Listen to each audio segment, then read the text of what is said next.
Welcome back, everyone. You're about to listen to the second and final half of Unbroken, the sixth book in the Savage North Chronicles series. I did say second part. I did say the sixth book, so make sure that you look at the reading order below and you start at the very beginning before you move forward. All right, so without further ado, please enjoy the last half of Thea's adventure and the little shenanigans her and Hunter get into. I'll see you on the other side. Chapter 30. Hunter. I swept out the last trailer, preparing to load the horses before our week-long journey back to Whitehorse. Time had come and gone. The trip had been a surprising one, as chaotic and overwhelming as I'd anticipated, and completely outside my comfort zone. But better than I'd expected, too. As much as I liked the idea of a longer trip, I looked forward to getting back on the road even more. My thoughts were generally clear and straightforward. At least, they had been before leaving home. Now my mind was a mess, and I wasn't used to so much distraction. I watched Thea and Danny as they opened the pasture gate for the horses to walk through, Thea laughing at something Danny had said. That laugh of hers had become a sound I could count on each day. And not just when she was around everyone else, but around me too.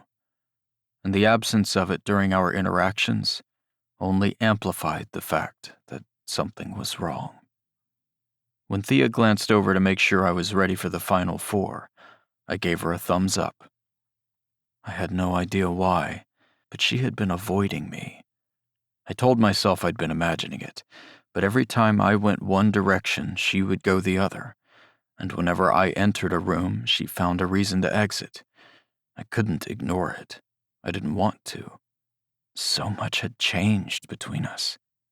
I didn't like the empty feeling I had when she forced a smile and looked the other way.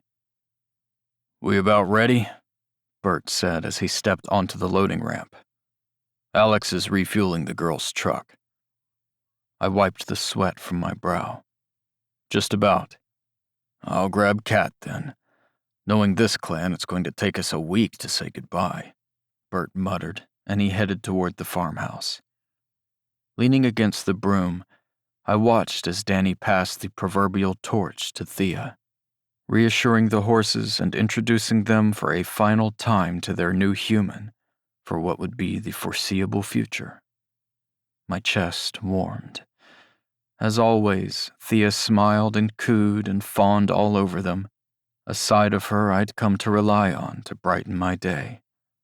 Her love for her family, for her animals, her thrill for life when she let her guard down was infectious. My grip tightened around the broomstick. Alex was right. Thea was the most passionate soul I'd ever met, and it kindled the fire in her I experienced at times, her loyalty and her determination. She had a lightness I'd begun to crave, and even if I knew it was dangerous, I couldn't stop thinking about her. When she laughed with Sam, when she played with Littlefoot, when she rolled her eyes with grumbled sarcasm. My affection for her was a terrifying feeling that confused my thoughts and made me anxious. But the more time I spent with her, the more I realized it wasn't going away, and I didn't particularly want it to. "Penny for your thoughts?" Zoe said from the other side of the ramp. Becca stood beside her, both of the women glancing from Thea to me. "Do you think Danny's teaching Thea how to be a horse whisperer?" I said, my gaze drifting back to the pasture. Thea leaned her forehead against Sadie's, muttering inaudible words with a small smile. Zoe absently rubbed her hand over her belly as she watched the two of them. "Something like that," she said with whimsical content. "As I told Thea," Becca said, her raspy voice drawing my attention back to her. Her violet eyes held mine as she continued softly. "You are exactly where you are meant to be.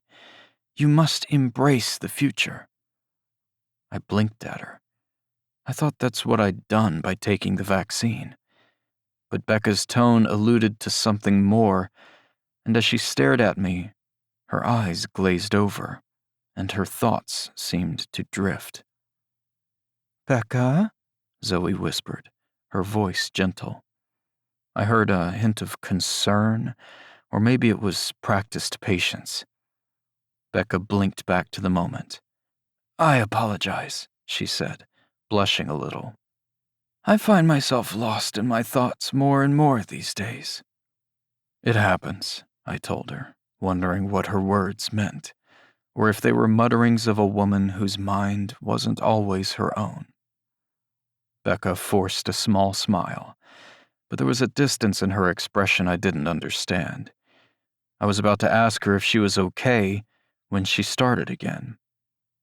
"Just something to remember," she said with a nod. "Everyone is important. Everyone has a destiny."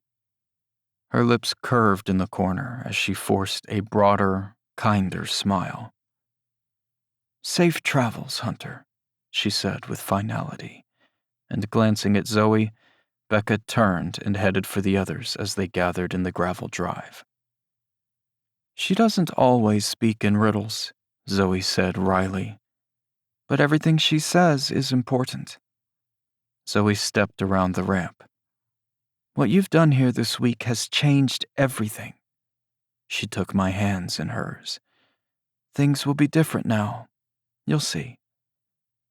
I stared down at her feminine fingers, gripping mine reassuringly, before meeting her jewel-like eyes again. "Now you're speaking in riddles too," I told her.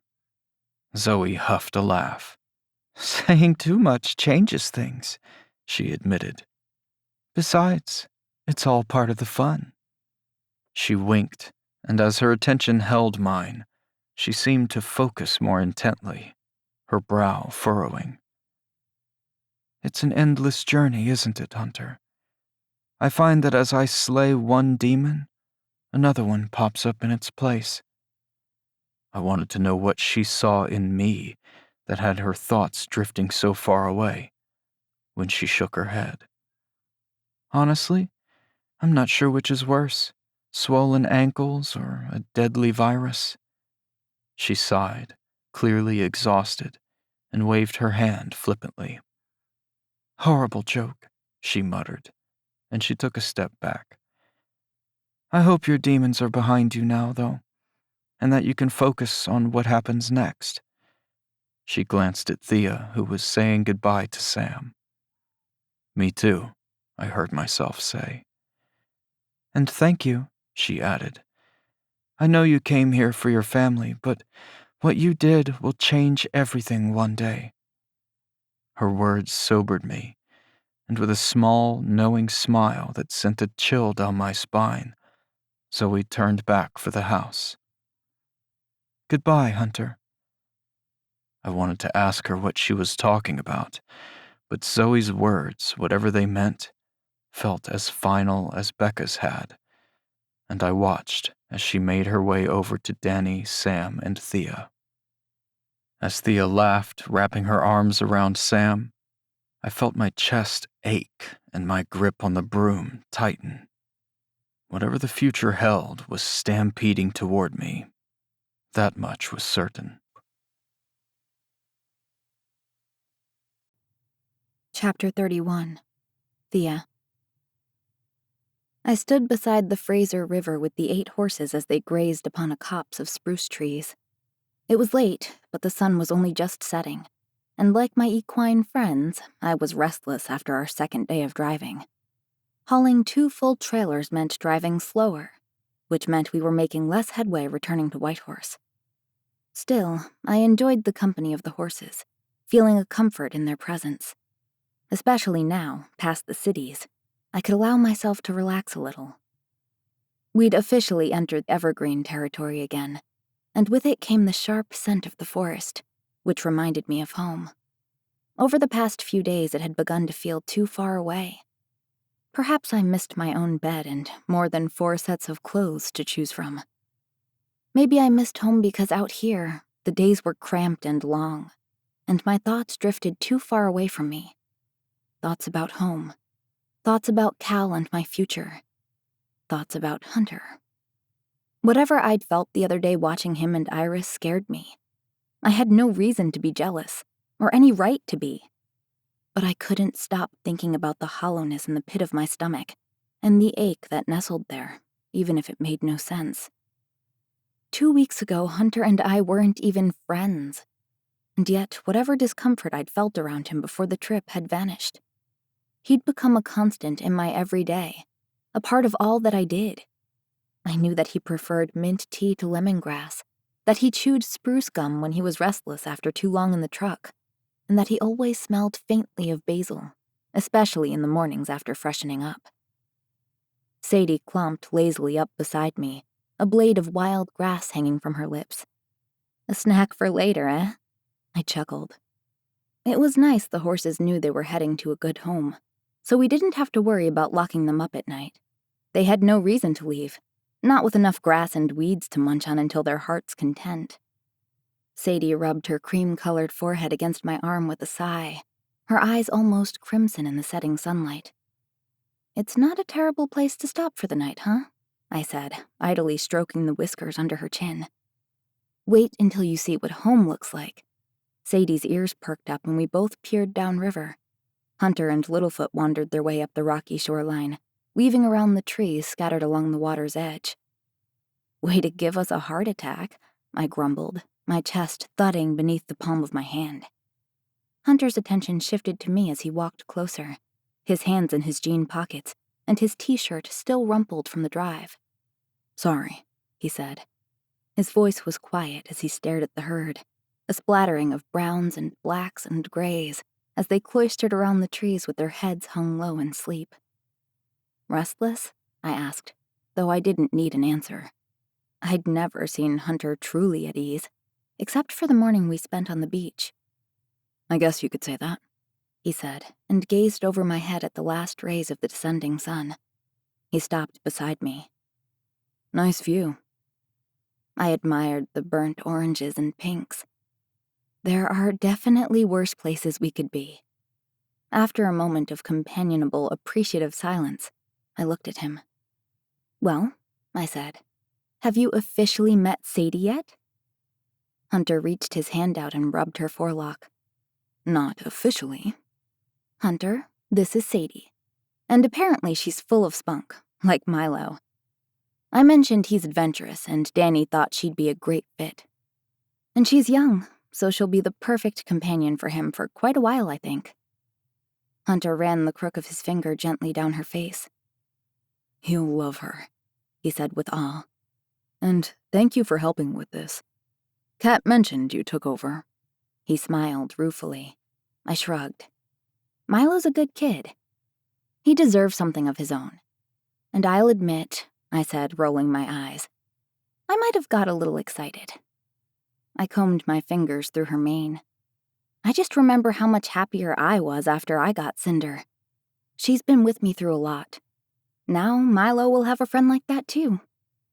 As dusk set in, a screech owl echoed from the treetops, and Sadie lowered her head and meandered back to the herd. I could feel Hunter's eyes on me, and though I stared at the deepening oranges in the sky, all I could contemplate was what he might be thinking. "You wouldn't be avoiding me by any chance," he said, propping his foot up as he leaned against the tree behind him. "Would you?" My eyes shot to his. "Avoiding you?" His eyebrows rose ever so slightly. "I'm not avoiding you," I started, but I wasn't sure how to finish my statement and looked away. "It seems like it," he admitted. "And I've been trying to figure out why, because I feel like I've been on my best behavior." I couldn't resist a small smile. "You've been fine," I reassured him, sneaking a quick glance at him. "Mostly." He smirked as he rested his head back against the tree trunk. "Are you glad we're headed home?" Though his question was simple enough, I detected uncertainty in his voice. "Aren't you?"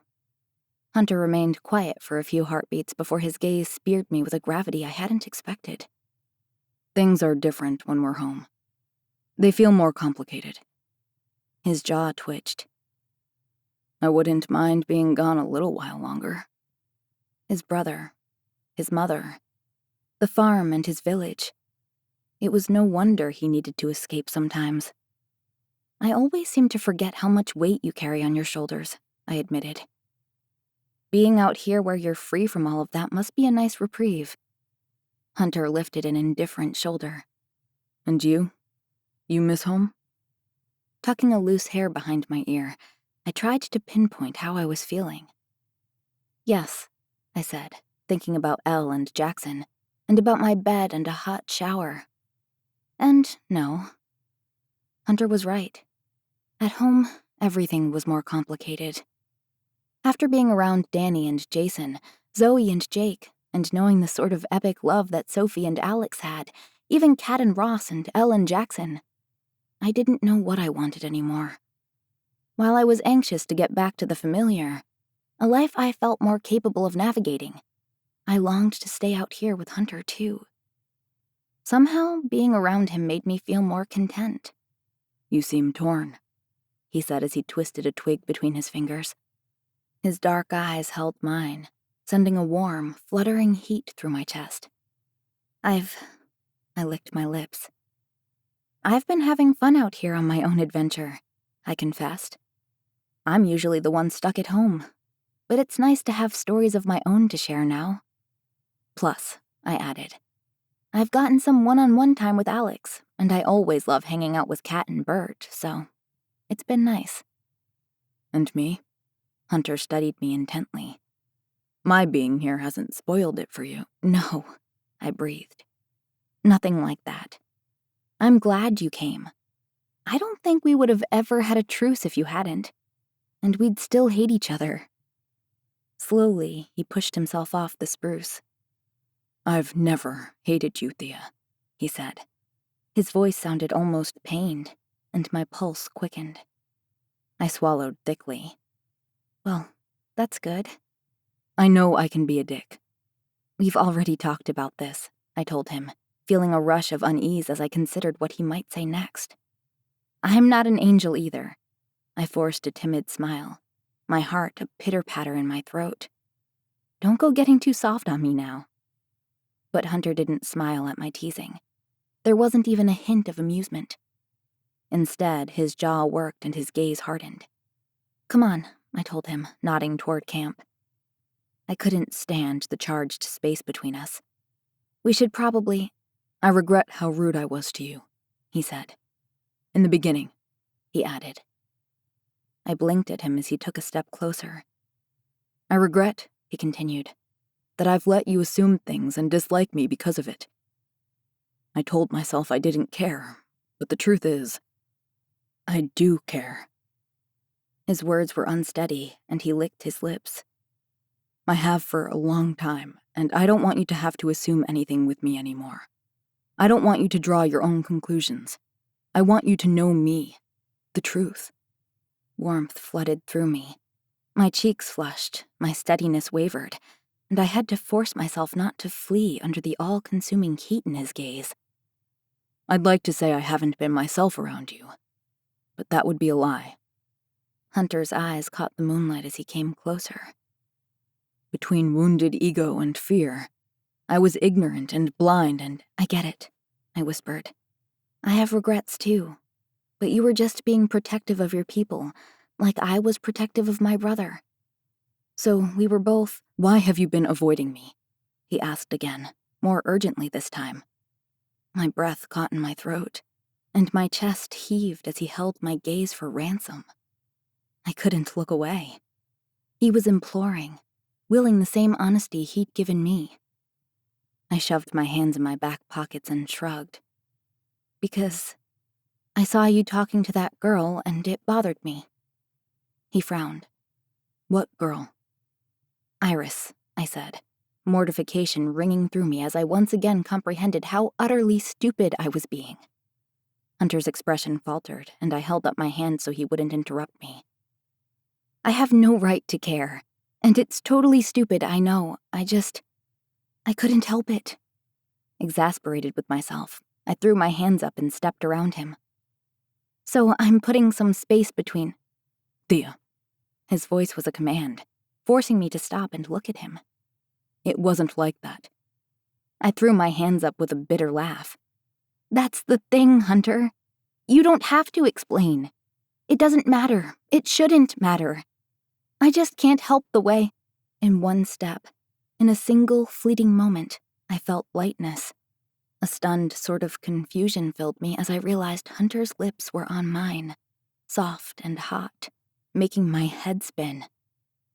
My eyes closed as my body took over, and I wrapped my arms around his neck, unable to resist kissing him back.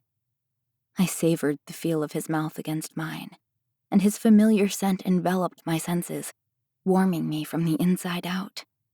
Hunter was kissing me. Frustrating, frowning, angry Hunter. He was earnest and real and virile, and as I felt the brush of his fingers beneath my jaw, I shivered against him. Lifting onto my tiptoes, I kissed him deeper. His fingertips pressed into my back, bringing us closer, his hard chest heaving against mine. The caress of his tongue sent my body trembling. There was never anything so intoxicating, never a man who tasted so good. I gasped and pushed Hunter away. "Cal!" I blurted. Hunter's unfocused gaze floated over me as he tried to catch his breath. What? I raked my fingers through my hair. "I can't kiss you," I bit out, angry with myself. "I'm with Cal." I took a step back. "I'm with Cal." Hunter's brow furrowed. Cal? "Yes, Cal," I snapped. "My boyfriend." That I'd forgotten about him made my stomach sour. Hunter opened his mouth to speak, but thought better of it, and I watched his expression shift from one of shock and confusion to something more ashamed, as if he had forgotten about Cal too. Hunter composed himself again and took a deep breath. "I shouldn't have done that," he admitted. I thought you didn't like me talking to Iris." No, I didn't. But that doesn't change what I have with Cal." "Which is what exactly?" he said sharply. "Why would you settle for someone like him?" "Settle?" "Yes, settle." His voice was harsher than I'd heard it in a long time. The old Hunter who made me bristle and see red. "And what do you know about relationships, Hunter?" "I know enough." "You know nothing about Cal. He's a good guy." "Then why does his attention wander when he's not around you?" I blanched. "What?" "I've seen him with that girl in town, Thea, multiple times, and he smiles at her more than I've ever seen him smile at you." My heart stopped. Mortification burned through me, and I stared at Hunter, anger and hurt and every emotion in between billowing their way to the surface. "You're being an asshole," I told him, trying to keep the sudden threat of tears at bay. I ignored what might have been a flash of regret on his face and shoved my finger at him. 2 weeks ago, we couldn't even be in the same room together without fighting. Suddenly you care who I'm dating? Suddenly you have an opinion?" "Yeah, I do, because you were just kissing me." "You kissed me!" Hunter's lips pursed and his eyes shifted over me. "You kissed me back," he practically growled, and his dependable scowl fell into place. It had been days since I'd seen it, and a distant part of me hated that I was the reason it returned. "Well, I shouldn't have," I told him. Hunter stiffened and I took a step back, rubbing my temples. "This wasn't supposed to happen," I murmured. "Do you love him?" "What?" I gaped at him. "That's none of your business." "You just kissed me back, Thea. I think I deserve to know." My mouth was suddenly dry. The last thing in the world I wanted was to talk to Hunter about my relationship with Cal. "It's complicated. He's one of the best people I know." "But do you love him?" Hunter asked again, carefully this time. I loved Cal, but I couldn't bring myself to say it. "If you knew the truth, then tell me," he said. "What is it about that guy? Because I don't get it." He opened his arms in welcome. I'd never seen Hunter so angry and calm at the same time, but I didn't know what to say. His eyes scoured every curve and line of my face. "Why are you with him?" he repeated, and his skepticism raked over me like knives against my flesh. I told you, that's none of your business, I gritted out. And biting my tongue so I wouldn't cry, I stepped past him and headed toward camp, unable to bear the weight of his gaze, of his words and his mere presence, a moment longer. Chapter 32. Hunter. I stared into the falling darkness as Thea walked away, my heart a sledgehammer against my sternum, and my vision still tinged with red. I wasn't sure which stung more, Thea's rejection, or that she wasn't being honest with me, or herself. Maybe I shouldn't have kissed her, but I couldn't stop myself. Everything about her pulled me closer, making it impossible to get her out of my head. I felt like she might be the only person who really knew how I felt sometimes, who really knew me at all. Sadie cleared her nostrils, and when I looked at her, she was staring at me. She blinked. I considered for a moment that she might be glaring at me. What did I just do? Running my hand over my head, I turned toward camp and froze. Alex was standing at the tree line, his beanie pulled down over his ears and his hands shoved into his jacket. Shit. Eyebrows raised, he stepped around a rock and made his way toward me. That seemed intense, he said, and glanced from me to the horses. All but Sadie seemed oblivious to everything that had just happened. Sorry about that, I said, and heaved a breath. Alex widened his stance as he stopped beside me. I can't say I'm all that surprised. About what? Us arguing? I shook my head, uncertain there was any coming back from it this time. I guess I'm not either. No, Alex huffed. That it finally came to this. His dark features were even darker in the moonlight. How do you mean? You two have been dancing around whatever it is between you since we got on the road, longer even. It was only a matter of time before you blew the lid off it. That surprised me. I stared at him, waiting for him to explain. Thea's the most non-confrontational person in our family. And yet aside from Beau, you're the only person I've ever seen her fight with. That's not for nothing. Alex stared up at the moon. Do you have any idea how angry she was when she found out what you were doing in New Bodega? I shook my head. Thea had seemed concerned and a little snarky that she hadn't known. But angry? It was more worry than anger, but still, she was livid. What did she say? Alex laughed. She didn't have to say anything.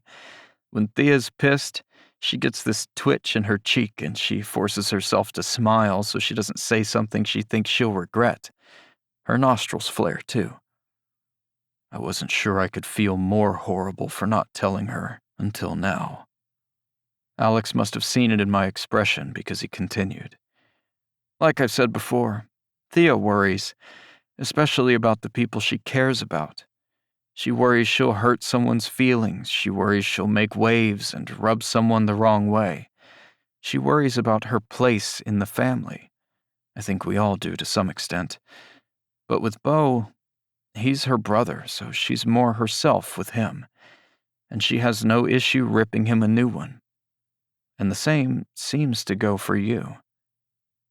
I didn't know what that meant, but I was stuck on the fact that Alex said Thea worries about the people she cares about.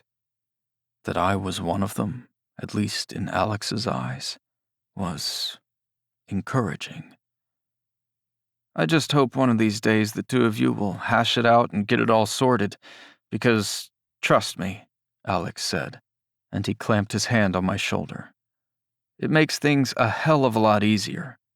Now go on, I'm on watch, so go get some rest. Tomorrow, I'm teaching you how to drive.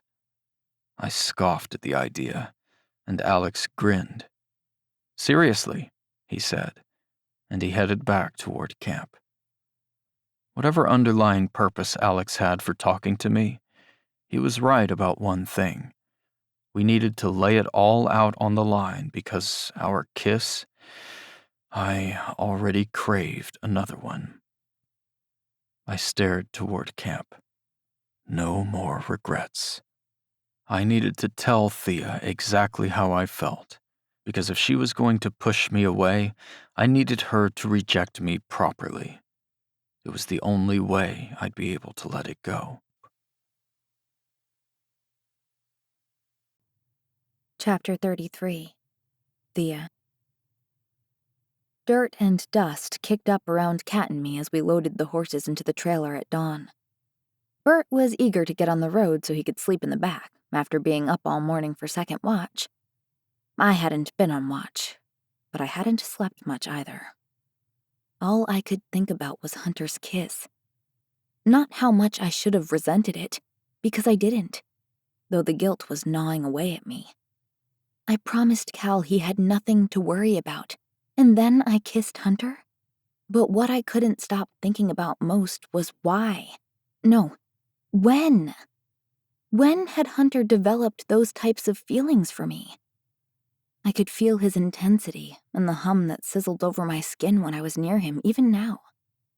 Beyond distracted, I slammed the trailer door shut behind Bixby, the chestnut breeding mare we were bringing home with us, and latched it.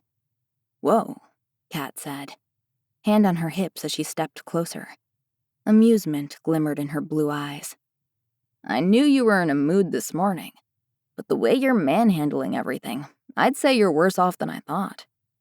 "I'm not in a mood," I told her. Kat snorted. "I'm not, I'm just preoccupied." I would be too after a blow-up like that.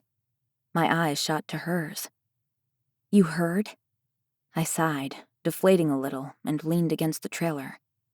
"Thea," Kat said, glancing covertly to the guys packing the last of our things.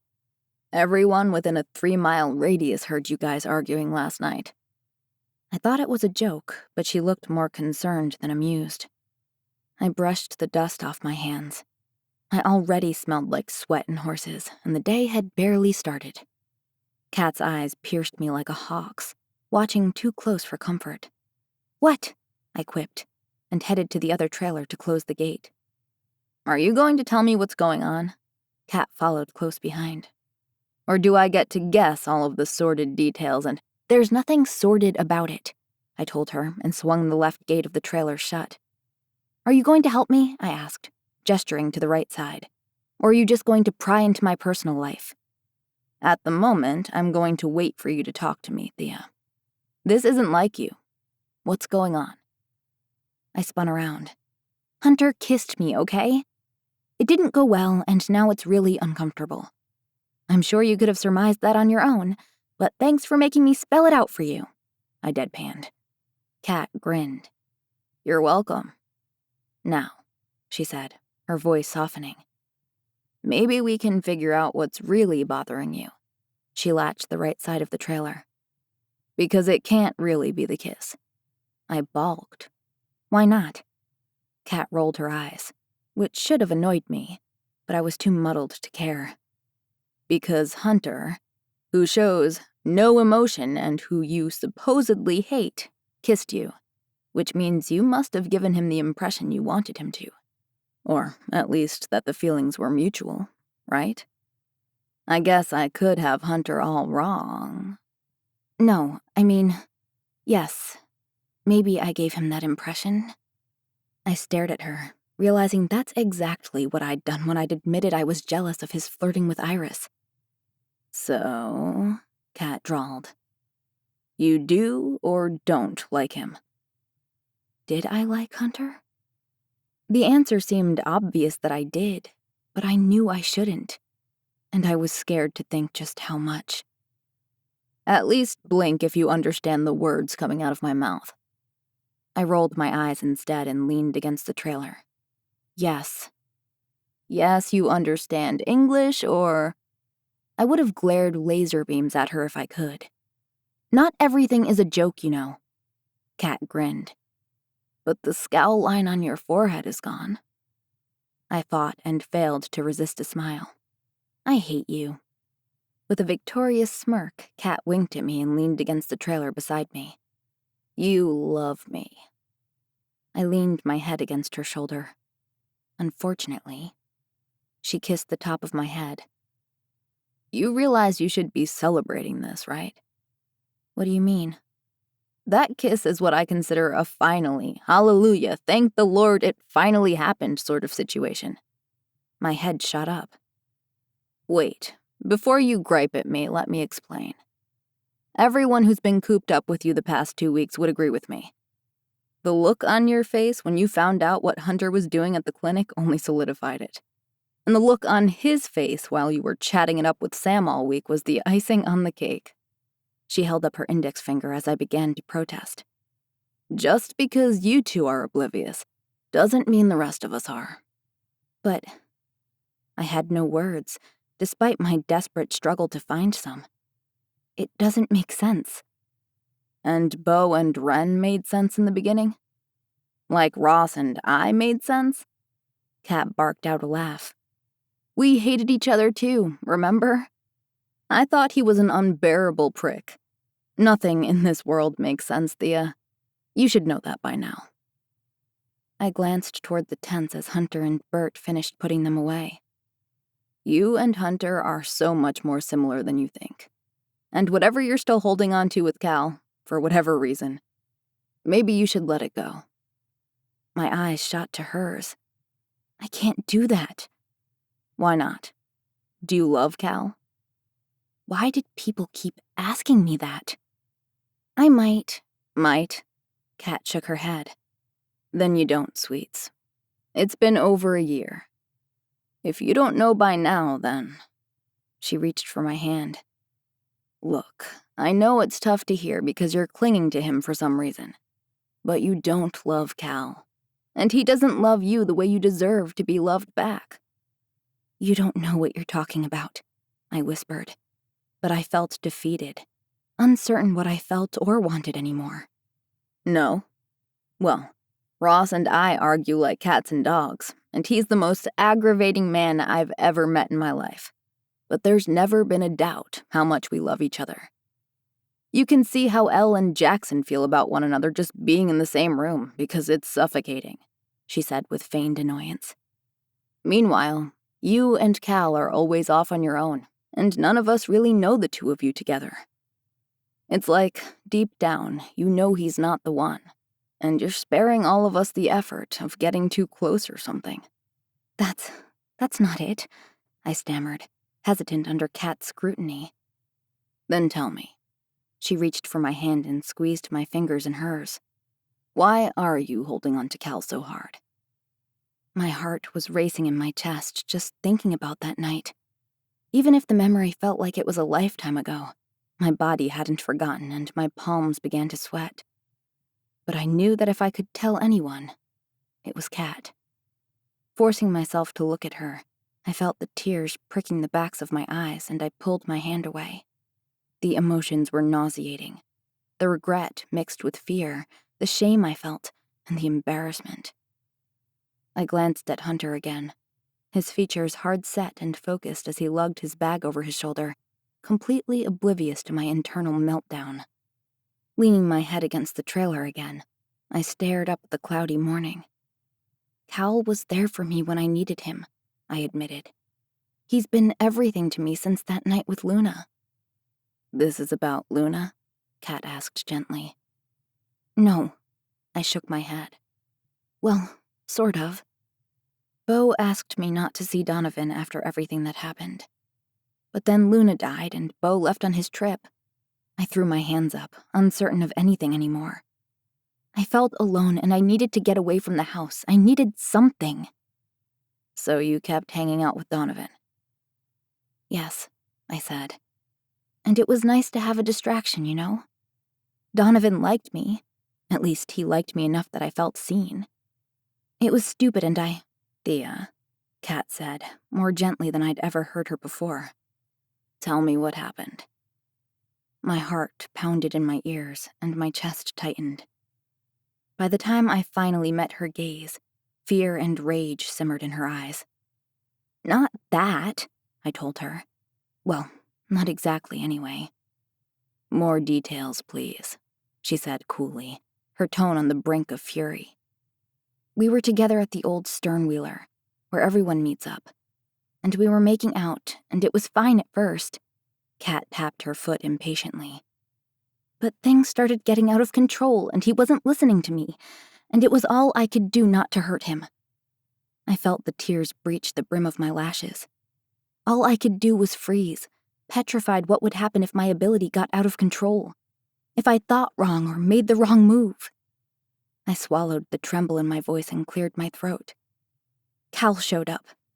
We weren't even friends, but he could tell I was uncomfortable. And one thing led to another, and he and Donovan got into a fight. Cal broke Donovan's nose. Donovan split Cal's lip. I shook my head, hating how ridiculously weak I'd been.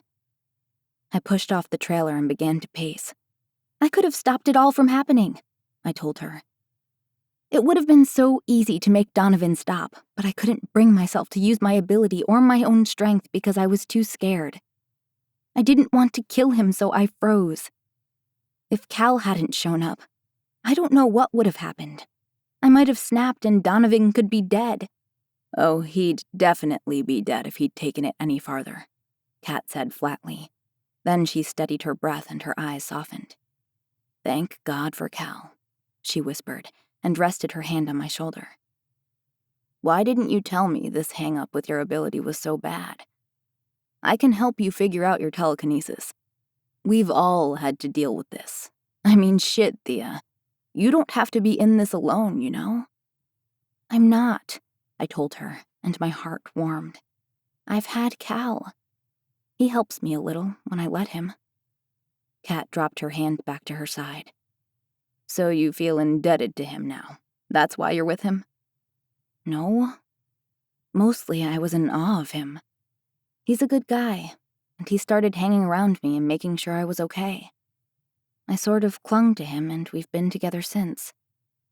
"You feel safe with him," she thought aloud. It took me a moment to decide what it was. "Yes," I admitted, "and he calms me, and he's been by my side through—" I glanced at her. "Is there more?" she asked tentatively. I studied Kat, wondering if life was always so complicated for 19-year-olds. "I've been with Cal," I told her. "I've slept with him." "That's not much of a shocker. That's why Elle gave you the tincture, so you could be smart." "I gave it to Ren," I blurted, squeezing my eyes shut so I couldn't see her disappointment. "When she and Bo got back." When I peeked at her, Kat's expression was wide and her face was white. With each blink, I saw the pieces falling into place, and her attention shifted to my stomach. The next time Cal and I were together, or afterward anyway, I remembered I didn't have the tincture. I'd completely forgotten. I freaked and went to Jade. I told her I'd given mine to Ren and needed more, but Jade didn't have any made. "Thea, you could have asked Ren. You could have asked any of us. And admit to another stupid-ass decision?" I nearly shrieked. Besides, I told myself it was fine, and it wasn't likely I'd get pregnant the one time I didn't use the tincture. But then I was late. Nothing happened, I rushed to say, though my shame and fear were still palpable. It was a false alarm, but of course I didn't know that, and I nearly lost my mind. Even though Cal was freaking out, he was still Cal, always calm and supportive because he didn't want me to have a nervous breakdown. He told me we'd figure it out, that everything would be fine. Kat opened her mouth, but before she could say anything, I said, "Yes, I know. Another reckless decision. Another dumb move. If I never make another one in all my life, I'd still have plenty to keep me up at night." "I was going to say," Kat hedged, "that I understand now why you're with Cal. He's been there for you when no one else has been." "Right?" I squeaked. "And I made a promise that nothing would happen with Hunter, and now look." I scrubbed my hands over my face. "Cal's a good guy, and now I've kissed Hunter. I broke my promise to him." "First of all," Kat said, stepping closer. She braced her hands on my shoulders, and her blackberry lotion filled my nose, comforting me a little. You're not the first teenage girl to get herself in a situation like that, Thea. You might be the first superhuman teenage girl, too, but reckless, dumb decisions are part of living. It's what you do with those lessons, and remembering that fear and panic, that will keep you from forgetting ever again. A hysterical huff of laughter bubbled out of my throat. That's for sure. Kat smiled. And second, you don't only have Cal, you know. I'm always here.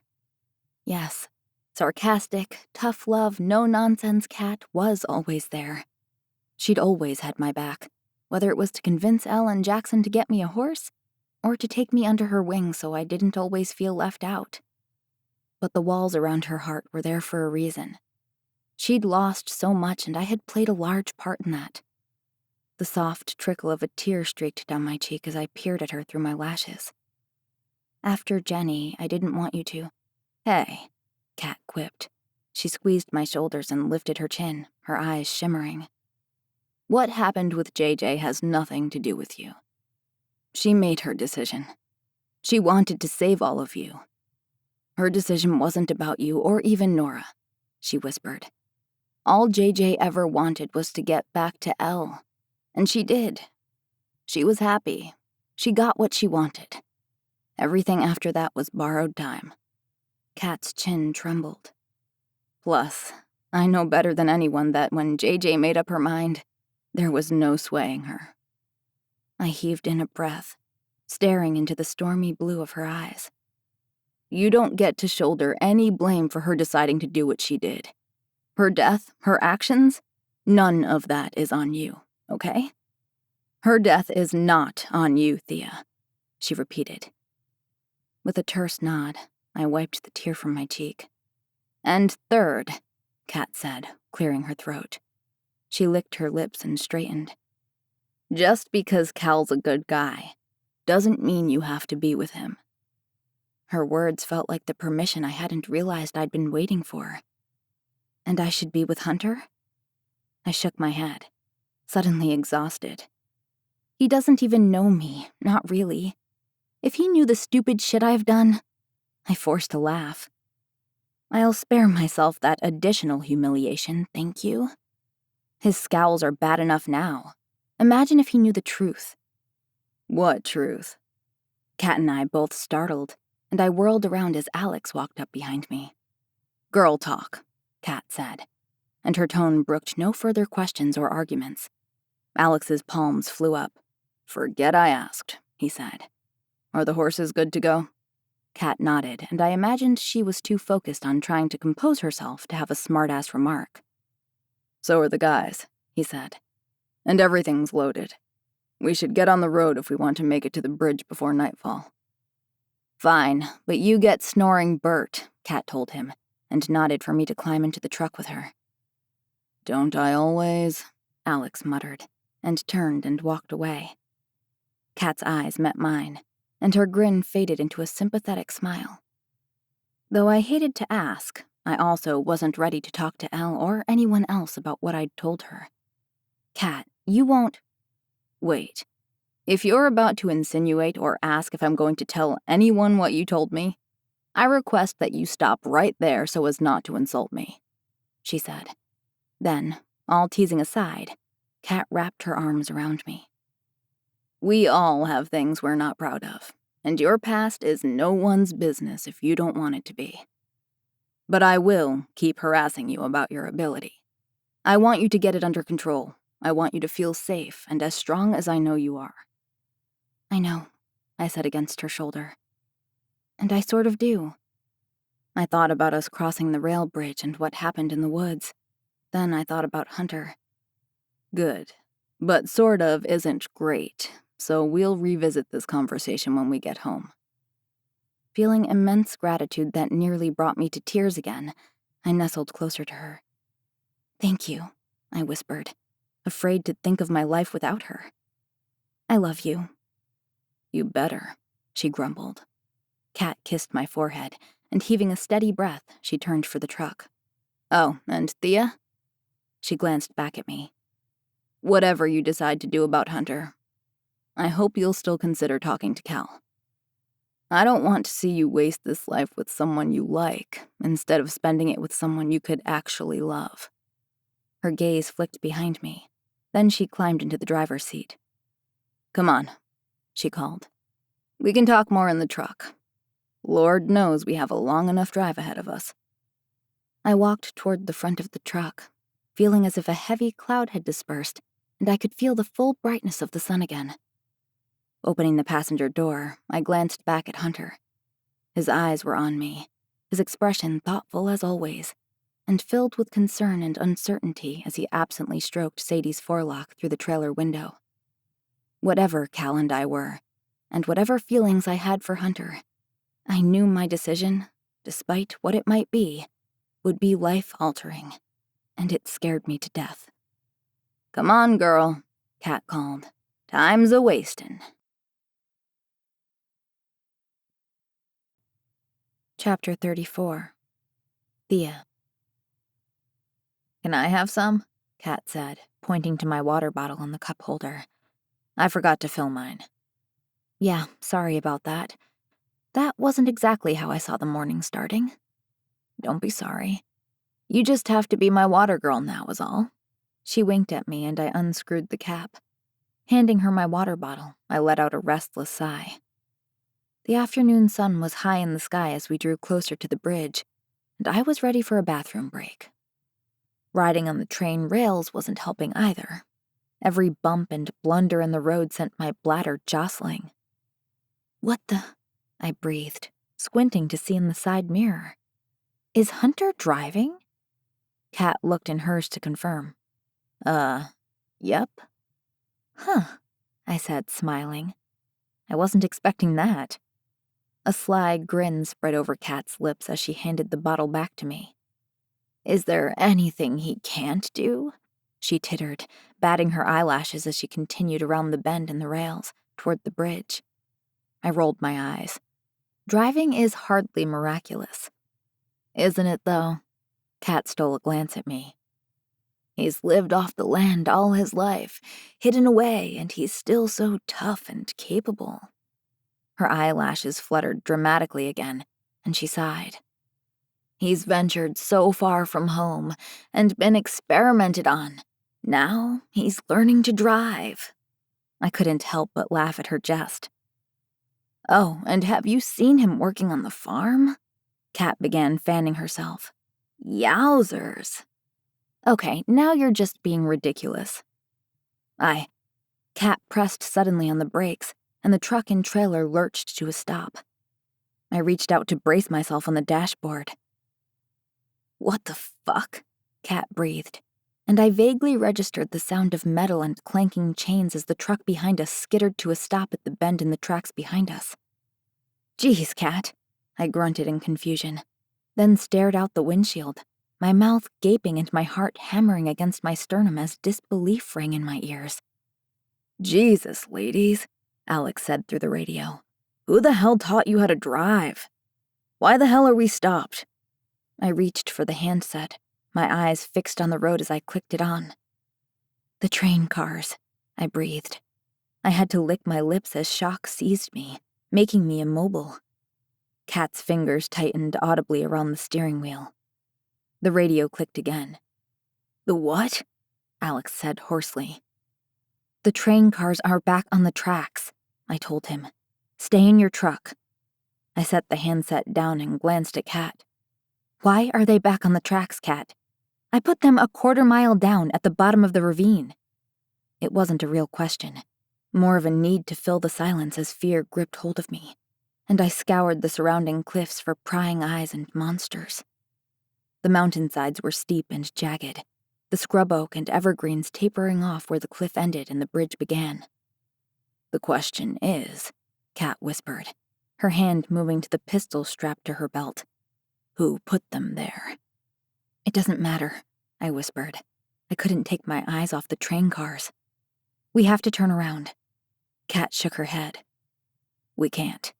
Her uneasiness sliced through me. Not with the trailers in this narrow canyon. We could try to reverse, she thought aloud, staring at the train cars again. I clicked the radio back on so Alex could hear me. I'll see if I can move them, I said, and focused on the steel boxcars. I willed them to move, the mental command almost desperate.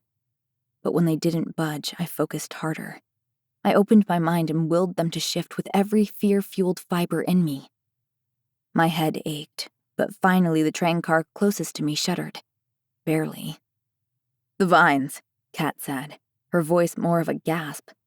"They're covered in vines again. They're holding the train cars down somehow." Kat and I looked at each other, knowing my telekinesis was more powerful than mere vines. Someone was working against me. I swallowed thickly as dread rolled over my skin, bringing the hairs on my arms and the back of my neck to attention. "Thea," Alex said through the radio as Kat unbuckled her seatbelt. "We're backing the hell out of here." "It's too late," Kat said. "Stay here." She checked the magazine of her gun. "Keep Littlefoot in the truck. I don't want him getting hurt."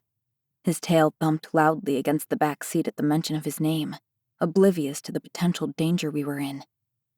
Kat glanced out at the bridge, barely visible with the train cars so close blocking the way. "Whoever they are, they're here, or those vines would have broken like before. I'm going to draw them out. Don't get out of the truck." "No, listen to me, Thea." Kat's voice was more grave than I'd ever heard it. "If you need to use that ability of yours, do it. Do not hesitate, okay?" "Yeah," I said, nodding automatically. "Okay." "Keep your eyes open and do whatever your gut tells you to do. And if something happens to me, you get to your brother.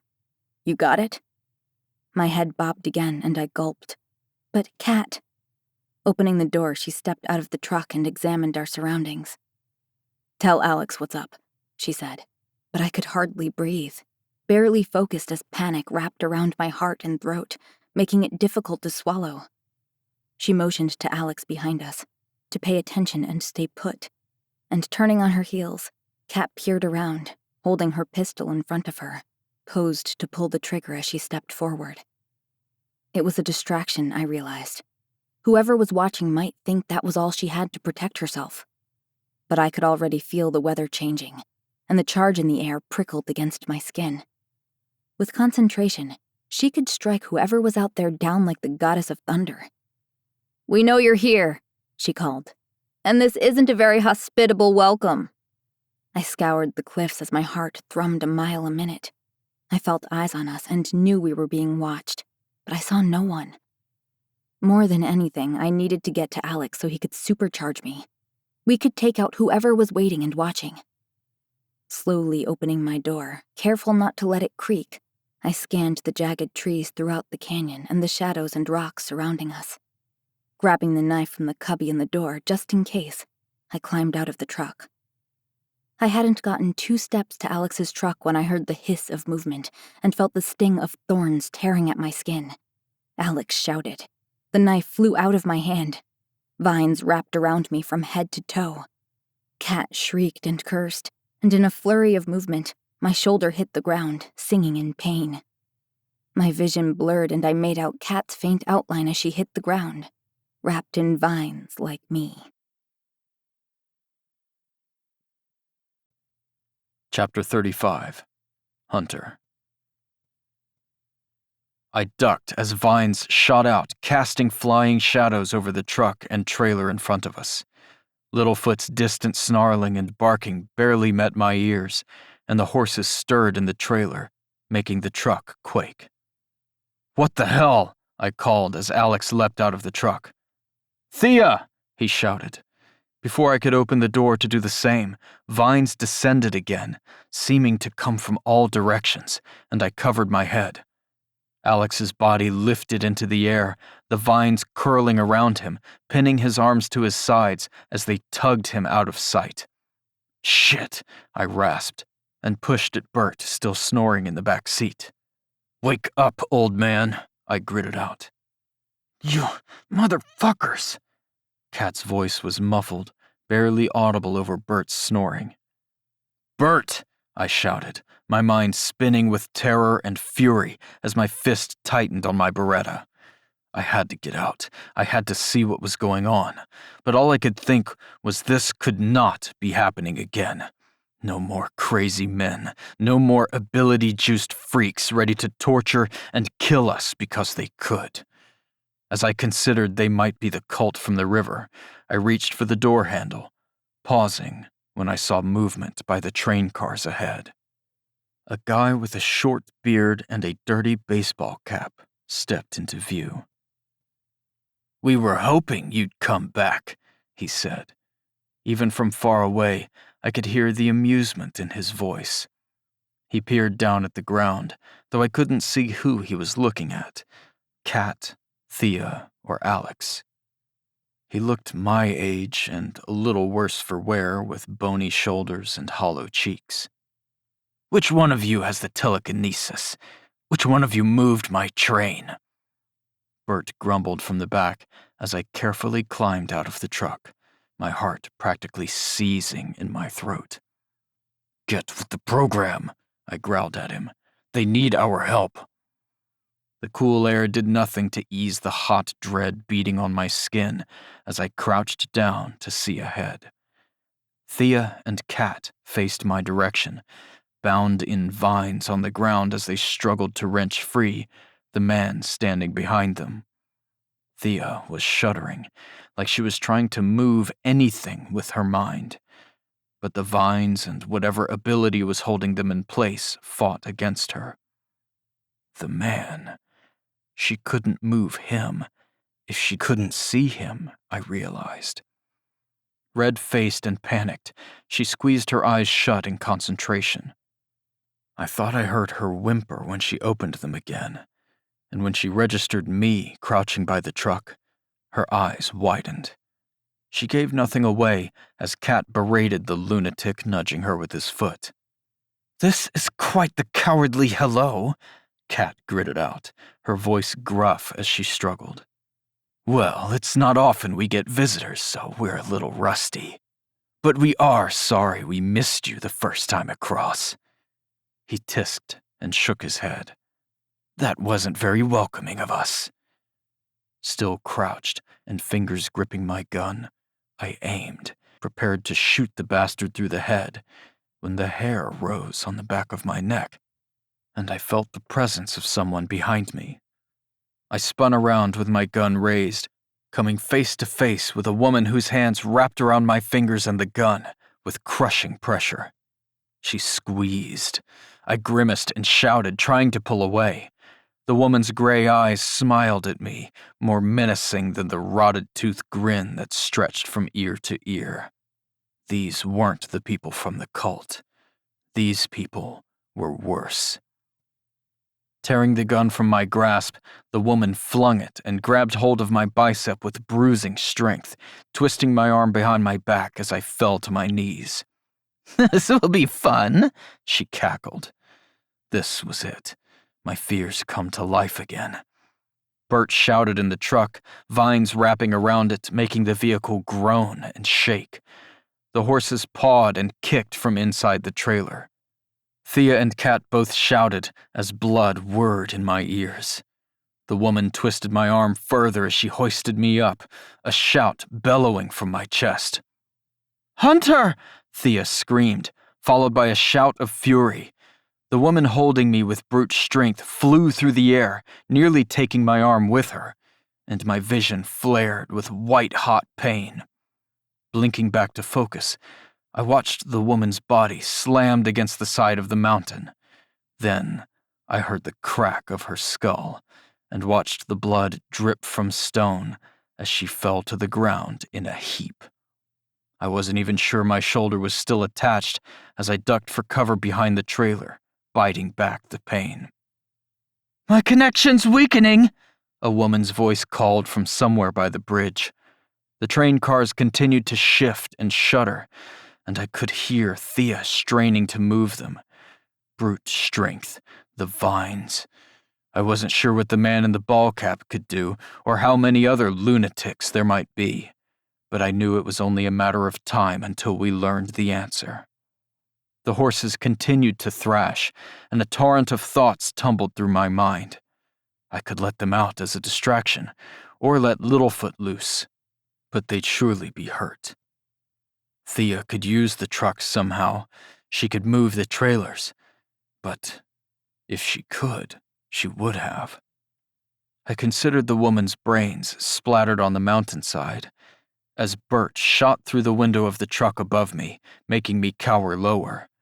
When the vines he hit exploded, others loosened and trembled. There was a strangled grunt in the distance. I can't.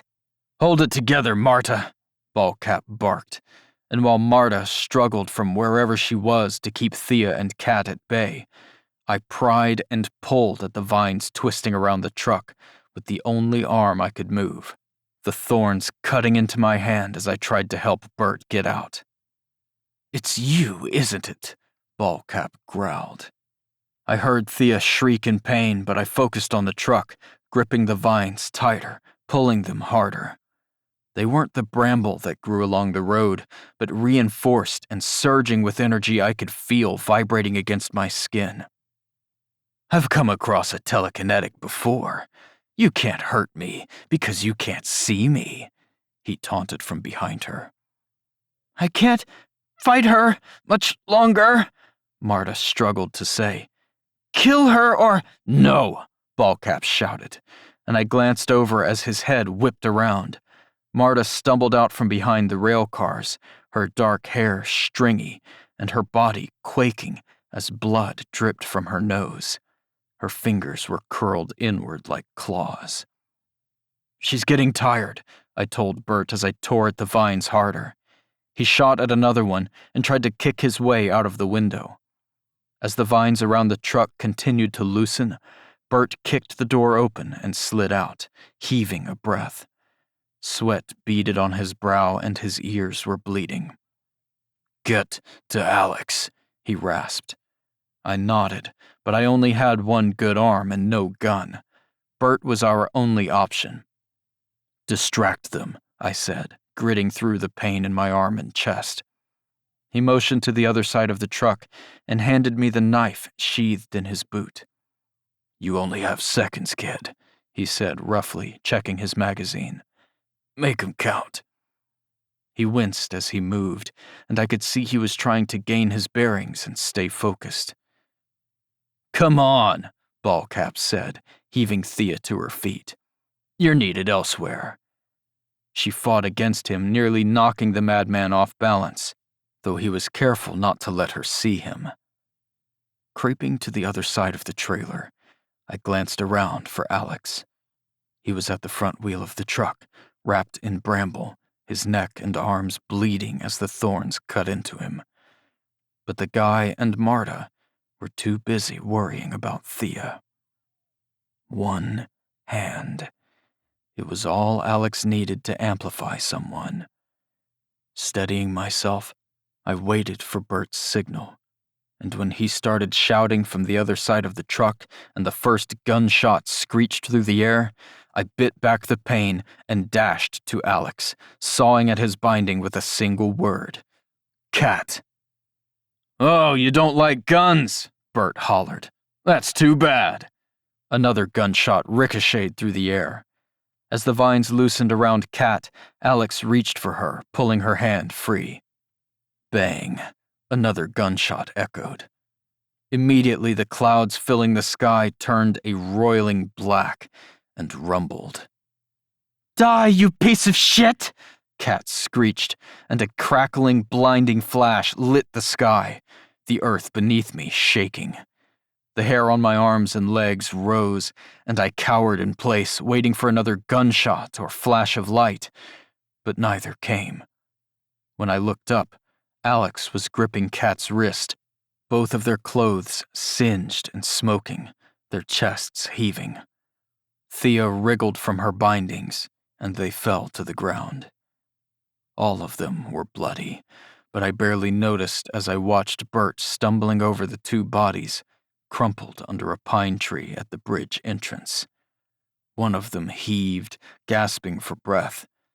The other was charred and unmoving.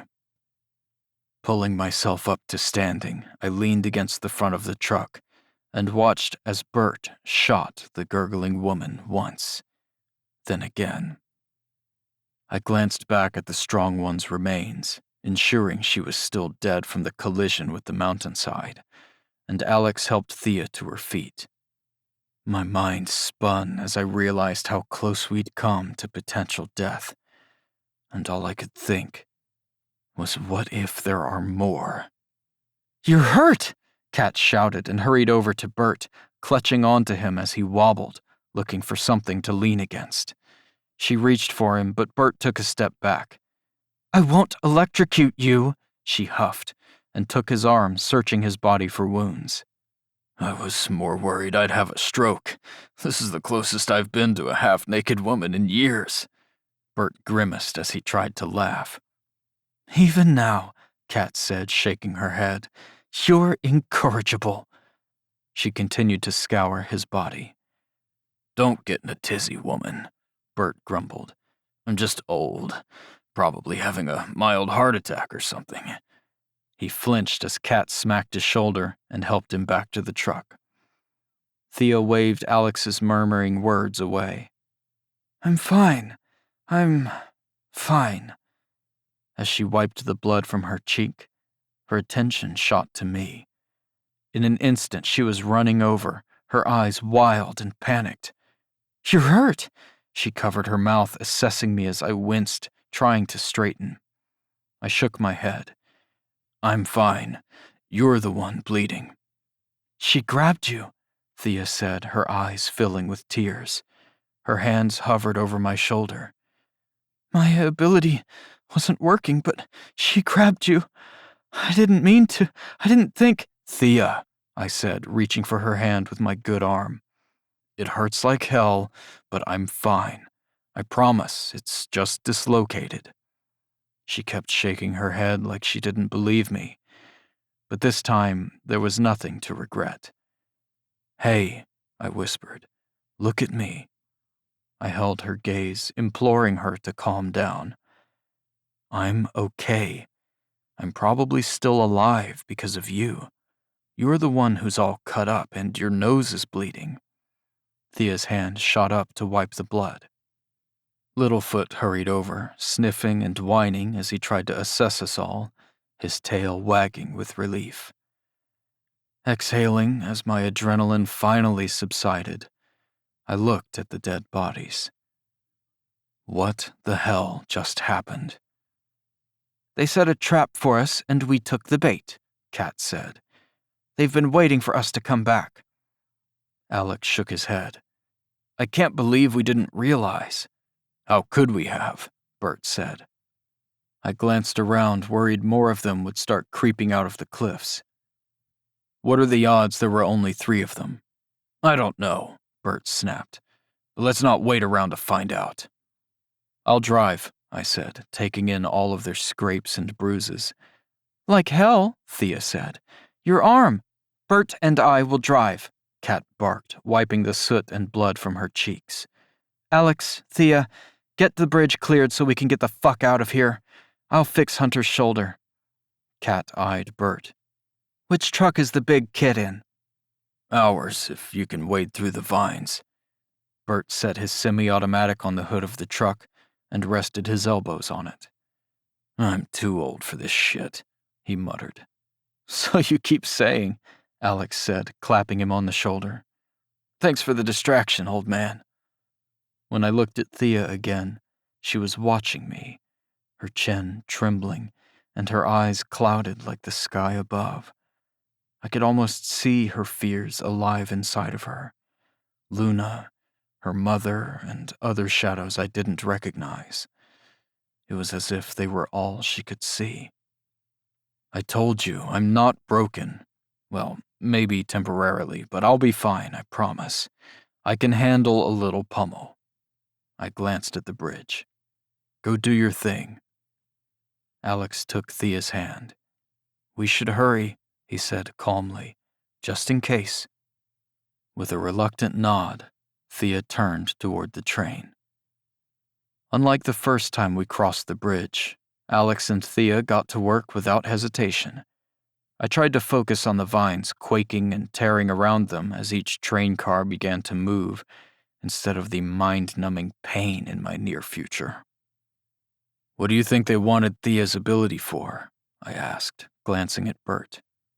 None of that matters now, Kat said, distracted as she lugged a big first aid kit over to us. The options are limitless when it comes to people like that. If it hadn't been for the look on Thea's face and the tears in her eyes as she worried about me, I would have lost myself to a whirlwind of unwanted memories and anxieties from over a decade ago. Instead, all I could think about was her, how all this could have ended much differently, and how much I yearned to hold Thea in my arms and feel her heartbeat, suddenly worried I might never get another chance.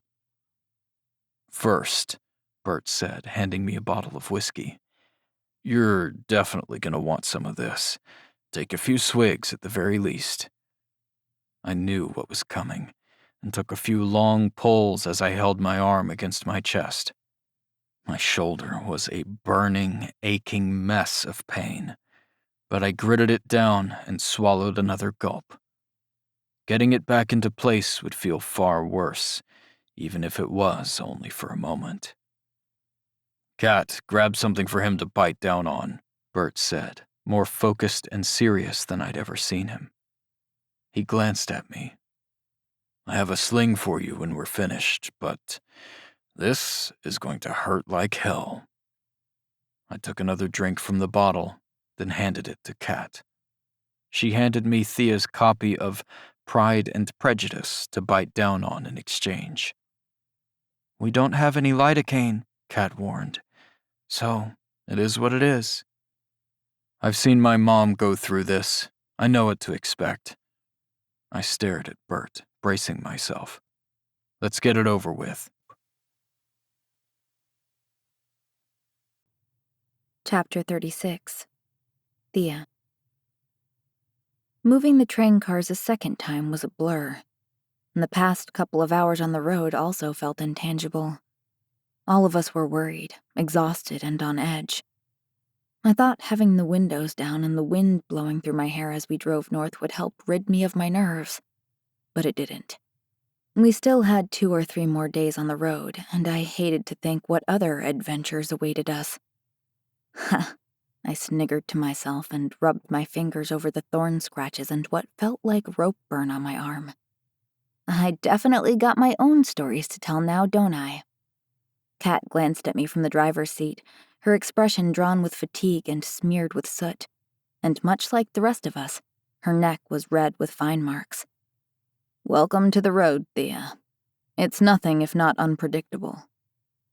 I examined Hunter in the back seat, his eyes already on me and glazed over from the booze.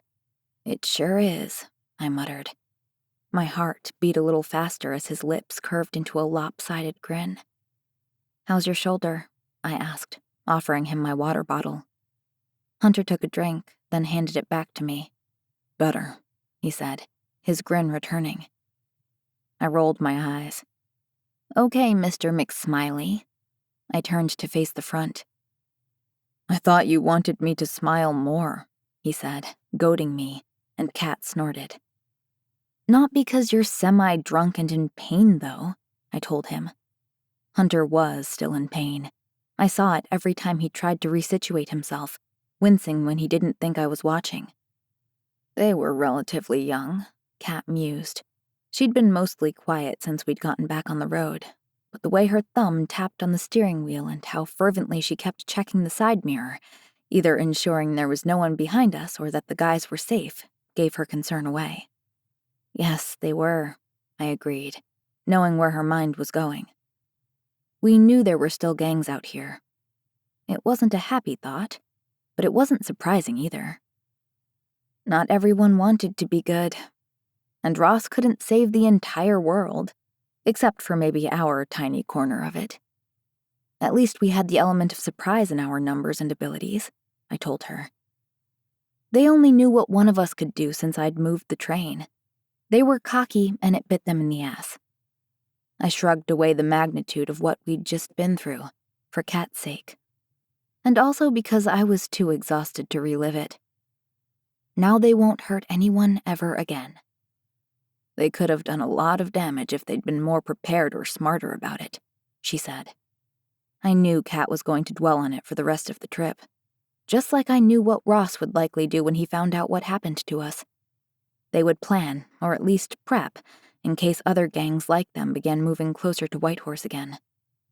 I looked at Kat's profile, knowing she was more shaken up than she was letting on. "What is it?" I asked. It wasn't like her to worry.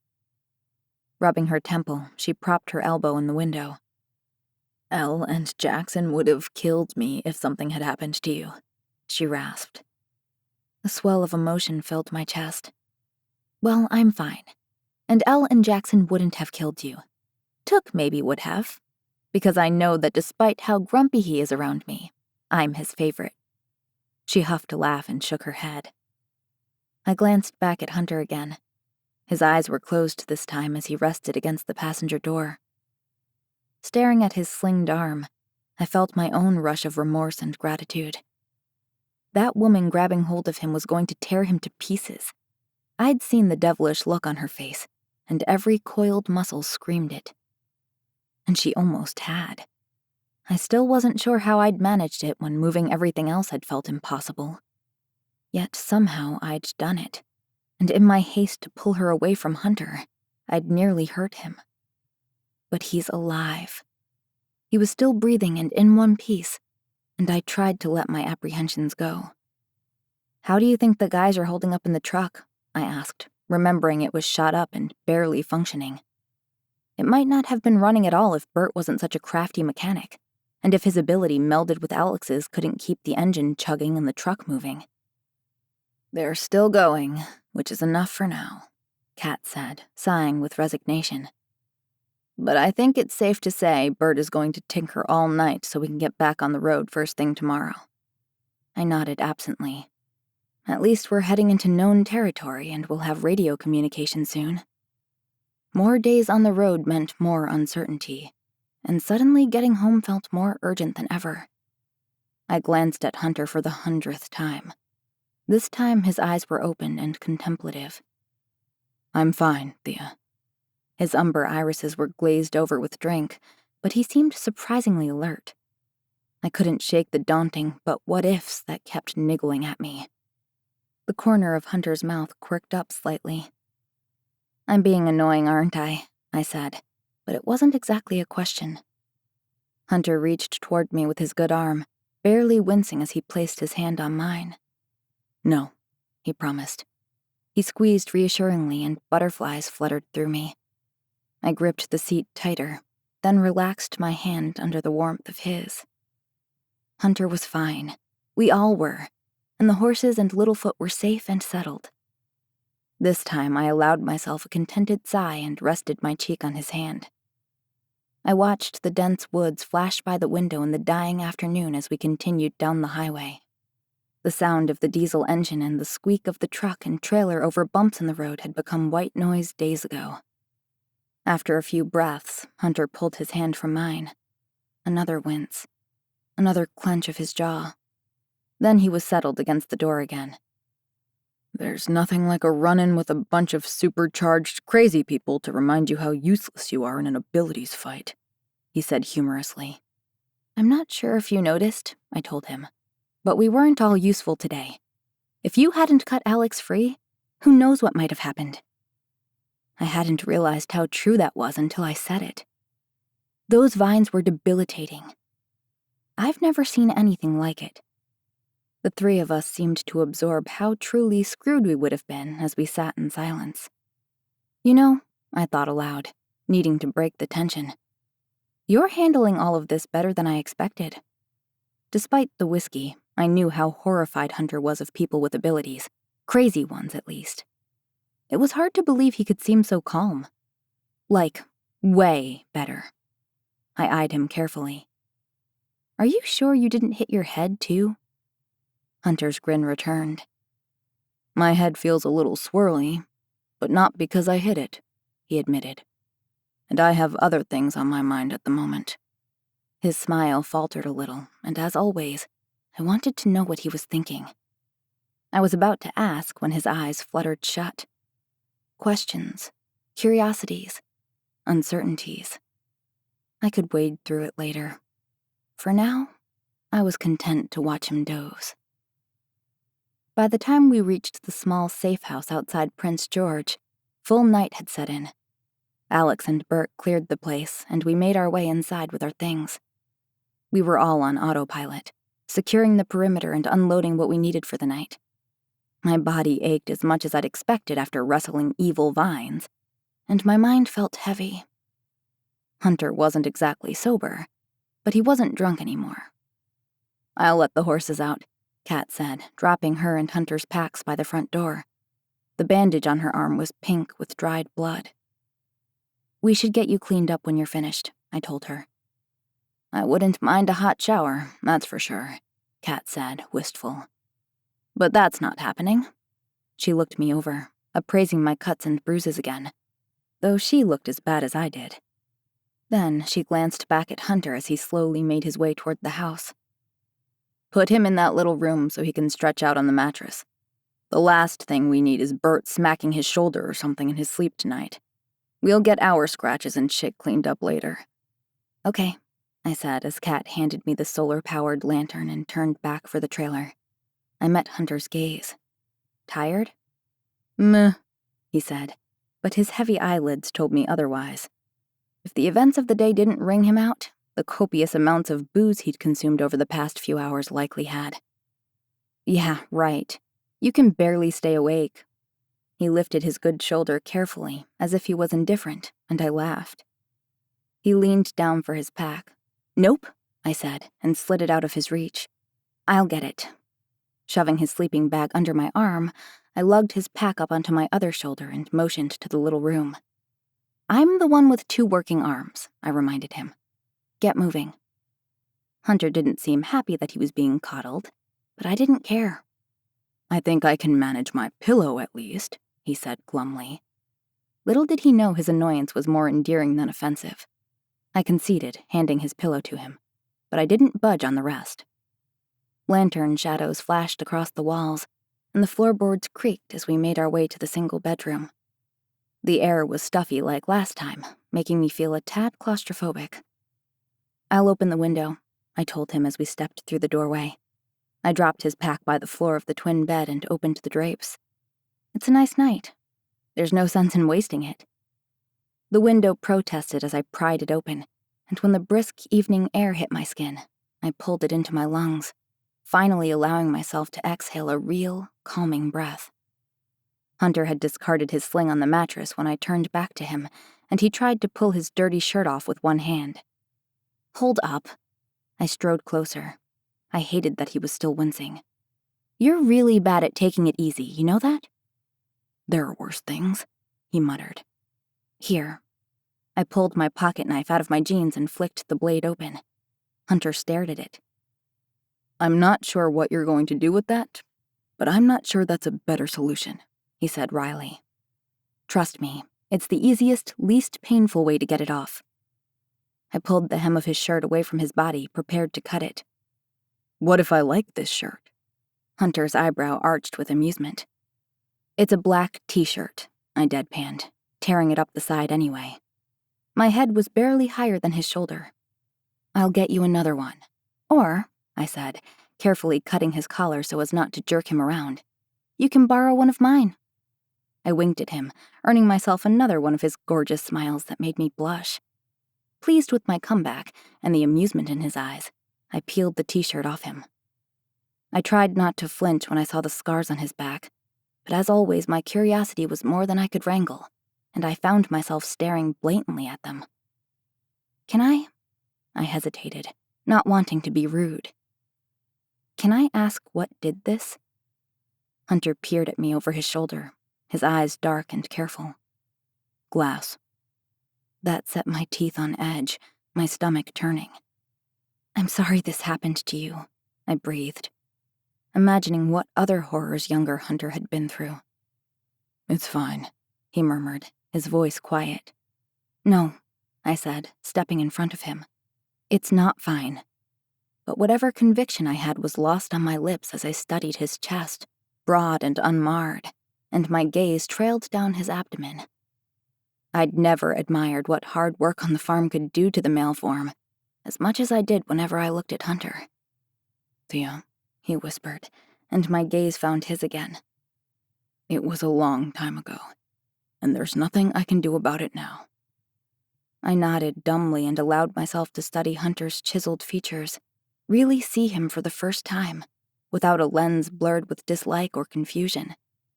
He wasn't as severe as I'd always thought, just serious and honest. His eyes weren't narrowed on me with contempt, but focused and observant. And his voice wasn't rough and deep with judgment. It was careful and thoughtful. Hunter wasn't dark and menacing at all. He was beautiful. Outside, the horses whinnied and clomped down the ramp to temporary freedom, but I didn't look away from Hunter. I couldn't.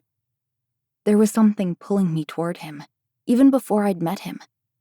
At first it was curiosity, then it was dislike and disdain, and now it felt like an enigmatic pull unlike anything I'd ever experienced before, and it was pointless to fight it.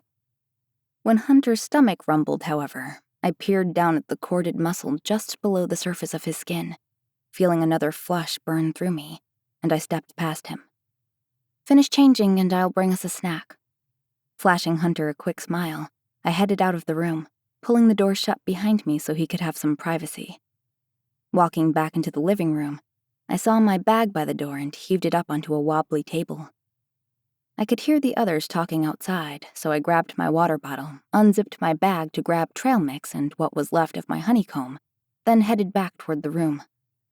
I was painfully aware I was treading a fine line that, if crossed, would shift everything into unknown, possibly heartbreak territory.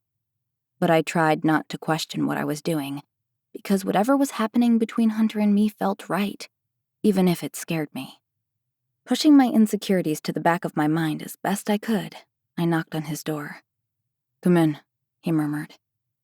I opened the door to find Hunter in his sweats, but he stared at the clean shirt in his hand before tossing it back into his bag, as if he didn't have the energy to bother with it.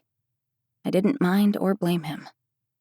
When he glanced over his shoulder at me in the doorway, I lifted the honeycomb and trail mix. "Snacks," I explained, and walked to the bed. Setting the trail mix, the jar of honey, and my water on the paint-chipped side table, I unrolled his sleeping bag over the mattress and pointed to it. "Go ahead," I told him. "Get comfortable." I handed him his pillow to lean against and proceeded to grimace as I watched him ease himself back into the corner. "Maybe you should put the sling back on." The muscles on his good arm flexed as he propped himself up as best as he could.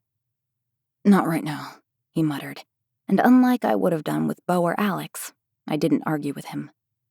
"And you should be getting some rest and not fussing over me. You're the one who was manhandled by mutant vines today and moved the train again." "I am tired," I admitted, "but I'll be fine. Once I eat something," I added, holding up my jar. "This will fix everything." "You and your honey," Hunter mumbled, and once he was situated, I sat on the edge of his bed and placed the bag of nuts between us. "Why is it I'm always visiting you in your sick bed?" I teased, thinking of the clinic. Hunter huffed a laugh. "It's definitely not by choice." I opened the honey jar and inhaled the scent of it. "Yum," I whispered, though I was a little sad it was nearly gone. "You sure you want to share the last of your honey with me?" he asked wryly. "The trip isn't over and—" "I'm sure," I said, flashing him a smile. "Although I've never actually seen you eat honey before. Do you even like it?" "Not as much as you," he joked. "But yes, I do." Hunter eyed the honey in the jar, his thoughts drifting somewhere else momentarily. Then he seemed to remember I was sitting there and looked at me.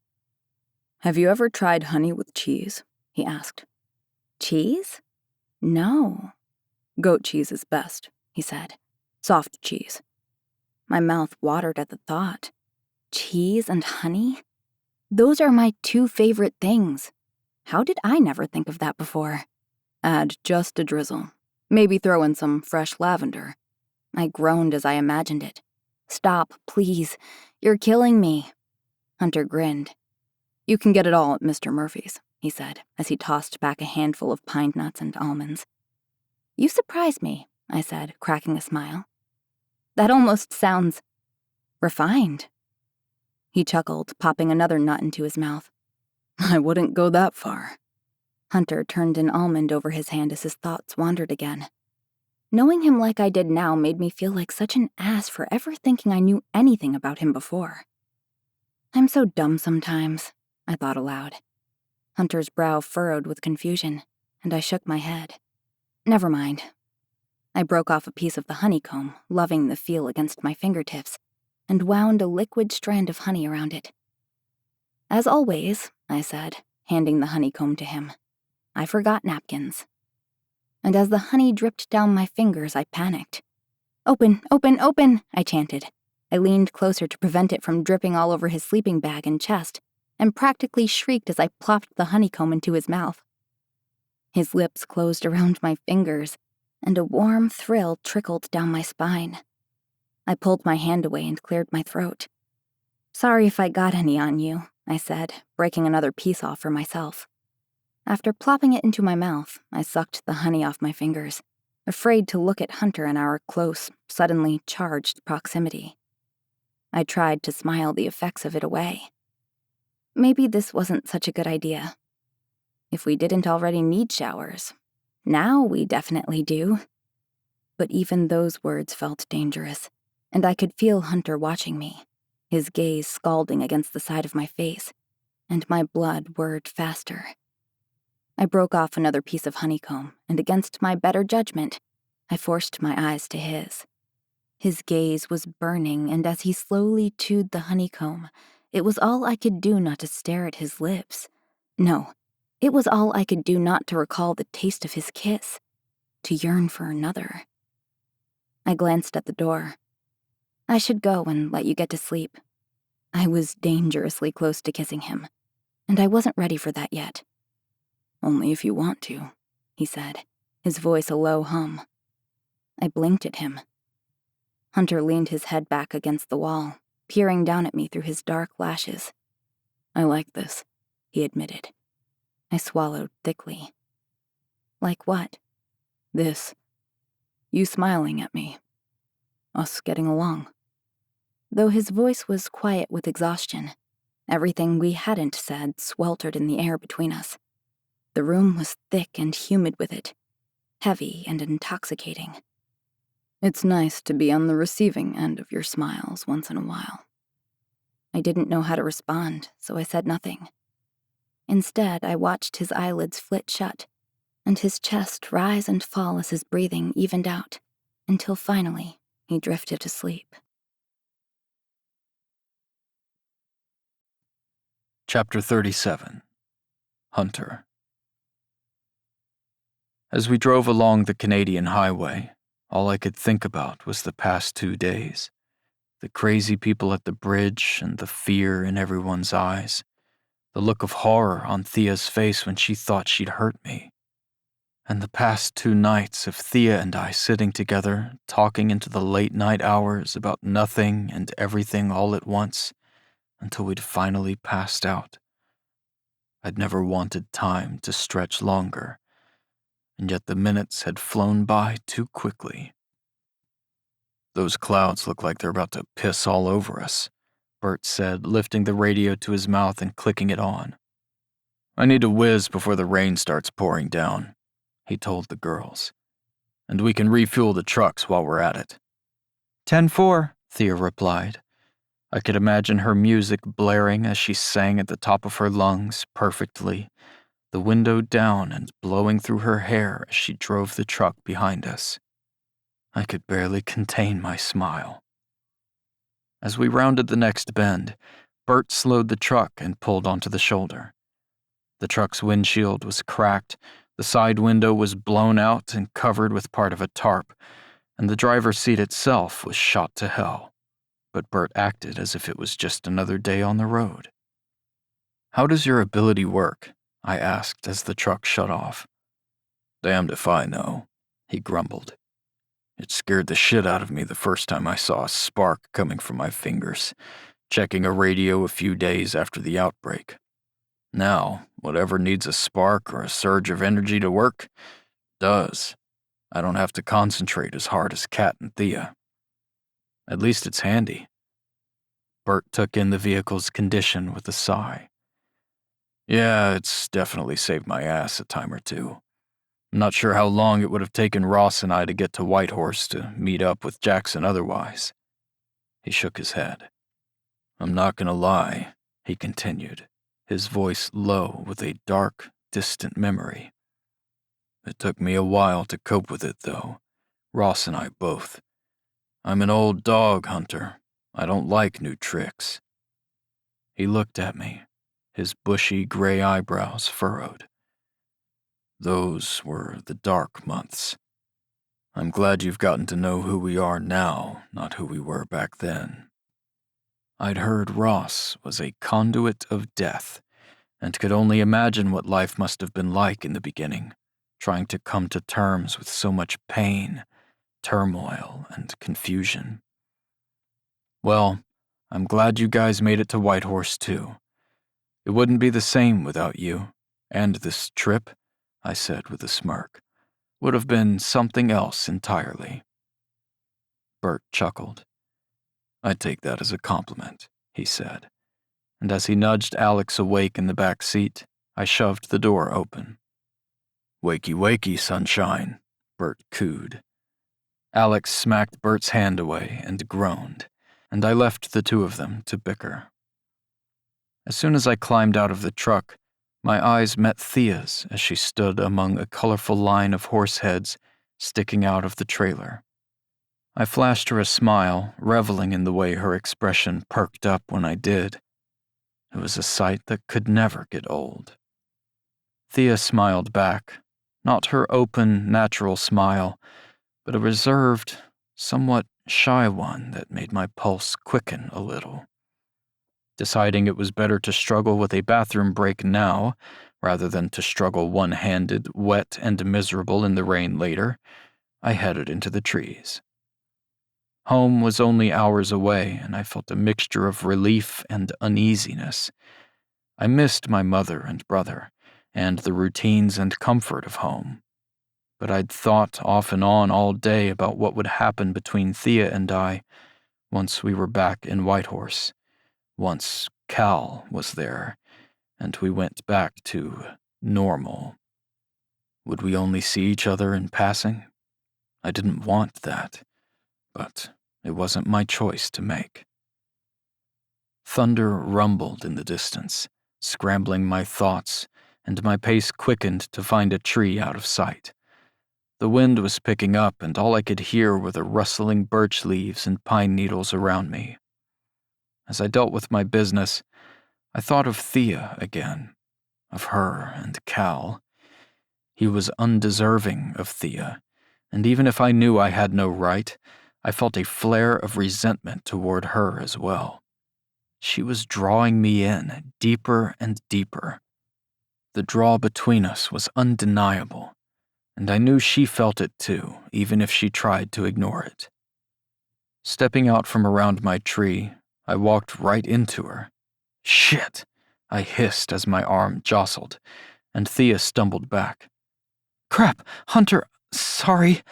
She bit her bottom lip, and her amber eyes veered from my shoulder to meet my gaze. I'm so sorry. I was trying to hurry so I could get back and help Kat. It's fine, Thea.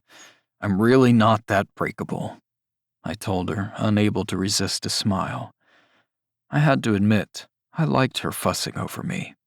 It was far better than the alternative.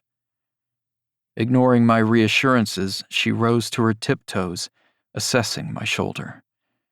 With cool fingers and gentle precision, she lifted the collar of my shirt and leaned closer. It looks swollen, she mused, her brow puckering with worry. Thea was so close. I could smell the raspberry balm on her lips and feel the soft cotton of her shirt against my hand. Why do you have to be so tall? She muttered, but I was too busy staring at her long eyelashes and rosy cheeks to answer. A gust of wind whipped around us, blowing her hair into her face, and Thea lowered onto her feet. She ran her fingers through her hair and glowered up at the storm clouds. "The one day my hair tie snaps," she groused, and when she looked at me again, a stubborn strand lay haphazard on top of her head. "It's a nice look, but—" I reached to smooth it down, feeling the silkiness of her hair against my palm. It didn't matter that my body felt beat to shit. I was practically giddy to be close to Thea. Everything about her lured me in, making the hours we were apart suddenly unbearable. I would dislocate my arm again if it meant that after this trip she'd still fuss over me. When I realized I was stroking the strand of hair between my fingers, and she was watching me, I lowered my hand. I couldn't look away, though. The tip of her nose was pink, her eyes, glistening like honey, were intent on me as she licked her rosy lips. The wind came up again, whipping around us, but I didn't feel the cold. All I could feel was my heart thudding in my chest and an itch in my fingers to reach out and touch her again. "Thea," I started, my mind and body pulling me in different directions. She stared at my mouth as I searched for the words. Tension coiled in my groin and shoulders, and my entire body hummed. But as much as I regretted it, I knew we needed to take a step back, or I'd kiss her again, and this time, she might hate me for good. "We should—" "Shh," she breathed, and like the wind itself swept her closer, Thea rose up and pressed her lips to mine, soft and hesitant. Warmth flooded through me, and in the split second it took for my surprise to wear off, a wave of need stole its place. Leaning down, I wrapped my good arm around her, pulling her closer. I ignored the twinge in my shoulder and the pitter-patter of raindrops on my skin. Her tongue against mine was the softest, most arousing sensation I'd ever felt, and whether it was my imagination or not, she tasted like honey. My arm tightened around her waist as I inhaled her scent, and Thea's fingers curled into my hair, her moan lost in the echo of raindrops on the forest floor. Slowly, and all too soon, she broke away, her eyes shut, her lips lingered only a hair's breadth from mine. She looked as if she was trying to steady herself before. Finally, she opened them. I could feel it too. My racing heart was soaring, and my body vibrated with an inexplicable feeling. I squeezed a handful of her shirt in my fist, and a groan escaped my chest. Thea looked at me, wildly searching my face, until she took a step back. "I'm sorry," she rasped, brushing an errant hair away. "Never be sorry for kissing me," I told her, unable to suppress a grin. "No, I shouldn't have done that." The raindrops dappled her ivory shirt, and she blinked as water trickled down her temple and over her cheek. She shook her head, but her eyes didn't leave mine. "I'm not myself around you," she said, though it sounded more like a realization. "Maybe you haven't been yourself until now," I countered. Thea's chest rose and fell as she considered my words, and I tried and failed to ignore the way her breasts heaved in her tank top. Then I noticed the chills covering her arms and shook the lust away. "You're cold," I told her, glancing toward the truck, which was honking down by the road. "No," she said with a breathy laugh. "I'm not cold." Another honk pierced the air. "But we should probably get back before someone has a heart attack." As Thea turned to head back toward the trucks, I allowed myself a slightly victorious grin. Even if she didn't know what she wanted, even if I could tell part of Thea was still torn, thinking about Cal, At least she saw me as a choice, and that gave me hope. I was about to follow her when the hair on the back of my neck stood on end, and a sickening feeling overcame me. "Thea," I rasped, and lurched forward, grabbing her arm. Her wide eyes slashed to me. "Someone's watching us," I whispered. Whether it was my years of tracking and hunting, or a sixth sense, I could feel it. Eyes, bodies, people.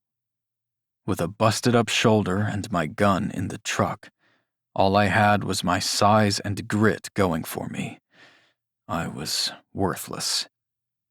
Thea straightened with apprehension, but I saw her resolve too as her hands fisted at her sides and a steely mask of determination settled over her. "We know you're there," she said, stepping past me. I was about to stop her when I realized seeing the lurkers was our only defense if Thea was going to protect us. Muscles coiled. I prepared for whatever came next and scanned the dense woods. Had we been followed by one of the gangs? Even this far north, could it be the cult? Boughs blew in the wind and rain fell harder. The forest looked undisturbed around us, until I saw movement between the trees, and a man stepped into view. "Wait, Thea," I clutched her arm. I could feel her tensing and ready to act beside me. "Just wait." My voice was a whisper, and my eyes fixed on the man's skin, the same color as mine. His dark hair was shaggy around his face, and he was older than me, with a scar across his left cheek and a hard, dispassionate look to him. He had a quiver strapped to his back, and his arrow was pointed directly at me. A woman stepped out next. She was native to the land too, and her shotgun was aimed at Thea. "Hunter?" Thea leaned into me, questioning my hesitation. "Who are you?" I asked, torn between fear and disbelief. They were my people. I let go of Thea and took a step closer. She reached for me, but we both froze as movement deeper in the forest grabbed our attention. I watched a white man, wrapped in furs and wearing worn leather pants, step out of the trees. His beard was peppered with gray, and his eyes were mischievous and familiar. "What do you want here?" he said hoarsely, and my heart seized in my chest. That voice. I knew that voice. I stepped closer, vaguely registering Thea's claw-like grip on my arm, as the man and woman straightened their stances, prepared for whatever came next. But I shook my head, remembering the lines around the older man's eyes and the bushiness of his mustache and beard. His gaze narrowed on me, and I smiled. "I know that glare," I said in awe, shaking my head. I stepped closer, all fear forgotten. "You're alive?" He studied me a moment, before his lips parted in an incredulous gape. "Is that you, boy?" he said, gesturing for the man and woman to lower their weapons. I stepped forward and wrapped my arm around Sven before I realized what I was doing. "I can't believe you're alive," I breathed, my vision blurred with tears. He was so familiar, so Sven. Without a word, he pushed me back, inspecting me as if he couldn't believe I was standing there. I shook my head as I imagined the villagers' expressions when they learned about this. "Ren is going to freak," I told him. Sven's eyes widened to saucers, and he took a step back. "Ren, she's alive," he sputtered, and tears clouded his gaze. As the past swirled around me and the memories tumbled like boulders, I nodded, reluctant. "She's one of a few," I told him grimly. Sven's brow crumpled, and he pulled me against him. "It's so good to see you, son," he choked out. "It's damn good to see you." Chapter 38. Thea. With Littlefoot at my side, I followed behind Kat, Alex, Bert, and Hunter as we made our way deeper into the woods behind Sven. The rain had turned to mist, coating the woods in a light fog that felt keenly apt. I was anxious around our new acquaintances, but grateful for the movement. My body was vibrating with pent-up adrenaline and discomfort after being primed to strike and do whatever was needed to protect us in those woods. Instead, I'd stood on the sidelines of a surprise reunion that felt almost too intimate to witness. Kat continuously glanced back at me as we traipsed through the spruce. She was worried about me, though I wasn't sure why. The man and woman who had been with Sven led the way, all of us silent, save for Sven and Hunter as they caught up after more than a decade apart. "I heard you coming a mile away," Sven said, shaking his head. "It's one of those changes that made me think I had gone insane in the beginning, hearing things that weren't there, or at least, things that were so far away I shouldn't have been able to. I was convinced I'd lost my damn mind." Hunter stepped around a pine trunk, careful not to hit his shoulder against it. "Have you all been sick then?" he asked. I tried to imagine how Hunter felt with so much discovery so suddenly. "Only a few of us," Sven said from the front of the line. I wasn't surprised some of them were uninfected. I'd wondered as much when first seeing the man and woman in the woods, knowing they might be like Hunter. It was the only reason I'd hesitated to act this time. "I was trading in Alberta when it happened," he explained. "And a few unwanted run-ins with other survivors later. I got the hell out of there." He shook his head, like the memories were still too close to the surface. "You can't forget things, no matter how much you want to sometimes, you know?" Sven muttered. "Anyway, when I got to Fort Nelson, I met Liam and Elijah, who had been sick too and were hiding in the outskirts of the community. I squatted in their house unknowingly. Together, we figured out what we could do, and we've been traveling ever since, checking different communities for survivors, trying to make sense of things." We brushed through the low-hanging branches of the dense conifers, and I smelled wood smoke before I saw a campfire. 3 women were sitting around it, about my age, boiling water and picking stems off berries. As we stepped into a makeshift camp by a stream, the 3 women shot to their feet, the berries falling to the ground, and a man rose from his crouched position next to the water's edge, all of them glancing around in panic. "They're friends," Sven reassured everyone, and he stepped to the side so we could walk into the clearing completely. Littlefoot took that as an opportunity to sniff around and explore, and Sven's companions eyed the wolf carefully.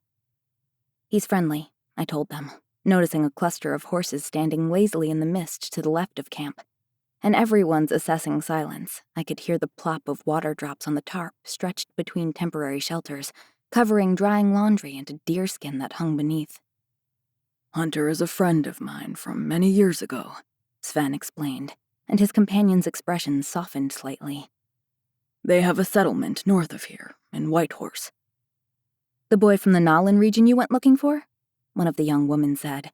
She was petite, her dark hair pulled back in a messy French braid. Sven chuckled. "Yes," he said. "Though he is not so little anymore." The young woman set the pot of boiling water back on the fire grate and stared at Hunter, her gaze lingering on him as if she wasn't sure what to think. "I went to the old village last summer," Sven explained, glancing at us. His eyes met Hunter's. "I was holding out hope, but you weren't there." They'd just missed him. Hunter and his people had been there for over a decade, but by the time Sven had finally made it, they were gone. The thought was sad, and I watched the way Hunter studied the new, uncertain faces watching him, the conditions in which they were living, and his old mentor standing there with contentment in his eyes. This was what Hunter and Wren had been holding out for, finding more people like them, untainteds, natives to the land they were living off, survivors like us in all ways but one, the most significant. "I'm Avery," the petite woman said, stepping around the fire. She reached out for Hunter's hand. "And this is my sister Olivia," she said, pointing to a round-faced, skeptical woman who looked a couple of years older. "And that's Annika." She nodded to another curvy young woman with pale eyes. Annika waved shyly. "Hello," Hunter said. He sounded reserved, and I wondered if he was still in shock. "You've met Liam already," Sven said, gesturing to the bowman. "And that brutish-looking man over there is Elijah." The man from the river walked closer. His jaw was bristled with dark hair, though he couldn't have been more than 30 or so. "And this beautiful creature," he said, pulling the woman with the shotgun closer, "is my partner, Ellen. Her senses are keen like mine, and luckily, she never misses what she aims at." Her brow lifted at that, as if in warning. She wasn't pleased to see us, that much was obvious. Or maybe she was only apprehensive, and rightfully so. "And what about you two?" Kat asked, glancing between Elijah and Liam. "Sven said you've been sick as well. What are your abilities?" Liam, the bowman, pulled his quiver over his head and rested it against the trunk of a tree. "I can smell the water," he said with a surprising baritone. "I always know when it's near." Perfect for survival, but it wouldn't protect them from madmen. I looked at Elijah, who had lighter skin, but the cut of his jaw and his dark features gave his lineage away. He eyed all of us, no doubt wondering if Sven was being careless by inviting us here. Suddenly, the hair hanging around my shoulders lifted off my shoulders and floated in the air around me. Telekinesis. After a flare of momentary panic, I laughed and met Elijah's gaze. "Me too," I told him. There weren't very many people with telekinesis in Whitehorse, mostly telepathy and sensory abilities like Sven, Liam, and Jackson. Elijah's eyebrow lifted with amusement, and I thought I might have seen a twitch of his cheek, and fleetingly, I wondered if I was the only one like him he'd met before. "Have you all been sick?" he asked. Hunter shook his head. "I haven't. No one in my village got it." Avery's eyes widened. "The three of us haven't been sick either," she said, gesturing to the women behind her. I wasn't sure if the sudden brightness in her eyes was innocent surprise, or if Avery realized how lucky she was to have found a man like him. "There were more of us," she added, and her brightness dimmed as she shook her head. Whatever the past 12 years had been like for them, I knew it couldn't have been easy, and we could guess the rest. "Where are you heading?" Alex asked, glancing around their camp. "It doesn't look like you're planning on staying here indefinitely." "Somewhere south," Sven said. "We move with the seasons, staying away from the roads and towns as much as we can. We head north in the summers because the salmon are easier to find." "And you can always find water," I said, glancing at Liam. Hunter looked at me, thoughtful. I knew what he was thinking. In fact, I think we were all thinking it, but Alex said it first. "You're always in the elements and looking over your shoulders out here." Alex scanned the group of them. "That sounds like a hard life." Sven glanced between Alex, Hunter, and then at the rest of us. "It's the way it works these days," he said, sounding exasperated by it all. "You should come to Whitehorse," Alex told them. "It's safe." He pointed to Hunter. "His village is there, and there is plenty of room for you. We have food and electricity." While Avery's eyes widened, almost hopeful, Elijah and the other girls didn't seem as excited by the idea. "Of course, you should talk about it," Hunter said, and he stepped forward in a way that commanded their attention. "It's not a decision to be taken lightly. I was skeptical in the beginning, but my people have a livelihood now we'd never had living out here." He tilted his head in Kat and Alex's direction. "And there's protection." Finally, Hunter's eyes met Sven's. "And Ren would hate me if I didn't make you come see her, even if you decide not to stay." I watched the deep lines and harshness of the year soften as the older man's expression opened, and a mixture of relief and excitement settle in its place. "We have to get back on the road, though," Bert said, more to Hunter than the others. "We have people expecting us back tonight." Hunter dipped his chin, reluctant. A sudden wave of dread washed over me. Of course he wasn't ready to leave. He'd only just found Sven again. I'd been shocked and excited for Hunter, but as I studied the women in the camp, then Sven, who was tethered to Hunter's past, it felt like things had drastically shifted, and I might be losing him, even if I couldn't explain it. even if I'd never really had him to begin with. "You should stay, Hunter," I whispered, and I felt everyone's attention veer to me. Hunter's gaze, however, lingered on Sven a little longer, like he was torn. "You should spend time with them. You can keep one of the horses and ride back when you're ready." Eventually, Hunter looked at me, his jaw working and his brow furrowing as he considered it. Glancing back at Avery and the others, I knew it was right, even if it felt wrong. He deserved more time with them, to not feel rushed. "No," Hunter shook his head. "I need to get home to my mother. She's been worried about me long enough." He surveyed Sven and the others. "But you should consider their offer to go to Whitehorse. I don't think you'll regret it." "It's about 2 days on horseback," Kat said. "Maybe less if you keep a firm pace." Sven studied Hunter, and I saw the indecision in the older man's eyes. Maybe not for himself, because it was clear he wanted to see Ren and the others, but for his companions. "Whatever the group decides," Sven finally said as he walked over to Hunter, "I will join you now. For a little while, at least." He reached out and clasped Hunter's good shoulder gently. "There's a lot to catch up on, and I'd like to see everyone again. Especially little Ren. It's not every day we get second chances like this. Not in this life." Hunter scoffed. "She's not so little anymore, either." The corner of Sven's mouth curved up in a grin. "No, I guess she wouldn't be, would she?" "I would like to go as well," Avery said, and I couldn't help the warning glare her sister flashed her.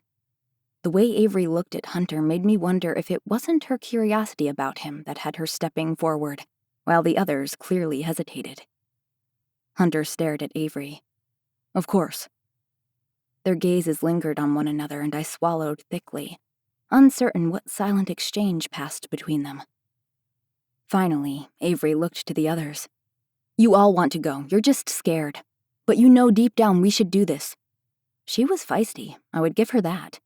She and Ren would get along well, and there was an admiration in Hunter's eyes as Avery continued. "Winter will be here before we know it. We need to at least see what's in Whitehorse." Sven winked at her, and Avery peered around at the others. "Well, are you coming with us or not?" Chapter 39. Thea. We passed by the Whitehorse sign. I peered out the rain-streaked window into the side mirror. Bert was driving too far back to see Hunter, Sven, Owen, and Avery clearly, but I could imagine all of them chatting about why the truck was patched together, and about Whitehorse and what to expect as we drew closer. I peeked behind me at Alex sleeping in the back seat. His neck was kinked to the side with Littlefoot taking up so much room beside him, but Alex was too exhausted to care. I smiled when I noticed the worn photo of Sophie and Fiona pinched between his fingers. While Alex was used to these trips, I knew being away from home was hard for him, even if he never complained about it. And until now, I hadn't realized how on Alex had been the entire trip, always contemplating next steps and assessing routes for our journey. It was nice to see he could wind down with the promise of home. My smile faltered a little. Before today, I would have imagined Hunter in the back seat, thoughtful and quiet, processing all that was new and unknown to him. But things were different now. Hunter was taking Sven and his people under his wing, reassuring them and making them feel welcome and safe as they approached a new, scary place. If the others joined us in Whitehorse, would they look to Hunter as well, as the leader he was always meant to be? The Hunter I'd seen with Sven and the others today was the Hunter I'd expected to find the day I first met him. It's why I was so heartbroken to find he was someone else entirely. At least he'd seemed to be. For Sven and Avery, though, he would be the man he always had been. The man I'd come to know and considered my friend. The man I'd kissed in the woods before everything shifted. Things wouldn't be the same after Hunter's discovery today, and the realization made me sad, even if I wanted to be happy for all of them. I thought of Cal. I had to tell him about the kiss. He was too good to lie to. He deserved more from me. He deserved the truth, whatever came of it. The windshield wipers squeaked against the window, jarring me momentarily from my impending reality. "That's the worst sound in the fucking world," Kat groused, and she turned up the Pat Benatar CD she had in the player to drown it out. Alex startled and grumbled from the back. "We almost there?" "Yep," Kat said. "Just about." The power plant came into view first, then the steel walls of the city. We drove past the guarded entrance of Riverdale and headed toward the prison. "At least the horses will be excited to finally be home," I thought aloud. Kat smiled. "Lord knows I am. No offense, but if I had to go one more night with you kicking me in your sleep..." I snorted. "Yeah, sorry about that." "Something to warn Hunter about," Kat teased, and puckered her lips. I sobered instantly. "You didn't seriously think you'd get out of this without a single remark, did you?" she asked, her smile far too smug and satisfied. "I hoped," I muttered and looked at her askance. Either she'd seen us kiss in the woods or had a sixth sense. "How did you know?" Alex laughed. "After watching you two the past couple days, you were either making out or fighting, and we didn't hear any arguing." Flushing with embarrassment, I tried to laugh, but then I realized whatever had happened before Sven and the others was probably the last thing on Hunter's mind now. Maybe indefinitely. Kat drove through the open gate of the facility. "Finally," she grumbled. Despite my unease in coming home to the unknown, a swell of relief filled me when I saw both Ross and Jackson's trucks parked beyond the loading dock. Beau's Jeep was parked beside them. Everything was glowing in the dusky summer light. "They're all here," I said happily. "My family. The familiar. Home." "We might be late, but at least we made it," Alex said. Kat pulled the truck up by the horse paddocks and covered arena, and Bert stopped the other F-250 next to it. The summer rainstorm still pelted down on us as Kat and I climbed out. "Alex, open the arena," she told him. Littlefoot fumbled excitedly into the front to jump out of the truck. Bert, Hunter, Ewan, Sven, and Avery climbed out of the other truck. My gaze locked with Hunter's until Avery said something to him, as she stared at the prison, and Hunter's attention was stolen away. The floodlights flicked on, and the doors to the prison swung open as our families hurried out. Fiona jumped excitedly beside Sophie, and Jade and Dell waited under the eaves beside the doors, Elle and Jackson coming out behind them. Ross hurried out next, his attention glued on Kat as she ran to him and jumped into his arms, wrapping her legs around his waist as he held her against him. Beau and Ren were barely out the door when Ren registered Hunter and Sven, and she froze. Even with all the movement around me, the world seemed to slow. The rain darkened Ren's long sleeves as it continued to sprinkle on her. "Sven?" Ren breathed, her brow furrowed in disbelief. He took a step closer to her, his eyes shimmering. Beau stopped mid-step, realizing who the old man was. "Hey, little birdie," Sven said. It was easy to drown out everyone's confused mutterings as they took in our guests, but I couldn't look away from Ren's expression. Shocked, confused. It contorted her features as she processed that he was alive and standing in front of her. In 3 steps, she wrapped her arms around his shoulders, nearly as tall as he was. "I thought you were dead," she said. "I thought you were long gone too," he admitted, and he squeezed his eyes shut. Ren's gaze latched on Hunter's behind him. "How did you—" She pulled away, Sven still eyeing her with affectionate disbelief. Ren stared at Hunter's slinged arm and shook her head like she was overwhelmed with questions. "How did you find each other?" she asked them both. Hunter wrapped his arm around her.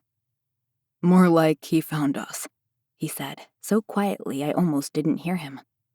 I was too busy taking in everyone's happiness to care that I was getting drenched in the rain, and when my gaze met Elle's glistening green eyes, I hurried over to her.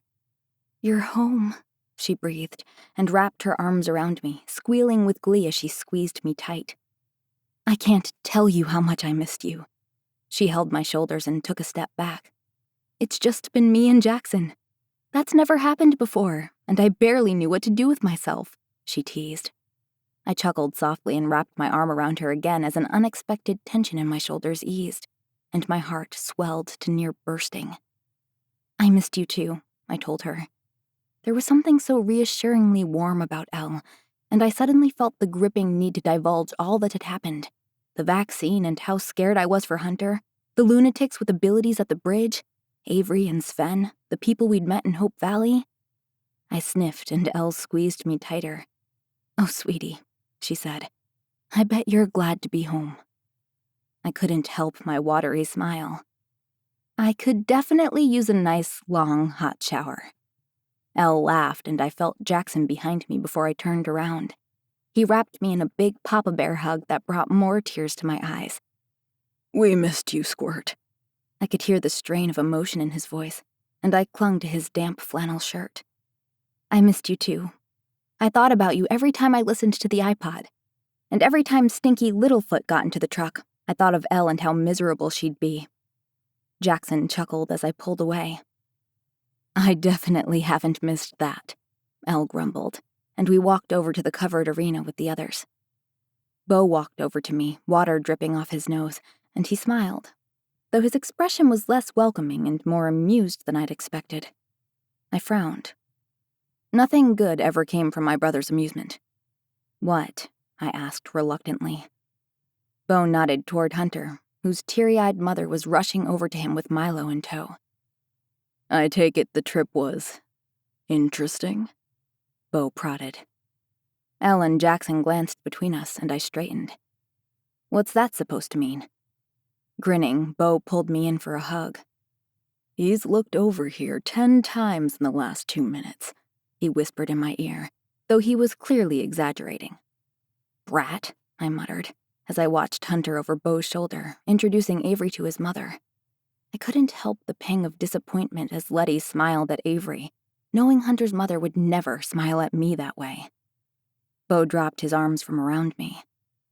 "Well, the truck looks like hell. You all look exhausted. It seems like you had quite the adventure." "Hell yeah, she did," Alex said, coming over to give Elle and Jackson a side hug. Fiona held tight to him in his arms. I was about to tell Bo it wasn't near the adventure he'd gone on, and yet I didn't think that was quite true. Leaning in, I tapped Fiona's freckled nose with a wink, and she beamed at me. "So," I said, admiring all the happy laughter and smiling faces, "this is what it feels like to be on the receiving end of the welcoming committee." "Yep," Alex grinned. "And no matter how many times you leave and come home, you'll never grow tired of it." "What?" I said, my eyes widening. "Like I'm officially part of the team now or something?" I glanced at Elle and Jackson, both of them smiling at me. "Hopefully," Alex said with a snort. "You're handy to have around, in case you couldn't tell. And this was Bert's last run." "What?" Mouth gaping, I watched old Bert chatting with Ross and Kat, and I couldn't imagine the trip without him. That makes me sad. "It's been a long time coming," Alex reassured me. "But I think the excitement of this trip solidified the decision for him." I couldn't say I blamed Bert. But did I want to do this again? It felt like a huge step, like I wasn't just little Thea anymore, but I was finally part of the bigger picture. And Alex was right. I came in pretty handy sometimes. Even if I'd been terrified at times, I felt a lot stronger for it too. "Yeah, okay," I said, nodding as I talked myself into it. "I like that idea." Jackson winked at me, smiling with pride. "Great. Then welcome to the transport team, Thea." Alex wrapped his free arm around me, Fiona grinning in his other, and he kissed the top of my head. "Kat and I are glad to have you." Purpose felt good, and I beamed, feeling more rooted to Whitehorse and even to my family. As everyone continued their hellos, save for old Took, who was probably watching the rainfall from his porch at home, a smuggled ale in hand in Jade's absence, I realized Cal was the only other person missing from the welcome committee. And in that moment, I thought I might see what everyone else did when they looked at us. Why wasn't my boyfriend there to greet me after weeks away? And the bigger question was, why didn't I care? Chapter 40. Thea. When we finally got back to the lodge, Elle helped me pull my dirty clothes from my pack, a content smile filling her face as she fussed over my being home. "So tell me, what was the best part of the trip?" she asked, grabbing an empty laundry basket from the hallway. "Kissing Hunter?" The thought startled me, and I glanced at her. Oblivious, Elle pulled out my balled-up bathing suit from the side pocket. "I liked the beach in New Bodega," I told her. "And Hope Valley. They have a proper farm there, and everyone was really nice. It was cool to see." Forcing my mouth shut, I looked at Elle again as I pulled out the last of my dirty clothes, forgetting myself. She looked at me. "To see what?" she prompted, eager and waiting. "The regen community," I said, turning to her. "They have a huge settlement there." Understanding shimmered in Elle's eyes, and a small smile tugged at her lips. "I've heard it's wonderful," she continued. "They deserve a second chance, just like the rest of us. I'm glad they have a safe place." "It's so much more than that," I said. "You would have been awed by it. When you drive past it on the highway, it looks like a village of its own with little cottages." I stacked the few garments that were still clean on my nightstand. "You'd think it was just a normal settlement, and I guess in some ways it is, but their abilities take farming and production to a whole new level. They're sort of the glue that keeps the whole area running. It's hard to imagine Hope Valley without them." "I bet," Elle smiled to herself. "What's California like?" "It's so different from here, you wouldn't believe." I filled Elle in on the mountain peaks that turned to rolling golden hills, the oak trees and the heat. I told her about the overgrown highways in Washington and how the coast was just as beautiful in the south as it was in Alaska, only different. "And about what happened at the bridge?" Elle began. "Jackson told me. How are you holding up?" "Oh, fine. I mean, it was horrifying in the moment, obviously, but that wasn't the worst part. I hurt Hunter." "His arm?" I nodded. I'm sure Hunter would rather have an injured arm than whatever fate they had in store for him. Dumbly, I nodded again, but the fear and the unsettling memory of what happened that day felt more like a dull ache than the blaring, ugly one I expected. "I killed her," I said, saying the words out loud for the first time. I watched her body hit the side of the mountain. "Thea," Elle said, "this is the world we live in. Making quick, sometimes dangerous decisions is what keeps us alive now. Everyone makes their own choices, whether they're of sound mind or not. You have to survive and protect yourself. You can't carry the poor decisions other people make around with you." Elle's gaze simmered with the ferocity I saw in them when she was at her most protective. I missed those eyes, and the reassurance only she, a mother, could give. "I know," I said, and somehow along the trip I'd finally begun to understand that. "I missed you," I told her, and wrapped my arms around Elle's middle for a hug. "I missed you too," she breathed, and squeezed me against her. We were the same height, and similar in build, but somehow I still managed to nestle against her perfectly. "So did Cinder," Elle added. "She will be happy to see you. Wren rode her for you while you were gone, but I'm sure it's not the same." "Of course she did," I mused. Wren was thoughtful like that, though she'd never admit it, and she always needed to keep busy. I'll have to thank her. I sighed, my attention shifting to the mess on my bed. I've missed riding Cinder every day. The truck gets so boring.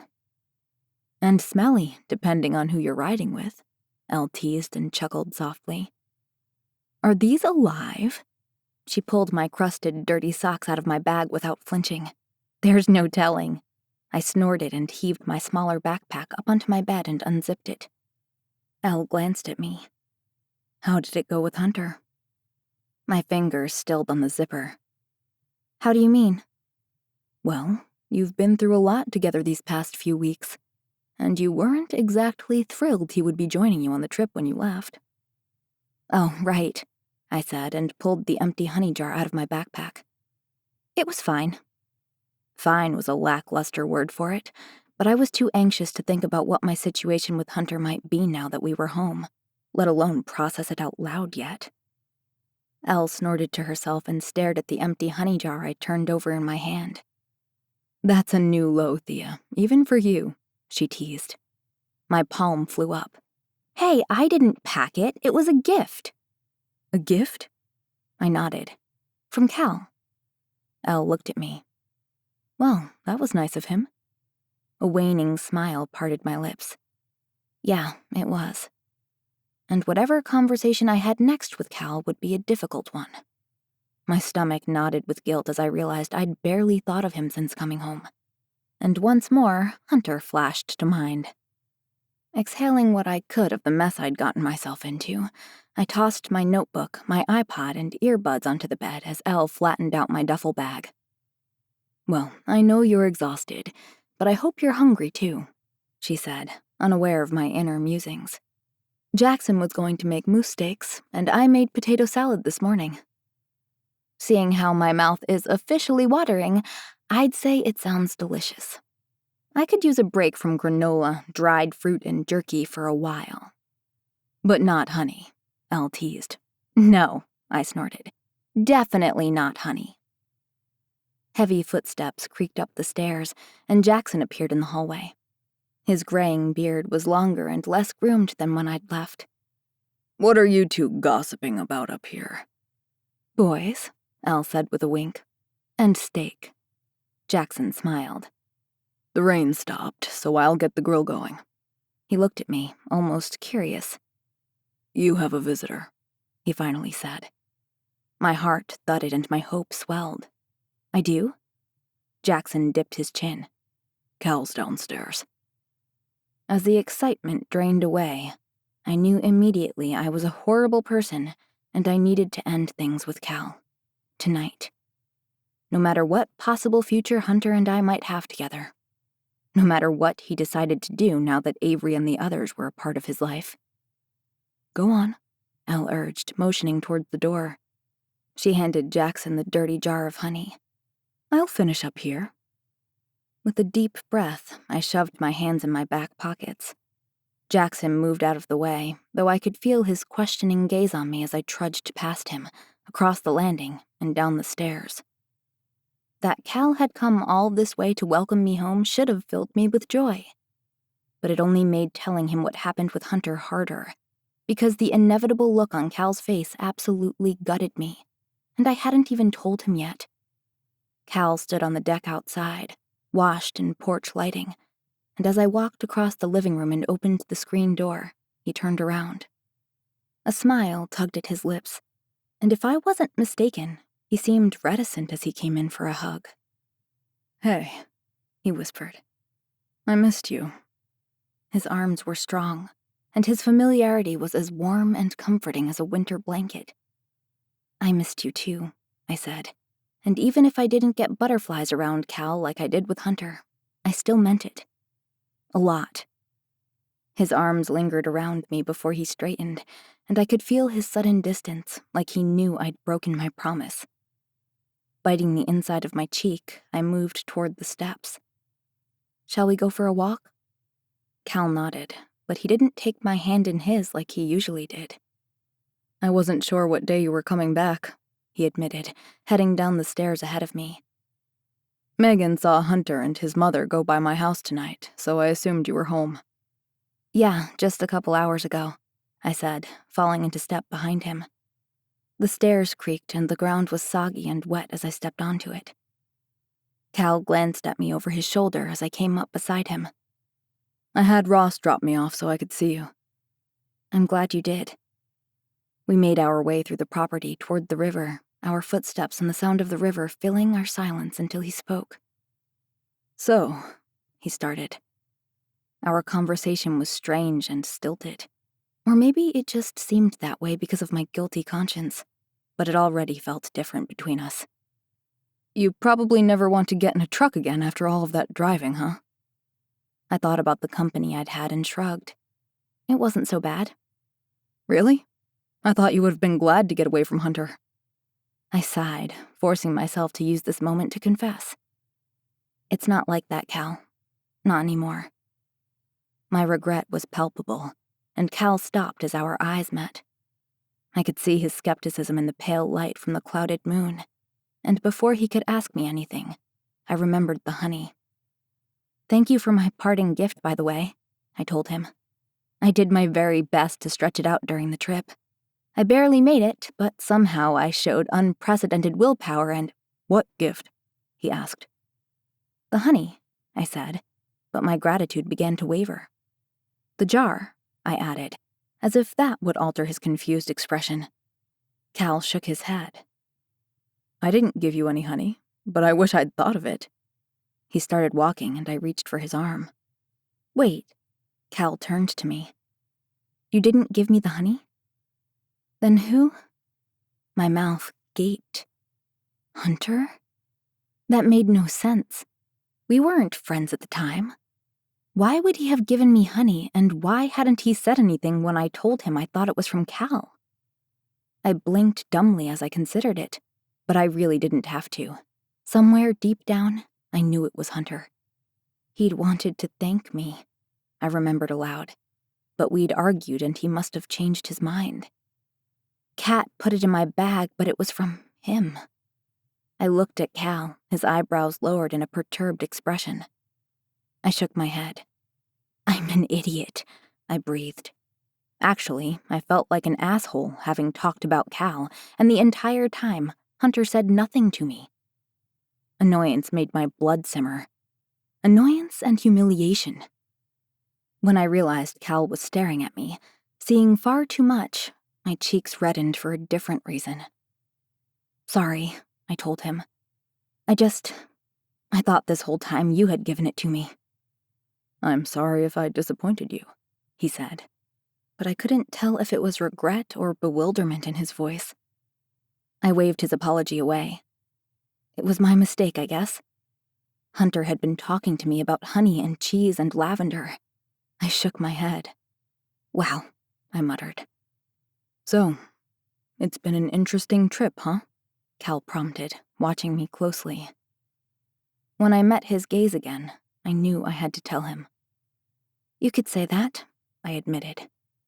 A lot has changed. Well, since you mentioned it, Cal started.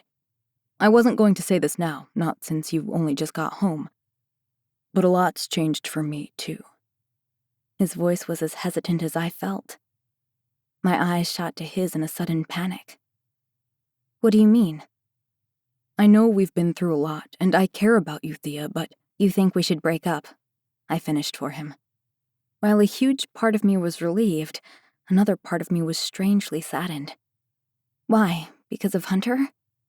Cal blinked at me, a few moments hanging between us before he shook his head. No, he said, looking at me suspiciously. Wait, you tell me. I shook my head. Tell me whatever you were going to say. Cal ran his hand over his blonde hair and heaved out a sigh, peering around the shadowed property. I know it's shitty of me, but while you were gone, I spent a lot of time with Rebekah, and I like her. I could feel Cal's unease as he confessed. I felt the knot in my stomach tighten and ease at once. We haven't done anything or— I kissed Hunter, I blurted. Dread ran like cold water down my back. I swallowed thickly. So before you feel bad for liking her and not doing anything, you should know that I kissed Hunter and I feel like an asshole. Cal and I stared at each other. Ouch, he said, his eyes cutting away from me. I grimaced. I know. I didn't mean to. It just sort of happened. I can't explain it. Cal rested his hands on his hips as he stared down at his feet. I get it. It's unexpected, but I get it, he said, surprising me. That's how I feel with Rebekah. I keep finding reasons to stop by the survival center to see her, offering to help her with things. I told myself I was bored because you were gone, but then I realized it's just different. He dipped his chin, slow and thoughtful. Exactly. Cal and I looked at one another for a minute. He was my best friend, and until this moment, he'd been my boyfriend and the only person I trusted with my heart. How did things change so quickly? I said. Hesitant, Cal shook his head, like he wasn't quite sure. Maybe they changed a long time ago. We just didn't notice. Or, I added with a sudden realization. They were never what we thought they were. Cal's eyes held mine as we stood facing each other, letting our new reality sink in. Whatever we'd had together was over, and as sad as a small part of me was, the closing of this chapter in our lives seemed right, too. I heaved a breath, feeling a huge weight lift from my chest. What a surreal day, I whispered. Cal nodded toward the river and we continued toward it. I was anxious about telling you, and now that I've told you, I'm anxious about what happens now. What do you mean? I shoved my hands in my back pockets. We've brought some people back with us. Ah, Cal nodded. the older guy and the 2 women? Megan saw them walking with Hunter's family toward the village. Sighing, I picked a piece of fireweed with my mind and levitated it to my fingers. Yeah, and more of them might come. Cal eyed me a moment, staring between the fireweed blossom and me. Then he continued. You think that changes things? With you 2, I mean? Yeah, I breathed. I think it might. We walked in silence before stopping at the water's edge, a rocky shore I played at as a kid. It was only a kiss, I told him, though in reality it was 2. But it still feels important, like I can't ignore it. Discarding my flower, I bent down and grabbed a smooth stone from the bank and skipped it across the water. The moon's reflection rippled and glistened. Cal bent down and did the same. You think, that Hunter suddenly won't like you anymore or something? I shrugged, but it felt more earth-shattering than a maybe. Yeah, I guess. Cal gave me a sidelong look, like for the first time he didn't know what to think and was trying to figure me out. It's so weird to think of you 2 together. You couldn't stand him weeks ago. I know. I'm sort of a mess in case you didn't notice, I said, and a self-deprecating laugh bubbled out of me. Sometimes. Cal winked and skipped another stone across the water. Look, Hunter's been here for over a year, and it seems very coincidental that he chooses now to act like he likes you. There has to be a reason. My brow furrowed, and I glanced from the ripples on the water to Cal. What do you mean? He just got the vaccine, right? Why? Cheeks heating, I averted my gaze. What's that got to do with anything? Though now that Cal brought it up, Hunter kissing me after going through the procedure did feel a bit more significant. The timing is interesting, that's all. Now that you're, an option. Maybe he's liked you longer than you think, but there was nothing he could do about it.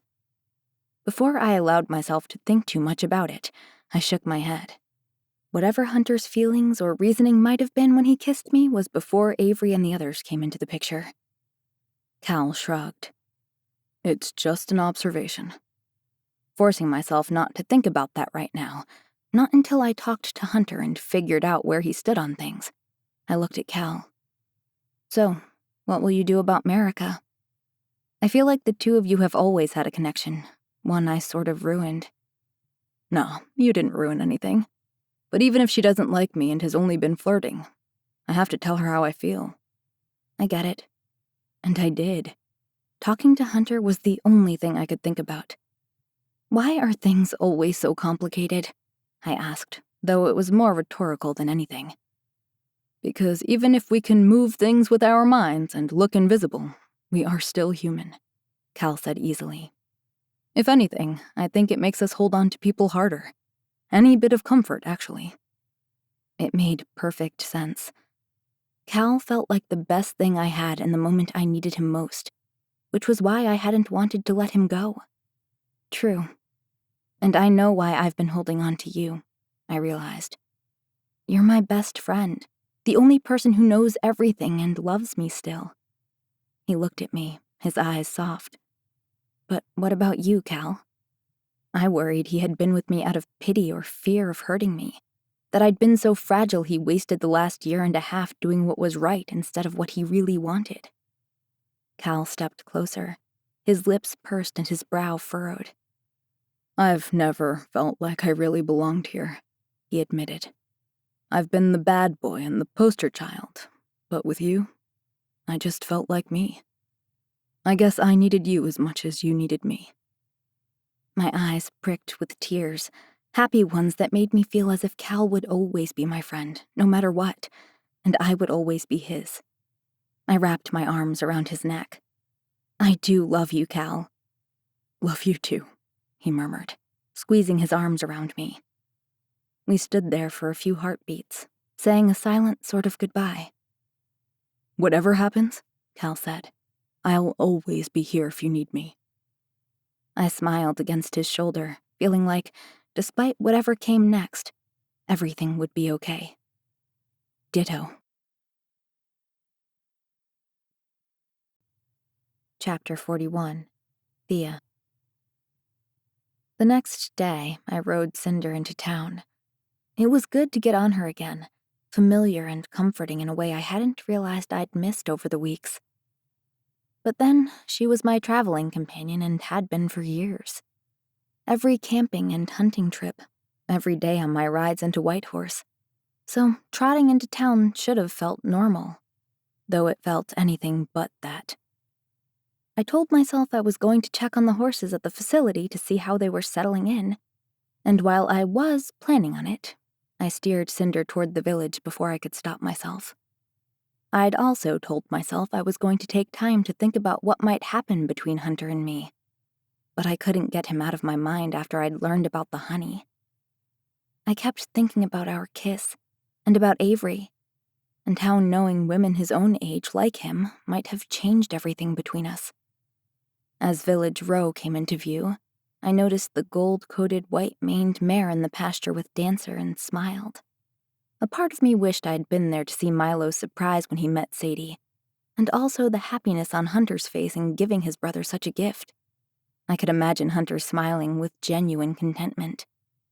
But when I didn't see him in the field, or his mother or brother, I debated whether I should knock on his front door.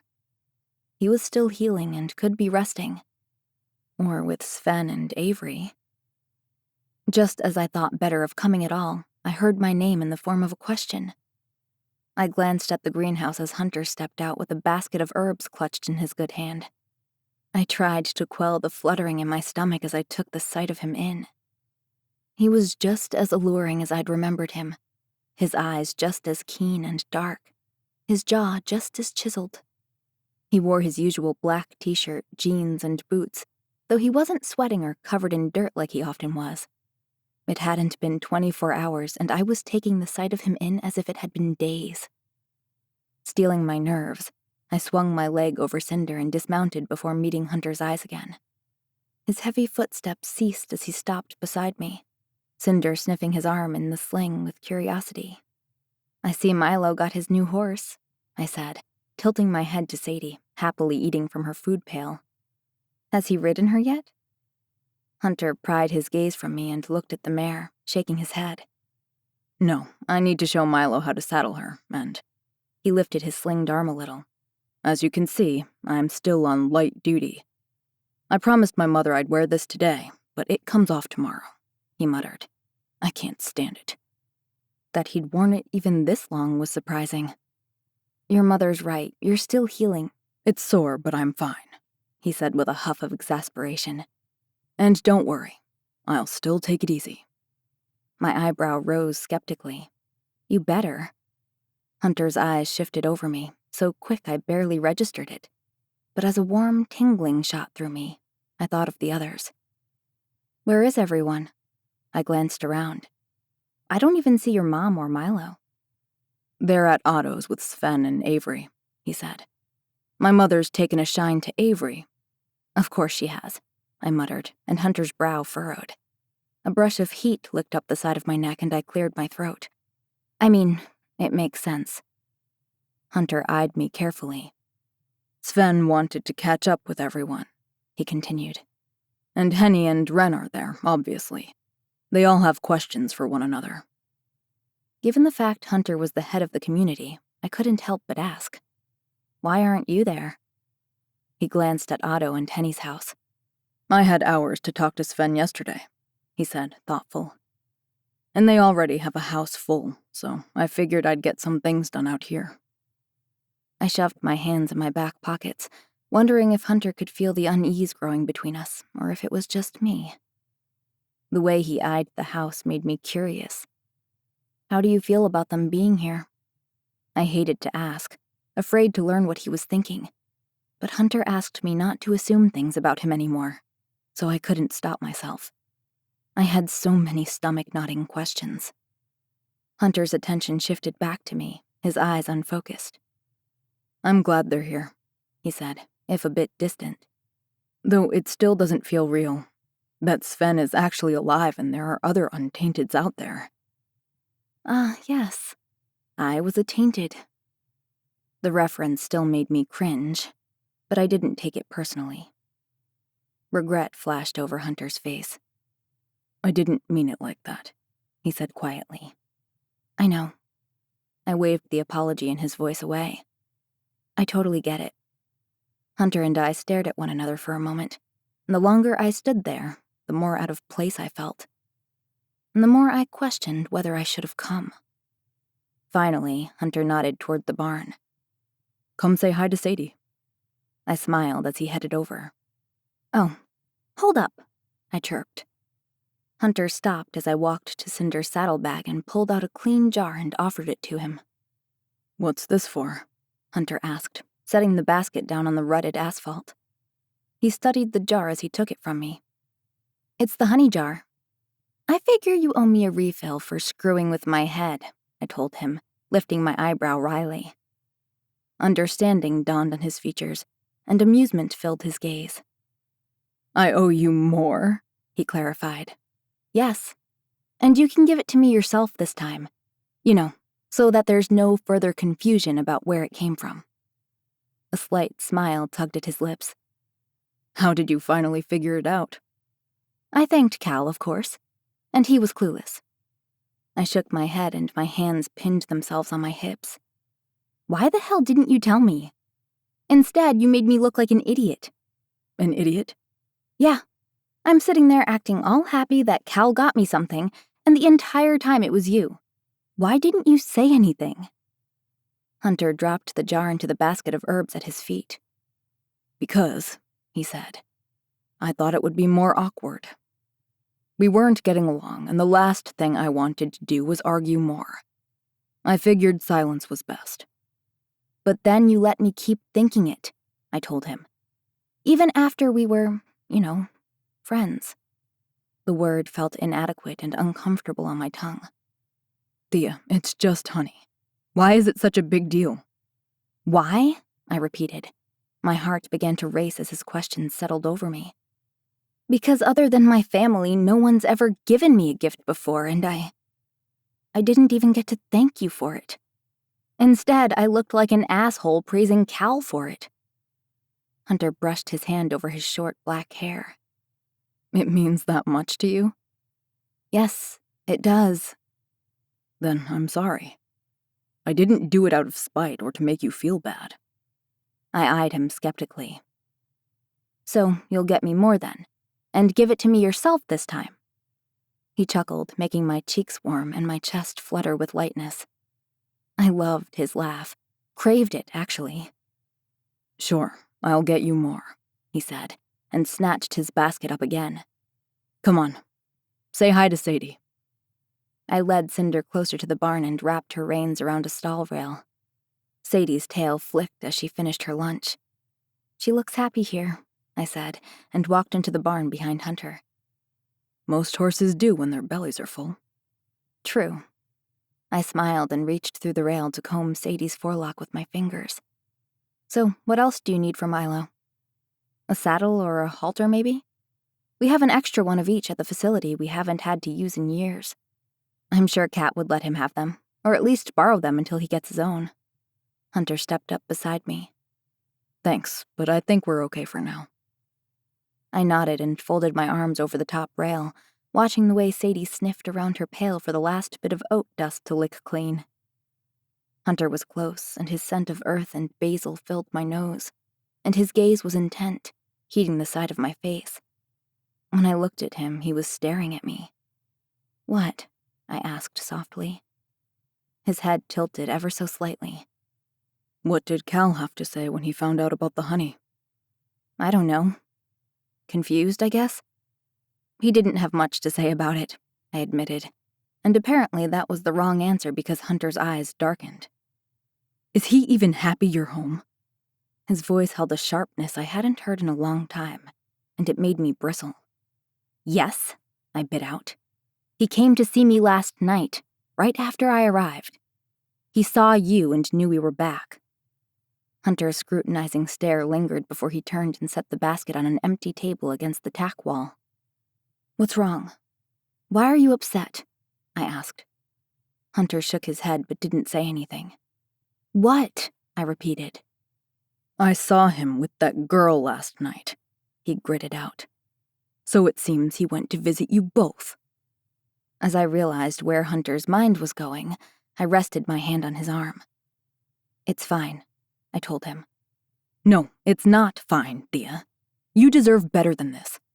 Cal should care if a guy gives you a gift, and he shouldn't be hanging around other girls. It's like he doesn't even care who sees him. I'm the one who kissed someone else, I reminded Hunter. Not Cal. That you know of, Hunter muttered. He would have told me. Yeah, right. I told him.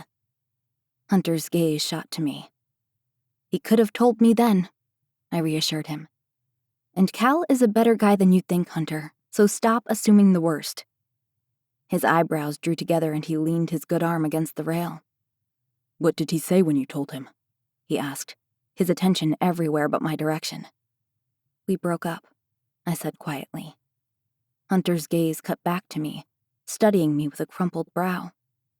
Are you okay? He said more calmly this time. I was about to shrug because it felt like I should be more upset about it, but I wasn't. Instead, I felt lighter. It needed to happen, I admitted, and what looked like guilt shadowed the copper flecks in Hunter's eyes. It was a mutual decision. Cal wasn't mad.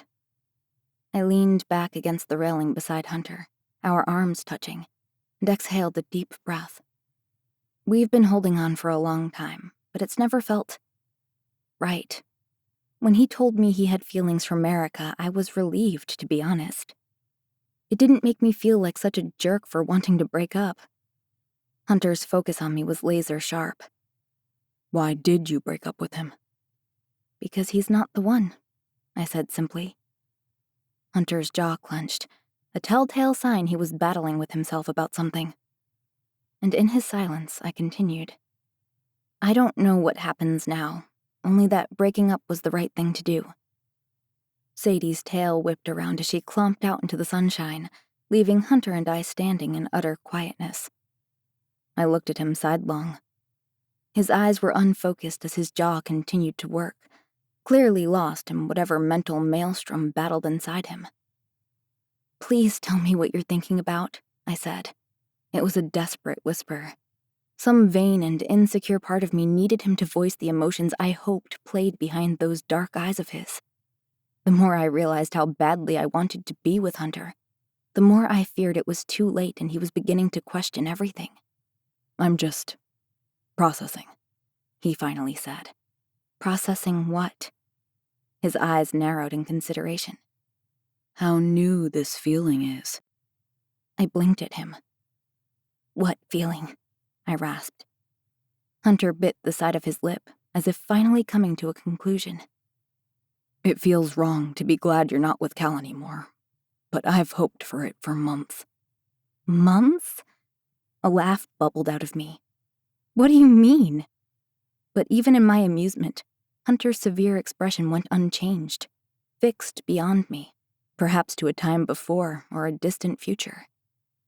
Finally, Hunter stepped closer and my heart crept up into my throat. His chest was inches from mine, his gaze unwavering. I can't explain it, he said, his voice dark and rich, like the chocolate color of his eyes. I just know that since the day I met you, I've felt drawn to you. And even if I didn't particularly like you in the beginning, I couldn't stop thinking about you either. My heart soared hearing such beautifully disconcerting words. Never mind that he didn't like me. The fact that he'd been thinking about me despite himself made me bite back a goonish smile. Same. But I swallowed thickly. What about the others? Hunter blinked, his intent focus wavering as he frowned. What about them? My cheeks reddened, and I nearly took a step back to escape his scowl already shifting into place. I wasn't sure if knowing Avery and the others changed things or what? He said warily. I saw your mother's face when she met Avery, Hunter. I know she would be happier if you wanted to be with someone I just met and don't have feelings for? Disbelief tinged his words, and I swallowed my embarrassment and unease. Yeah, I hedged. I guess. My mother doesn't get to decide those things, Thea. You're the one I want, not Avery or her sister. It doesn't work that way. You know? He seemed almost offended by my assumption, but I didn't blame him. I know. It's just, I feel like so much has changed and I liked how it was on the road. I worry that being home will make things go back to the way they were, especially now that you'll be busy with the others and I shook my head and forced myself to look at him. I don't want it to. Hunter's gaze drifted to my lips. I knew that look. I'd come to know it very well in the past weeks. It was desire, dark and dangerous and sending my stomach fluttering. In a blink, a heartbeat, in the swirl of a second, Hunter's mouth was on mine, ravenous and urgent. It chased away every insecurity and fear, and every anxious thought clouding my mind since we'd returned vanquished. I could feel his relief and need and hope, as if it was oxygen seeping into me, making me dizzy. He broke away, his breath hot against my face. Never doubt how I feel about you, Thea, he rasped against my lips. I nodded in a frenzy. Okay, I breathed before my lips were seeking his again. We stumbled back, his solid body pressing mine against the paddock railing. His rough palm was hot against my jaw and cheek, his fingers kneaded in my hair. My hands roamed down his back, fisting his shirt as I pulled him closer. It's Cinder! Mom, look! Hearing Milo, I pushed Hunter away, my heart hammering and my eyes wide as they met his. My lips were red. I could feel them, kiss-swollen and pink, and I wiped the back of my arm across my mouth as I spun around, just as Milo ran into the barn. Thea's here, he chirped. Are you going to teach me to ride? His face brimmed with eagerness. I forced a smile and shook my head. Oh, no, not today, I sputtered. I wanted to see how you liked your new horse. I glanced at Hunter, who was as straight-faced as ever, and for the first time, I envied his collected exterior. Letty stepped into the doorway behind Milo. Her long black braid was draped over her shoulder, the crown of her head mussed from wearing her sun hat, and her expression was more severe than Hunter's as she glanced between us. We were definitely busted. Hunter and his mother stared at one another, something uncomfortable passing between them, and I cleared my throat. I should go. Finally, Hunter tore his gaze away from Letty and looked at me. I'll walk you out. His mother eyed me without saying a word. Goodbye, Milo. We'll go riding soon, I told him. Okay, he said. So excited about his horse, he didn't seem to register the suffocating tension in the barn. Bye, I said, glancing at Letty as I stepped by her, anxious to be far away from whatever came next. Goodbye, Thea, she said, but she didn't look at me. I shuddered as I hurried to Cinder. My name had never felt more condemning as it did passing through that woman's lips. Chapter 42. Hunter. I could feel my mother's glare searing a hole in my back as Thea rode away. My heart was still pounding from the surprise of her news and the touch of her lips against mine again. A moment I dared to hope for since our kiss in the woods. No more Cal. Part of me thought I should have been more remorseful after kissing her that first night, knowing she had a boyfriend. But had I not done it, things would be different. She wouldn't have left with kiss-swollen lips and an impassioned glint in her eyes I already yearned to see again. When I couldn't postpone my mother's seething any longer, I turned to face her, my eyes barely meeting hers before I strode back into the barn. "So you leave for a few weeks and come back completely different," she said flatly. Her footsteps sounded as disapproving as her tone. Milo looked up from grooming Sadie, his gaze flicking apprehensively between my mother and me. I winked at him in reassurance. "Not completely," I said wryly, and I reached for the herb basket I'd brought from the greenhouse. "Hunter, this is important," she bit out. "I can tell," I muttered. "Look at me," she commanded. Slowly, I turned around, seeing the hard edges of anger etched on my mother's face, but also the shadows of fear. "You can't be serious, Hunter." "Serious about what, Mother?" I said flatly. "About her. She can't be your choice." "Her name is Thea," I reminded her. "And why not her? Because I promise you, no matter who I choose to be with, you'd feel the same way. In fact, I thought you'd be happy because you didn't much care for Wren either." "I like Wren just fine," she said, taken aback. "She's a hard worker. So is Thea. Wren is smart. I know her family and she's one of us," I finished for her. "That's what this is about." My mother swallowed and shook her head, but she wouldn't look at me.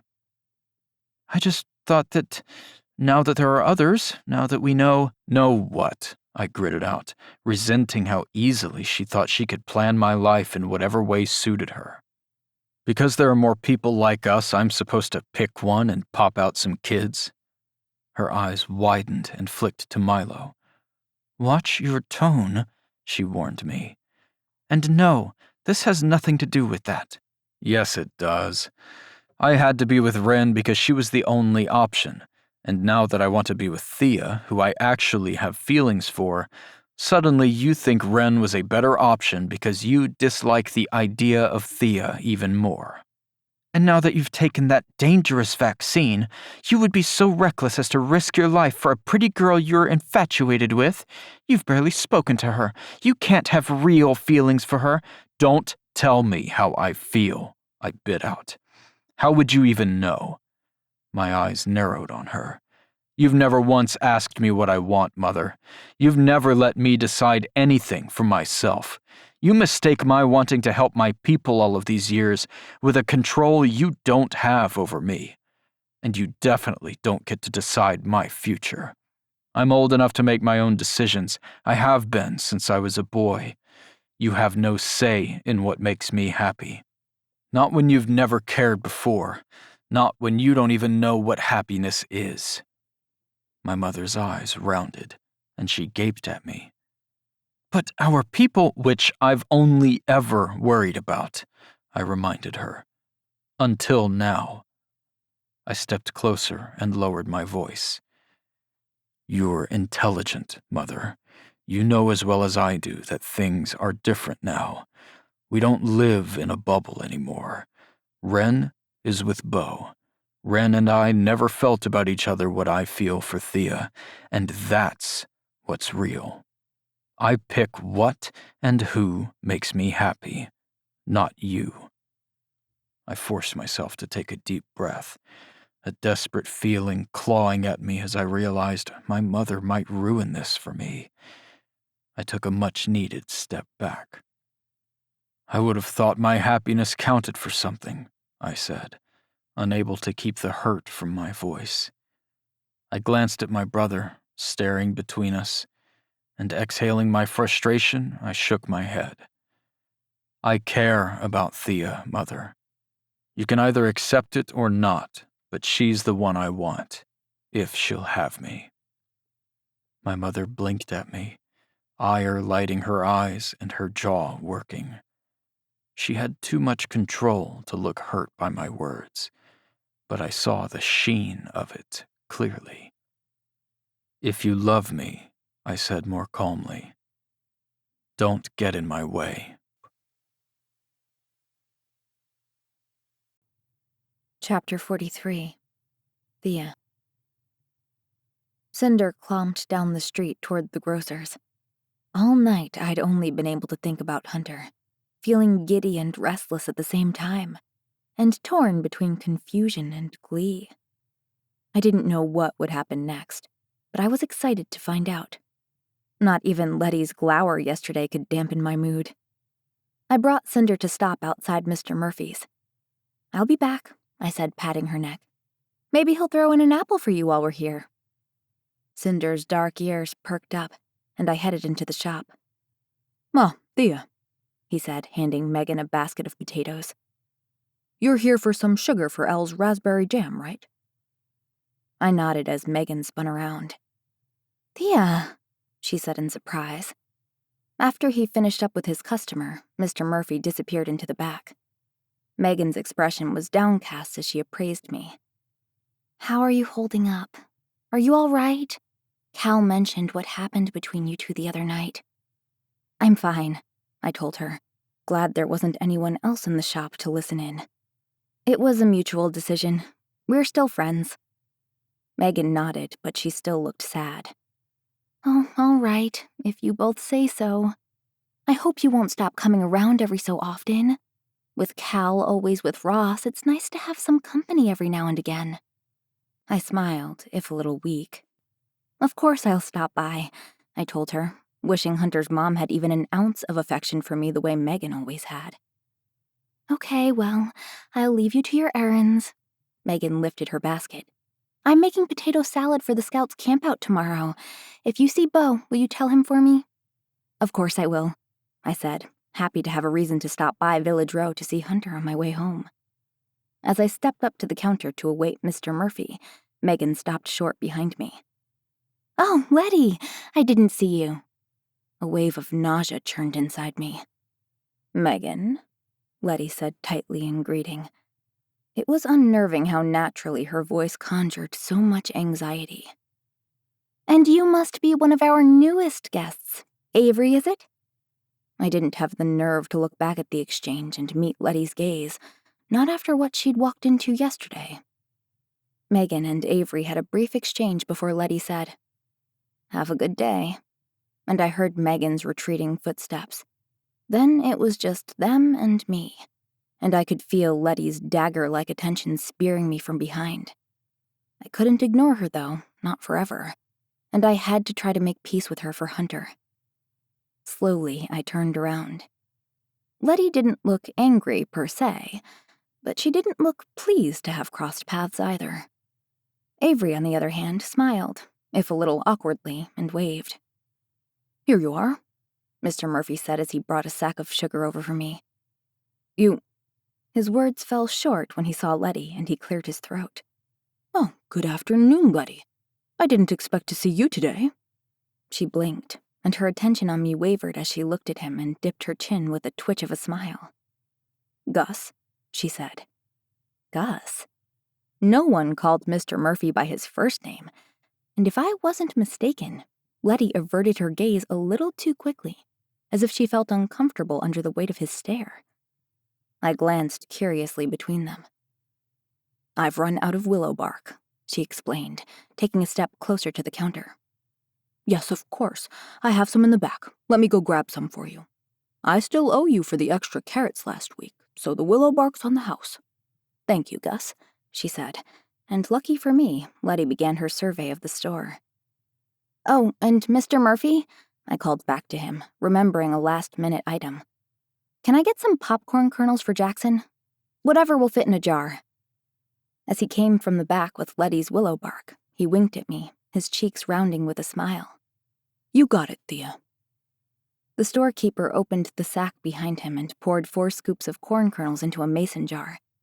It was from Hunter's fields, I realized. "So," I said, aware that Avery was still standing in the center of the small store as Letty shopped. She didn't seem to know what to do with herself. "Have you heard from the others, Avery? Will you all be staying?" Avery sighed and shook her head. "I am, but I don't know about the rest of them. My sister may come, but she's stubborn." And I think she likes Liam, so if he doesn't, it's going to take some persuading. Oh. I thought about Liam and Elijah. Both had been infected. Did Hunter tell you about the vaccine we brought back? I asked quietly. It would be the only way they could be together. Avery leaned closer, glancing at Letty, who, as far as I could tell, was oblivious to our conversation. Wren did. Apparently, Hunter felt it would be weird coming from him, which I actually appreciated. He's the last person I'd feel comfortable talking to me about sex, she said with a snort. He's very intimidating. It would have been really awkward. I tried not to laugh. I used to think so too, I admitted. I'm glad Wren talked to you about it. Here you are, Thea, Mr. Murphy said, placing my items down. Can I steal an apple for Cinder? He winked at me again. You know where they are. Thank you, I chirped, sliding my sugar bag off the counter and snatching the corn kernels with the other hand. I turned back to say goodbye to Avery. I know you don't know me very well, but if you have any questions or if you need anything, just let me know. Thanks, Thea. Avery looked a bit relieved, and I waved a little goodbye as I skedaddled out of the shop. But it wasn't fast enough. I was putting the corn kernels in my saddlebag when I felt a presence behind me, and I knew instinctively who it was. With a deep inhale, I turned around. Letty was standing a few feet back, her ashen eyes assessing me as her grip tightened around the basket in her hand. I braced myself, knowing that whatever future I might have with Hunter was worth fighting for, whatever might come next. Letty's eyes held mine a moment. You care for my son? She finally asked, her voice low but not quite a whisper. Yes, I admitted. I do. And you want to be with him, she clarified. Yes. I forced the memory of his lips against mine from my thoughts. And you would risk his life to be together. This time the answer fumbled on my tongue. What? I frowned. No, I wouldn't risk his life. Isn't that what the two of you risk, being together? Her eyes narrowed minutely. I risk Hunter's life? An overwhelming sense of dread washed over me. She was talking about sex, the vaccine, the fever. I shook my head, hating myself for forgetting about the possible outcomes. I'd been so focused on Cal and Avery, I hadn't thought about what being with Hunter in that way would risk. He'd taken the vaccine, but that was only part of it. We didn't know what would happen next. Not even Harper did. What if Hunter hadn't had severe side effects from the vaccine because it hadn't worked completely, and the virus could still be deadly to him? As Letty stared at me, watching the reality of a relationship with Hunter settle in, I knew she was right. No, I said again, my voice breaking a little. I would never risk that. The words felt like they'd been yanked from me, even if I knew it was true. I would not risk Hunter's life. I would never be able to live with myself if something happened to him. He accuses me of being heartless, but it is his life I worry about, nothing more. And seeing you here, I knew I must say something. You did not see Wren that day, Thea. You may care for Hunter, but you don't know what the possible outcome looks like. Despite Letty's straight face, I heard the emotion in her voice, rattling ever so slightly, like she was trying to remain in control. You and Hunter are young, but you are ruled by feelings. But the reality of whatever future you see together is a dangerous one. I simply wanted to remind you of that. Letty turned on her boot heels, heading briskly back into the store. A reminder. As much as I resented it, I'd needed one. I felt numb as I climbed up into the saddle. Suddenly, the past 12 years came flooding back, along with the death I always seemed connected to in some way. The suffocation and heaviness of it. I couldn't possibly risk bringing that on Hunter, and I hated myself for forgetting the gravity of our situation. I let Cinder out of town at a trotting pace, needing space and air, needing to think as the tears welled in my eyes. What had been such a light, hopeful day now felt consumed by an invisible torrent that filled my heart to aching. It wasn't the end of the world, but it felt like I was falling as my future with Hunter seemed more precarious than ever. And the longer I thought about it, the more my fear doused what little optimism I had left. And it felt like Hunter was already slipping away from me. His intent, obsidian-like gaze flashed to mind, as did the memory of his small smiles that were so few and far between. They felt like a gift, just for me. The man who never opened up or gave himself to anyone was giving part of his heart to me, and a cry caught in my throat as I realized I wasn't sure I could accept it. I could hurt him. Considering all he'd been through already, I refused to risk it. The moment the road opened up and the town fanned out behind me, I let Cinder take the lead and we ran, like she could feel the frantic energy coursing through me. My pulse was pounding, my heart breaking, and before I knew it, the wind was pulling at my hair, and Cinder's hooves fell heavy against the earth. Shutting my eyes, I let my mind soar along with it. Chapter 44. Hunter. For 2 days I stewed, wondering what to do about Thea. It didn't help that despite my shoulder, only tender as it finished healing, I felt listless, making her far too big a distraction. "Are you going to see Thea ever again?" Milo said from the greenhouse doorway. I looked over my shoulder at him, my hands covered in dirt from potting tomato seedlings. Milo's dark hair hung in his eyes, and freckles dotted his cheeks from so much sun. "Why do you ask?" Milo shrugged, but like me, he hadn't been quite the same after the argument I'd had with my mother. She and I hadn't talked much, save for pleasantries. She was no doubt angry at me for being foolish and reckless and selfish, and I was tired of her trying to control everything. I turned to him fully. "A shrug? That's not good. You don't want me to see Thea either." Milo frowned. "No, I do.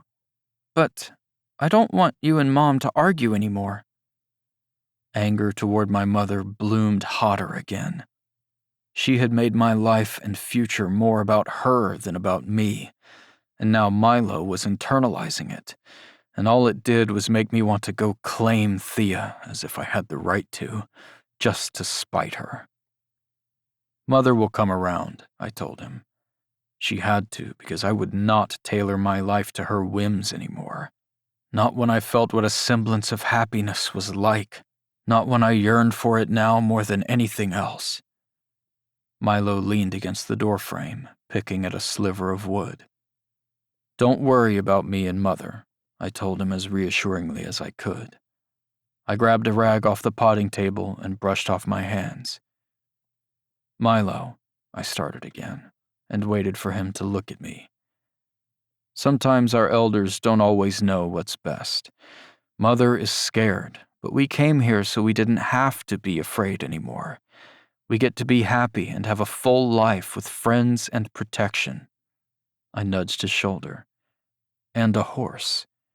I smiled, earning a small one in return. "There's so much here. It's why we came, and a happy life is what I want for both of us, and for Mother. I'm just waiting for her to see what I see." I lowered my head, looking him in the eyes. "Mother will come around eventually, Milo. It won't be like this between us forever." He studied the splintered wood again, picking at it before he finally conceded. "Okay. Good." I tossed the dirty rag back onto the table. "Now, speaking of your horse, let's go for a ride." Milo's downcast expression faded. "Yeah? Yeah, before Avery and Sven get back with the others, and we'll have to get them settled in." I glanced at the bucket beside the door. "Help me water these and we'll go see Thea. I need to take her something." "Okay." Milo grabbed the bucket and disappeared around the side of the building to fetch water. Mother might not be happy, but I would see to it that Milo and I would be. We rode the horses up the gravel road to Thea's. It felt presumptuous to show up uninvited, but I didn't want another day to go by without seeing her, and for our routines, families, and ways of life out here to interrupt what was evolving between us, even if Thea and the unknown was making me a restless ball of nerves. Milo was oblivious to any of that, and seemed just as intrigued by the property as Sadie and Dancer, all three of them glancing around at the thick woods cast in fading sunlight. I'd only been to the lodge once, but Wren had mentioned Thea spent the evenings tending to the animals. I just hoped Thea would still be outside so that Milo and I didn't interrupt the family. "Look!" Milo pointed to the top of an old telephone pole. "There's an eagle's nest." "That's pretty big," I said, gaping up at it. "Yeah, and Chrissy told me there are 60 different kinds of eagles." "Oh yeah?" I lifted an eyebrow. "Who's Chrissy?" "A girl Jasper teaches sometimes. She's really shy and doesn't like the big classrooms." "But Chrissy isn't shy around you?" "I wish." Milo's features twisted with exasperation. "She talks to me a lot. It's kind of annoying. I think she likes me." I grinned. "What's not to like?" He huffed and rolled his eyes. Even if Milo wasn't old enough to realize it, he didn't have to worry about bloodlines and the virus anymore, which made my trepidation in New Bodega worth it. Now the vaccine was tucked away in Nathan's hospital, ready to administer when Milo was old enough to make his choice. He wouldn't have to worry about whether he was allowed to like Chrissy back or any other person, because it wouldn't matter. There was no more risk. Lie. I'd been ignoring the sex part of the equation. There was still the question of what might happen if I slept with Thea, which I desperately wanted to do, even if it made my palms sweat thinking about it. Thea wasn't sheltered like I'd always been.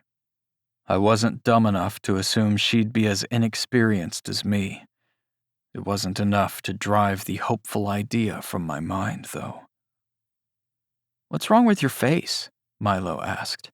My eyes shot to him, and I chuffed a laugh. "I don't know," I said. "You tell me." He frowned. "You look weird." "You look weird." "Do not." Milo's eyes narrowed on me. "You're not freaking out because Chrissy likes me, are you?" "No," I said with another laugh. Chrissy definitely wasn't the girl I had on my mind. "Why? Should I be freaking out?" I watched him carefully. "You're not thinking about proposing or anything, are you?" His face crumpled. "Gross, no." I couldn't help my grin. "Why is that gross?" He shrugged again. "I don't know, it just is." Milo played with the fringe of Sadie's mane as we crested the hill. "Okay, well, that's probably a good thing for now. Let's make sure you can take care of Sadie before you start thinking about a wife." His lip curled at the thought of a wife, and I shook my head. "Oh, how your tune will soon change, Milo." Finally, the front of the lodge came into view through the trees. "This place is really hidden," Milo mused.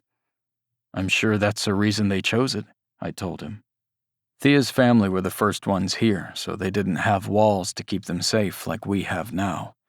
They didn't have a town of people with super abilities either. It was just them and Woody, I think. Littlefoot trotted out to the road as we approached, his white and gray tail wagging as his ears perked up, curious. And just as quickly, he turned back for the lodge, and Milo and I urged our horses to follow. As we rounded the side of the house, Jackson's truck was parked in a circular gravel patch, which we guided the horses around. Chickens clucked in the distance, and a few small cabins and a greenhouse came into view. The 2-story barn was tall, sticking out beyond the trees down the hill, and livestock paddocks surrounded it. Goats lounged in their pens in the dying afternoon, and Cinder and a small red pony stood at the trough eating their evening meal. The lodge was a little village of its own, with outbuildings and animals scattered around. The trees were thicker here than in town, and I could imagine living in a place like it one day. I could imagine a family and a farm, and Thea. That I could even hope any of that was possible made my chest swell with something indescribable. There she is. Milo pointed to Thea down the hill. We pulled our horses to a halt beside the greenhouse, but I watched her for a moment before dismounting. Her long hair was up high in her ponytail, swaying as she bent down to brush something off her leg, and mouthing inaudible words, probably to one of her songs. Her purple tank top and jeans hugged every one of her curves, making my body stiffen. She chatted with one of the chickens, mouthing what looked like a "pardon me," as she eased the gate open with her mind, making me smile. That she had grown more comfortable with her ability made me glad for her. The chickens fluttered out of the way as one by one the eggs floated out of their nest and into her basket. I couldn't explain my draw to her, only that when I saw Thea, I wanted her and no one else. I wanted to be playful with her, to see the world the way she did and make her smile. I wanted to sit with her all night when the world was quiet and talk about her favorite songs and drawings and her love of honey. I wanted to hear all her little sighs and watch the way her face crinkled with every barely there expression she couldn't hide. I wanted her to fuss over me when she was worried, and I wanted those impassioned brown eyes of hers to look into my soul the way it felt like she did sometimes, and know how much I cared for her. She was the most aggravatingly beautiful person I knew, and my heartbeat quickened and my palms began to sweat as I realized she was the one. She'd always been. I felt it in my gut. Fate had sent us down two incredibly different paths, and yet I felt like I was exactly where I was supposed to be. So, Milo drawled. are we going to talk to Thea or just stare at her? I glowered at him. You're hilarious. Milo chuckled to himself, far too pleased, and we dismounted our horses, my boots hitting the ground with a thud. Dancer and Sadie peered around excitedly, and Cinder's head popped up in the pasture below as she realized there were visitors. Thea closed the chicken coop door behind her, counting the eggs in her basket, when Milo called her name. She glanced toward the house, and something flashed across her open expression when she registered us. Something didn't feel right. Thea wasn't smiling, and my insides twisted. I hadn't seen that look of discomfort around me in so long, I'd forgotten how instantly it affected me. We walked our horses down the hill between the greenhouse and the cabins, toward the center of the property. Basket in hand, Thea met us halfway. Her eyes were locked on mine, but her expression was one I'd never seen before, and I couldn't tell what she was thinking. "Hey," she said, and offered me and Milo a small wave. This is a surprise. "A bad one?" I asked, holding my breath. Her brow furrowed slightly, and she shook her head. No, not at all. I was just finishing up my chores. But even if Thea was being pleasant, she didn't exactly look happy to see us either. Clenching my jaw, I turned toward my saddlebag and pulled out the jar I'd brought with me.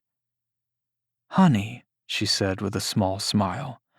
Her eyes brightened a little.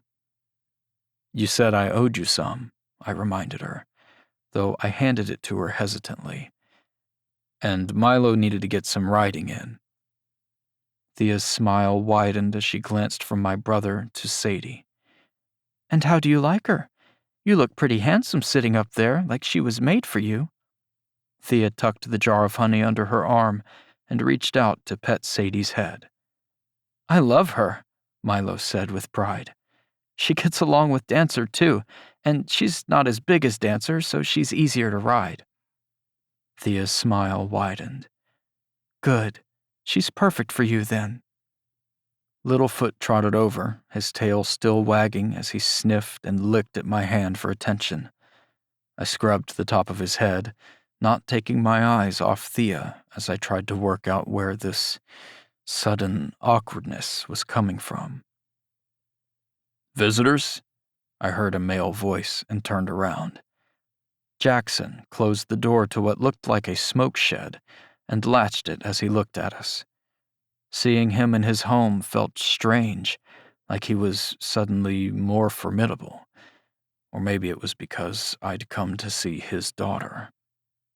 "Hunter," he said as he approached. "Hi, Jackson." I glanced from Thea to him. "I hope you don't mind us visiting." "Not at all," he said with a grin, his eyes twinkling in the sunlight as he stopped beside the Palomino. He looked at my brother, and his smile broadened.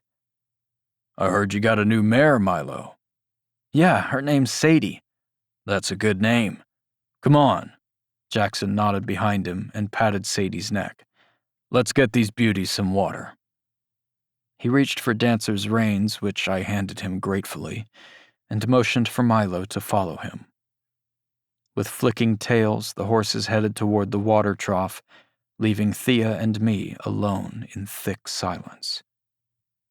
"You don't seem happy to see me," I said. Thea's expression softened a little, and a sympathetic gleam filled her eyes. I didn't like that look. Nothing good ever came from a regretful look like that. "Is it about Cal?" I asked, wondering if they might have gotten back together. My chest tightened at the thought. "No," she whispered, and she turned the honey jar over and over in her hand. That Thea wouldn't meet my gaze was a bad sign, and the dread I'd been feeling dropped like a lead balloon in my stomach. "Then what's wrong?" I tried to keep the edge from my voice as I took a step closer. 2 days ago we were smiling and kissing, and now you won't even look at me. Her cheeks flushed. She licked her lips and peered up at me through her lashes. "I'm sorry, it's just... I've been thinking," she started, and a chill ran through me. "Maybe we should slow down and really think about what we're doing." "Why? I want to be with you. If you want to be with me, I'm not sure what there is to think about." She turned the jar over in her hand once more, watching the way the honey dripped from the sides. "Thea," I said, stepping closer until there were only inches between us. "What changed? Did my mother speak to you?" It was the only thing I could think of. Finally, she met my gaze, and my impending heartache solidified into anger. "Unbelievable," I grumbled and ran my hand through my hair. "Don't give weight to what she says, Thea.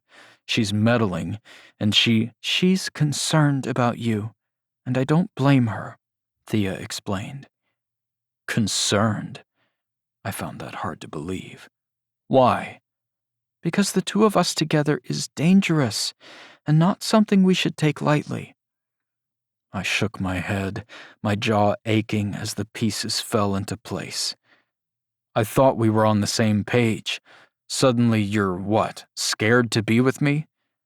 "No, I mean, yes, but it's more about what I might do to you." "You're talking about infecting me?" "Yes," she said, as if she was exasperated with me. "I know there's risk, Thea, but I'm not going to never have sex or be afraid of it. I knew what I was doing when I took the vaccine, and there's only one way to figure out if it works. It was half the reason I did it, so that we could be together." Her mouth parted, and I realized what I'd just admitted. "It crossed my mind at one point," I amended. "You thought about this when you took the vaccine?" I could tell she was cataloging the past few weeks, the past few months, the past year and a half. "But we weren't really even friends." There was a fleeting moment when Harper was talking to me about it that I considered the possibility that one day it might become an option, I said, feeling my cheeks turn crimson. The words felt uncomfortable on my tongue. "Look, I can't explain it, Thea," I rasped, taking her hands in mine. "How did you articulate something that had no words, only feelings? I get that the vaccine is a scary unknown, okay? But it's my life. Trust me, I know what I'm risking. But I also know that whatever happens is worth it to me because I want you. I want whatever comes next in my life to happen with you." I glanced behind her to make sure Milo and Jackson were still out of earshot. "Do you have any idea what it feels like to be tethered to someone you're supposed to spend the rest of your life with, but feel nothing other than brotherly affection for? It feels hollow and miserable, and like there was something wrong with me. Ren was miserable too. Look at what she did to herself because of it." I ran my hand through my hair, willing Thea to feel what I did, and know that it was worth any risk. "It's different with you. I felt guilty when I wanted Ren and Bo to be together. But this, you pushing me away, feels ass backward." "I know," she said in a rush, "and I'm sorry.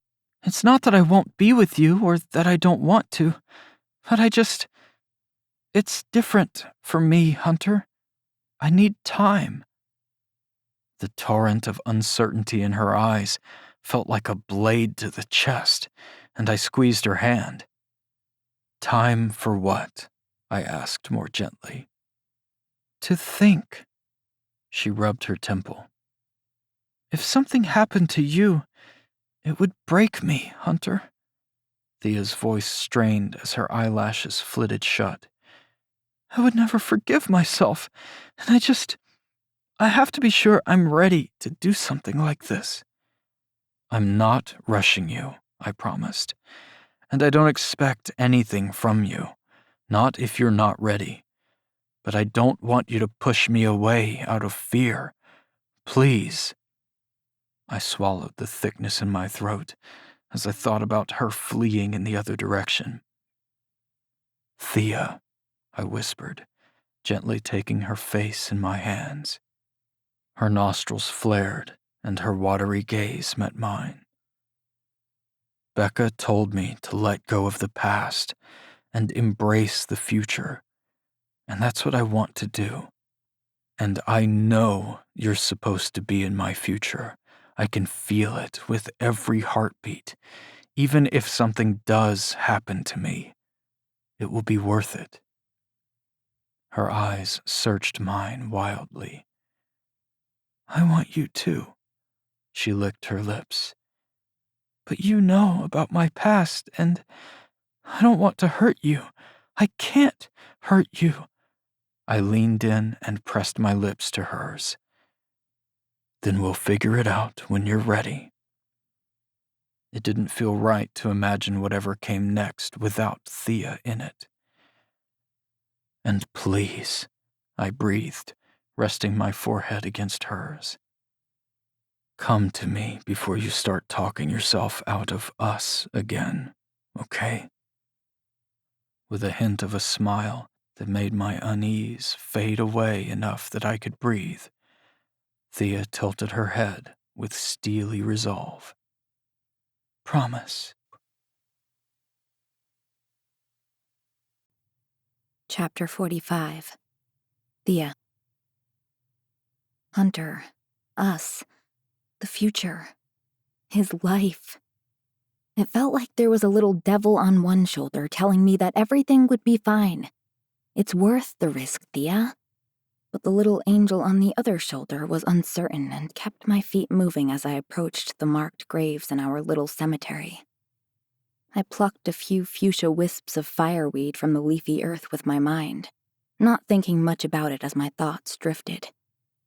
Since telling Hunter this was my special place, I'd been asking myself why. The cemetery called to me when I felt off kilter. It had always been that way, almost like these beings tied to my past were a comfort for me. Luna's headstone came into view first. Then I saw Jenny's and Rocky's, and guilt niggled its way closer to the surface. No, not a comfort, I realized. A sort of penance. I sat beside Jenny's grave, remembering her gray, shimmering eyes. "You will take care of Elle for me," she'd rasped, trying to smile. "Won't you?" A giant lump formed in my throat. I could still hear Elle's sobs as Jenny said her goodbyes. No, I didn't come here to feel better. I came here to grieve. It was self-punishment. It was like I was forcing myself to remember them, though it wasn't as if I could ever forget. I placed the fireweed bouquet on Jenny's grave. She'd been on my mind a lot during the trip south. Seeing the regen camp in Hope Valley. Traveling the same path she and Kat had used to get to Whitehorse years ago to find Elle. And struggling against those vines, feeling my ability waning. I thought I might have glimpsed an ounce of what Jenny felt as her powers drained the life from her that day with Nora. I wonder if you'd still be alive if it wasn't for her, I thought aloud, but Kat's words tugged at my memory. All JJ ever wanted was to get back to Elle, and she did. She was happy. She got what she wanted. Everything after that was borrowed time.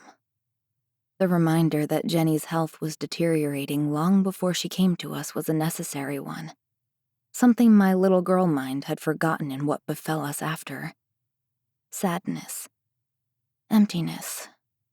Regret.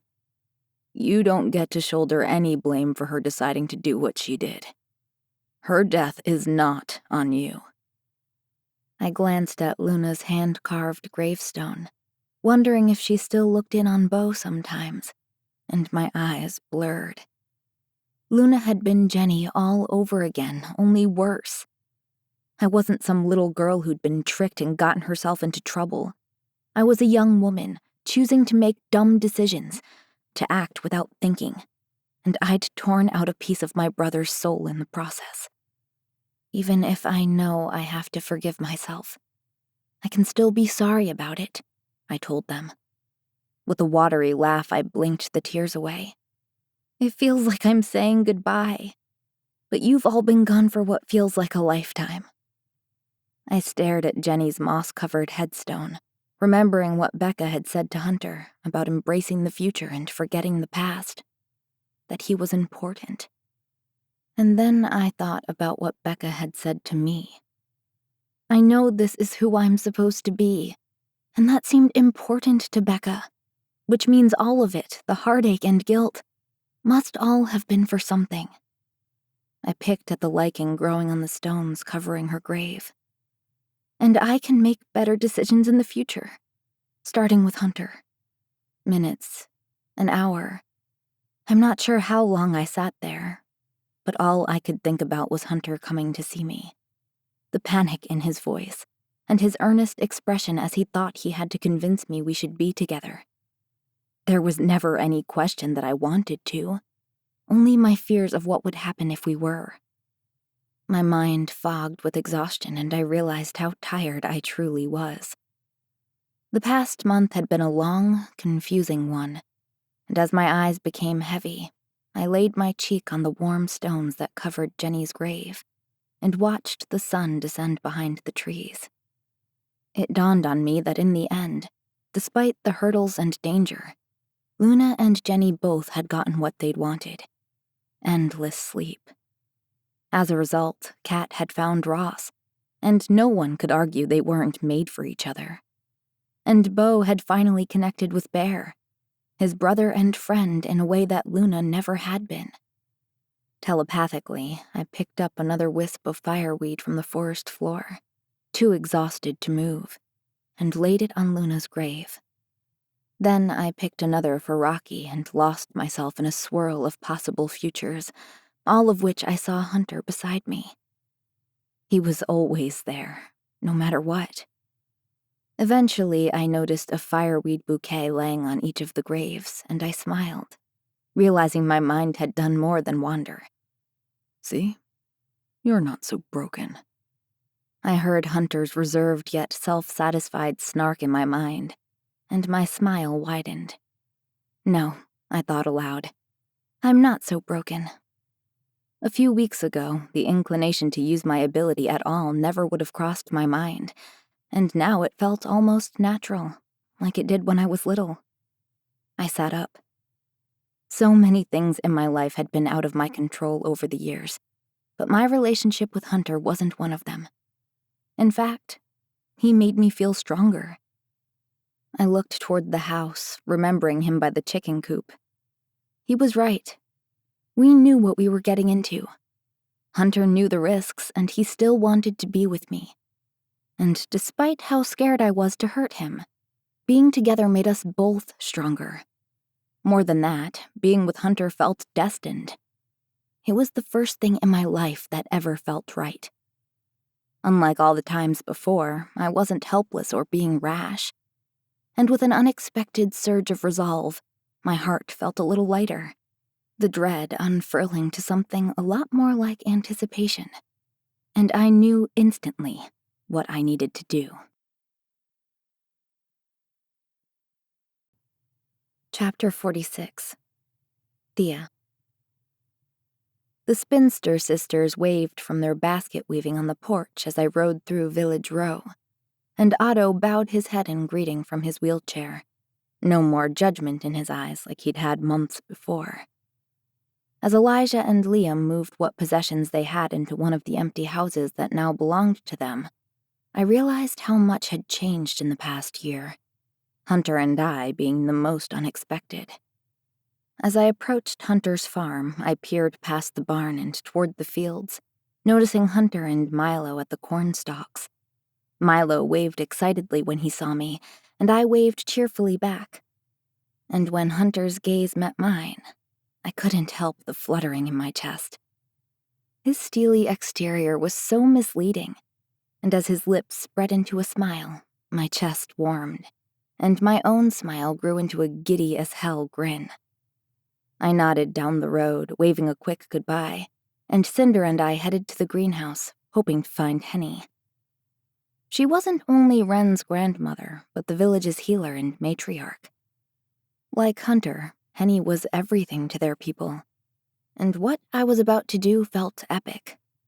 The conflicted part of me needed her approval, and to know that however Letty felt about Hunter and me, Henny, at least, was on our side. She'd been on Wren and Beau's side from the beginning, wanting the village to relocate to Whitehorse, so I thought just maybe she'd be on my side in this too. Bracing myself for whatever might happen next, I glanced at the greenhouse. The door was open and one of Henny's crates sat on the step, only partially full of tincture bottles, and I hoped I'd find her working inside. I eased Cinder to a stop and dismounted, giving myself a quick internal pep talk. Henny was like Jade in so many ways, but she was built of tougher stuff and had lived a life that had hardened her around the edges. She was reserved on her best days and could slash you with a single look on the bad ones. But I needed to talk to her because I needed her help. Leaving Cinder to wait patiently for my return, I tugged the hem of my shirt down and, combing the wayward strands of hair back with my fingers, I walked to the greenhouse. Laughter emanated from inside, and I stopped just before the doorway. Admit it, Bert said, his rough voice all too familiar. You missed me. My eyes widened and I leaned closer to listen. I wouldn't go that far, Henny countered, but not as stern as usual. In fact, there was an amusement to her voice I'd never heard before. It sounded as if she was trying not to laugh. Henny? Laughing? I couldn't really imagine it. The floorboards creaked. "No," Bert murmured. They creaked again. "Not even a little bit. I almost died, you know." Henny practically snorted. "I couldn't get rid of you if I tried," she teased, and Bert chuckled softly. "No, probably not." His voice was a playful whisper. Hand splayed over my mouth in shock. I took a step back. They were flirting. "Hey, Thea!" Milo jogged up behind me and Cinder, a carrot in his hand. I cringed inwardly and heard Bert clear his throat. "Hey, Milo," I said, forcing a defeated smile. I was totally busted. "Will you look after her a moment?" I handed him Cinder's reins. "Sure!" As I stepped into the greenhouse doorway, Bert lifted a vial, nodding to Henny. "Thanks for the tincture. My sciatica appreciates it." He looked at me next. "Hey, kiddo," Bert said in greeting, and with a wink, he stepped past me, the scent of chamomile wafting off him. Henny, on the other hand, stared at me, shrewd and straight-faced. "Thea," she said, brushing her hands off on her apron as she took a slight step forward. I wasn't sure how Henny really felt about me, but even if she was brusque and harsh sometimes, she had a worldly understanding. And if anyone was going to give me the brutal truth or put my mind at ease, I knew it would be her.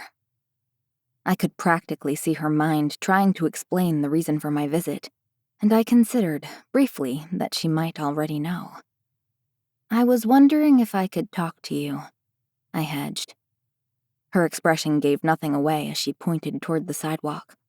"I should stretch my legs a bit anyway." I stepped away from the door to wait for her, reveling in the breeze against my clammy skin. As Henny came out of the greenhouse, she glanced at Milo and Cinder retreating to the barn, as if she was trying to determine if Hunter was a part of my unexpected visit.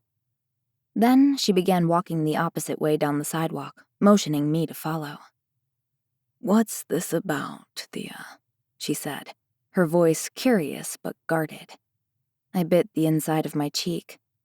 "It's about me and Hunter," I confessed, though I'm sure it was no real surprise.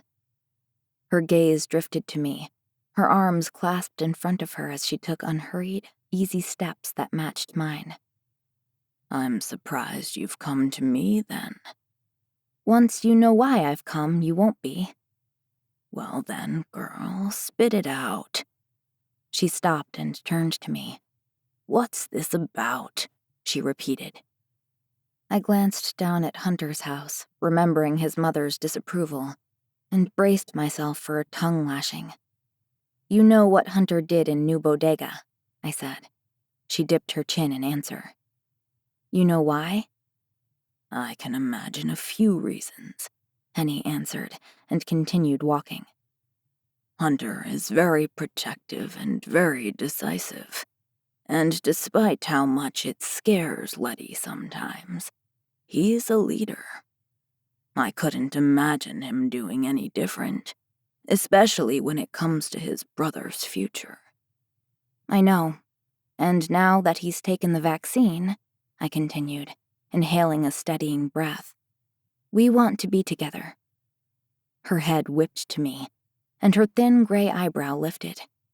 "I know it's dangerous, and while he's giving me time to get used to the idea, I want to be prepared. Obviously, I don't want to hurt him, so I need your help." "And he knows you've come to me?" "Well, no," I admitted, shaking my head.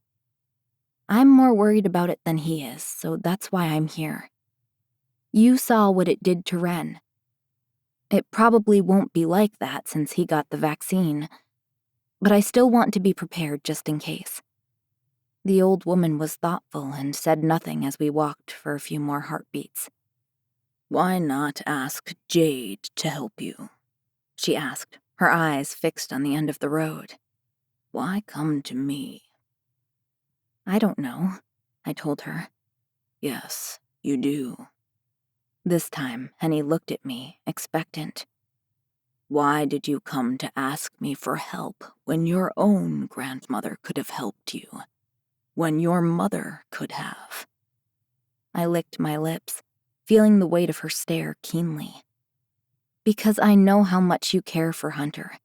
I know you would do everything you could to help me, especially since you've seen what could happen. And, she said, as if there was more. I was about to tell her that was all, but it wasn't. And I can't go to his mother and talk to her for obvious reasons. But it feels like someone should know how I'm feeling about this. I shoved my hands in my back pockets. I want to think of every possible outcome. I want to do the right thing. I don't want anything to happen to him. Of course you don't want to hurt him, child. The certainty and appreciation in Henny's voice was a relief I hadn't expected to feel. She continued walking. I need help. Please. After a thoughtful moment, Henny nodded, the wrinkles around her eyes softening.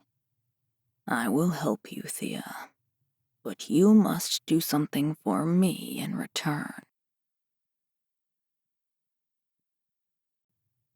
Chapter 47. Thea. Lying on a pallet of blankets I'd made, my sketchbook in front of me, I peered around the master bedroom of the abandoned house Hunter squatted in when he needed time alone. The ceiling was water-spotted, and there were cobwebs in the corners, but I'd seen far worse in the other homes left to ruin. When I heard the crunch of heavy footsteps in the backyard, I closed my sketchbook with my mind, setting it on the floor beside me. Hunter walked by the window, and in 3 steps he filled the crooked doorway. I got your note. The words died on his lips as he took in the candles lit throughout the room. The entire space was glowing. Wow, he said, peering around as he stepped inside.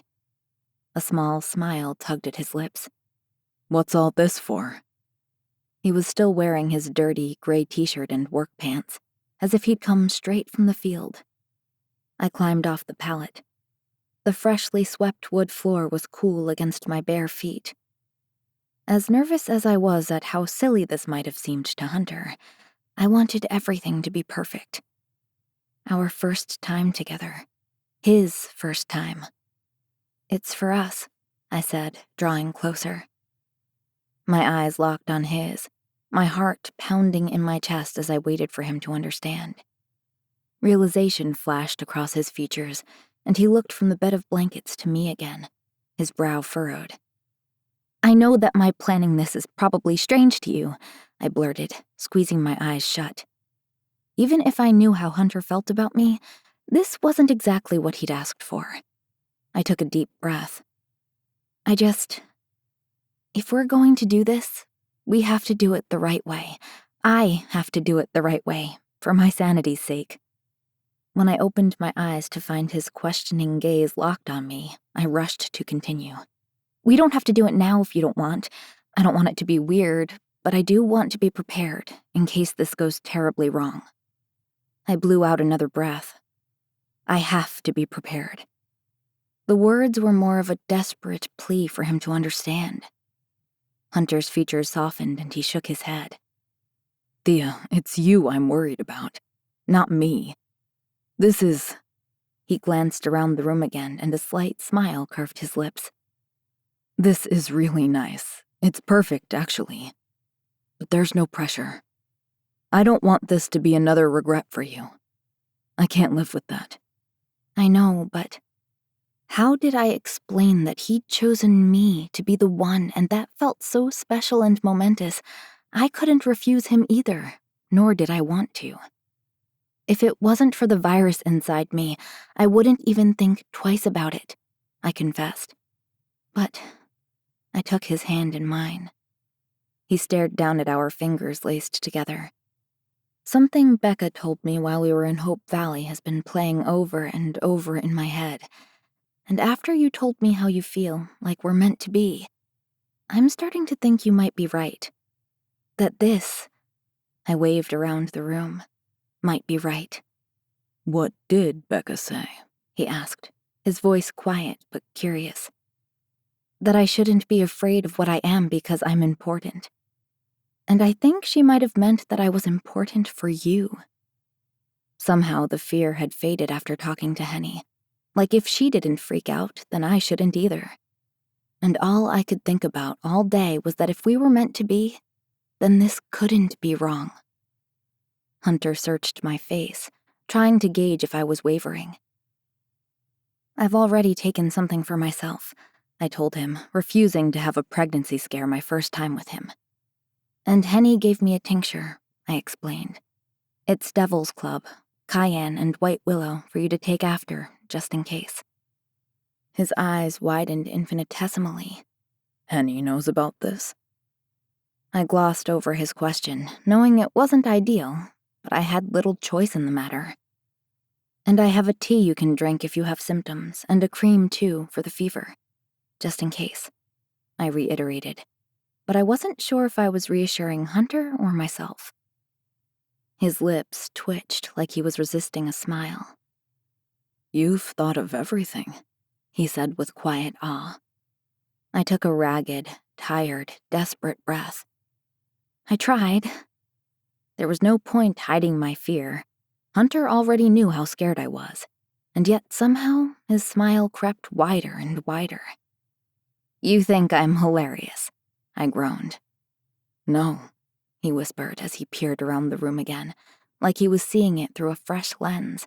The palette, the candles, the snacks and water, and the slew of vials on the crate I'd upturned as a table.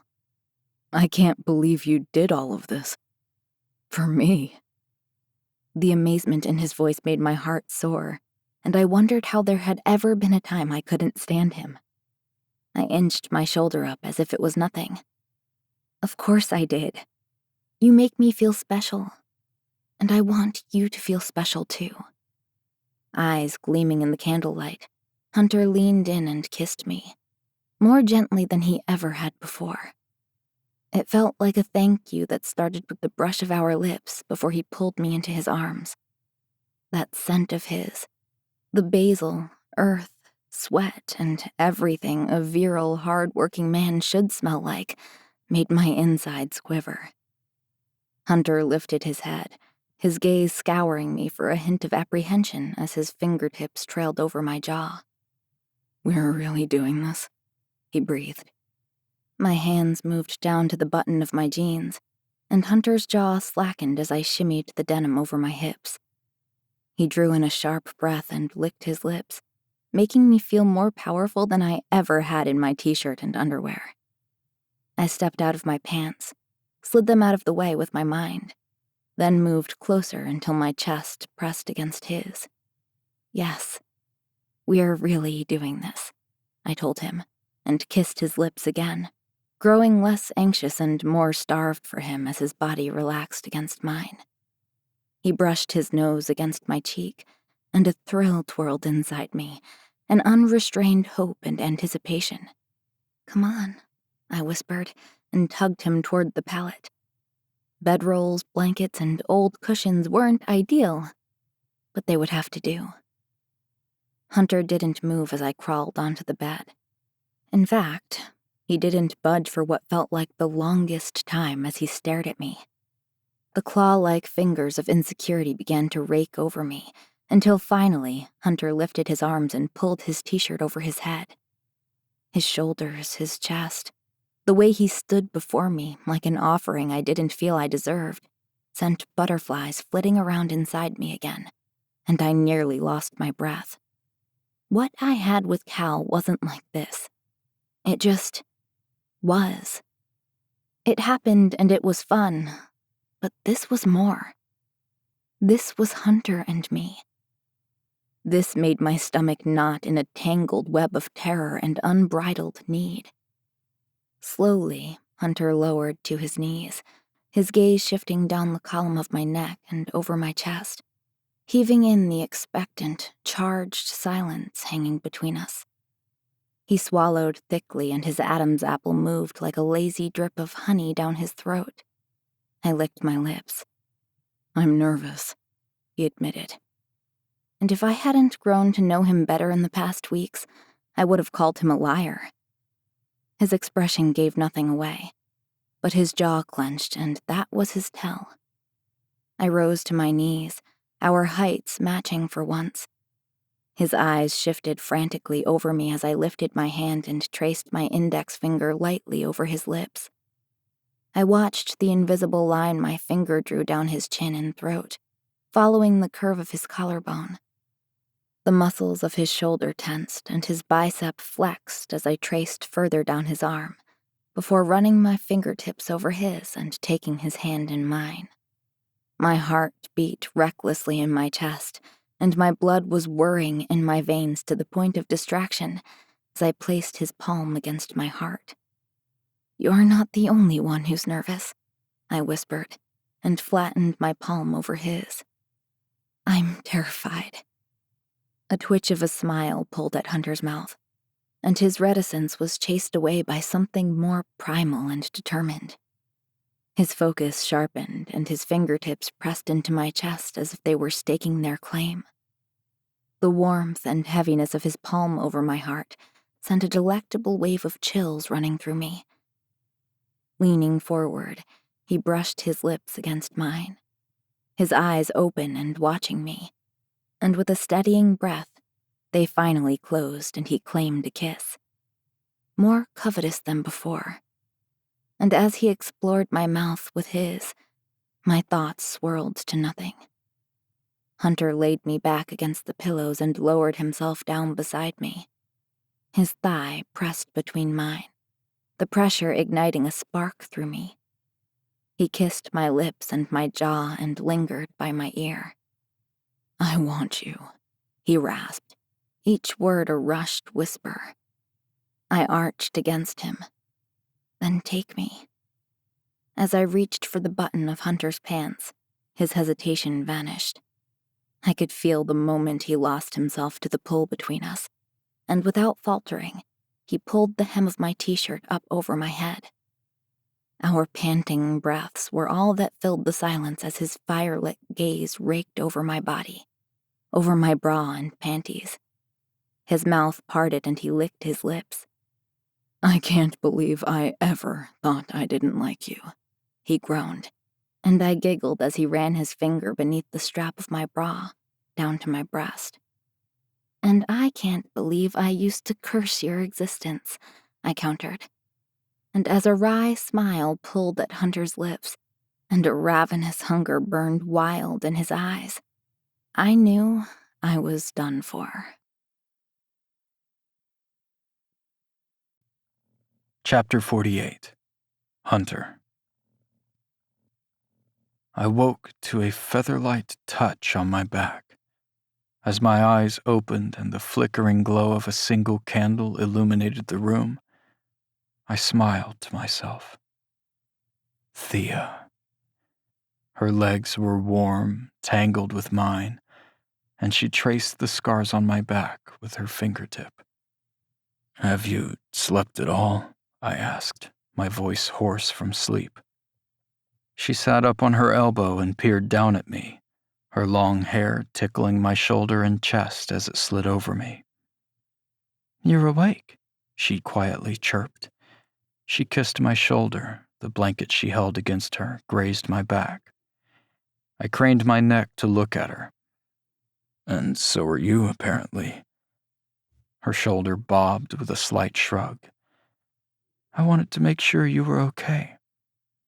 Candle shadows danced in her eyes, warm with affection. I was more than okay. I was perfect. I never wanted to leave this dirty old house and the lumpy pallet bed. Ever.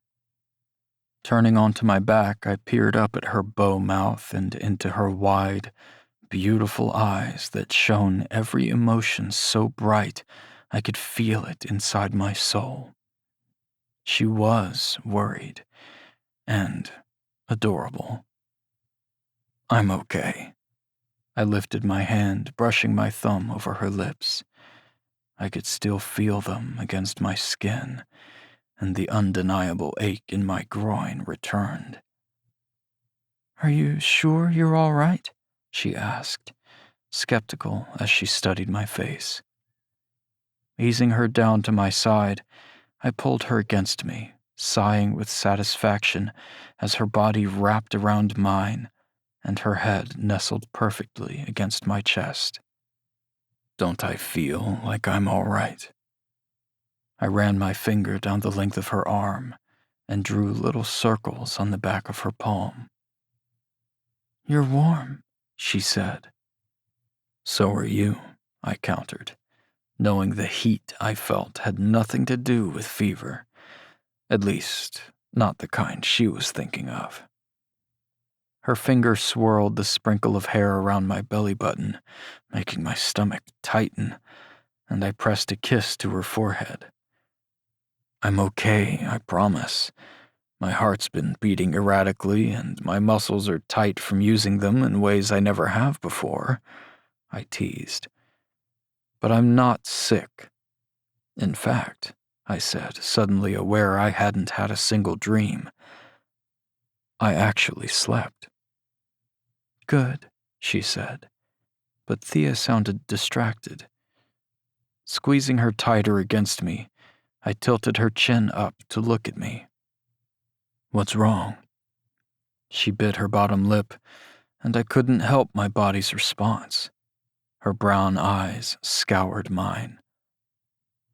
"What happens when your mom finds out we're together and—" "Let me worry about my mother," I told her, hating that even in her absence my mother could possibly ruin this moment for me. "But where exactly does your family think you are right now?" I asked, suddenly afraid they might be worried. "Elle knows I'm here. I'm not sure what she told Jackson." A flush of unease came and went, knowing Henny and Elle were aware of where we were and what we were doing. But that Thea was able to be so open with her family left a sense of longing in the pit of my stomach. "Are you worried about my family?" she asked in my silence. "I mean, you don't have to be, but I know they can be intimidating, especially Beau when he gets prickly." "Thea," I said with a chuckle, "you're far more intimidating to me than your brother is." I teased, but it was also true. She rolled her eyes. "No, I'm not." "Yes," I promised. "You are." Her brow furrowed as she pouted her lip a little. "How do you mean?" "Well," I started. "First of all, you make me feel things that scare me." She licked her lips, her gaze shifting to my mouth and back.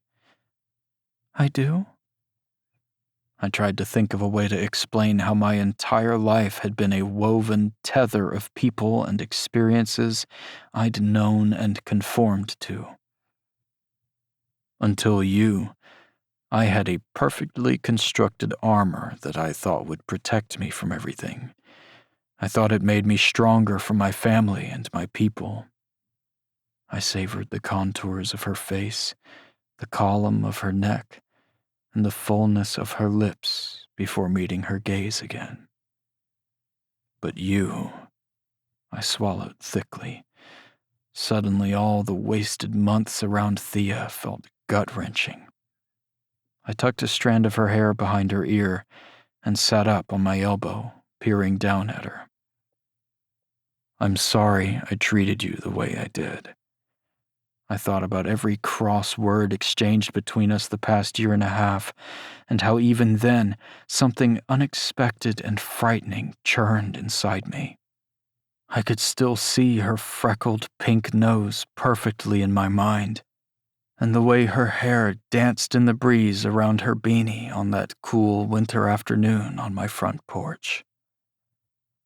The first time I saw you, I'd never wanted to kiss and curse someone at the same time so bad in my life. Slowly, a smile parted her lips. "Me too." My eyebrow arched of its own accord. Really? I didn't get that impression. She giggled and rolled her eyes again, a nervous habit I relished. Well, let's just say I can't believe I wasted countless hours of my life detesting you. I feel so honored, I said with a grin, and I pressed a kiss to her lips. Thea rested the back of her hand against my forehead. Are you sure you're okay? The flirtiness was gone from her voice. You do feel a little warm, but I can't tell if it's a fever or the blankets. Her sincerity and unease made my chest tighten. All I could do was nod. Thea thought I made her feel seen and special, but the reality was that she made me feel like someone else entirely, someone with hope and an unexpected need for life outside of everything I'd ever known. A life with her, a lover, a friend, a soulmate. No one's ever worried about me like you do, I whispered. And as she studied me, searching for a shred of hesitation, I couldn't help the flood of heat that washed through me, and the sudden need I felt to have her again, every part of her, to show her in some small way what this feeling was inside of me. Leaning in, I brushed my nose over the smooth round of her cheek, sending a tendril of toe-curling need through my body. Thea, I breathed and pressed a kiss beneath her chin and then the nape of her neck, eliciting a soft, mewing moan from her throat. Hunter, she rasped.